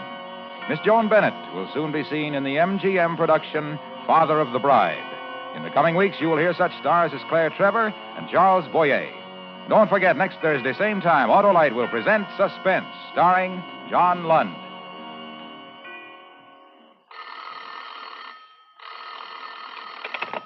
You can buy Autolite Stay-Full batteries, Autolite resistor or regular spark plugs, Autolite electrical parts at your neighborhood Autolite dealers. Switch to Autolite. Good night. This is CBS, the Columbia Broadcasting System.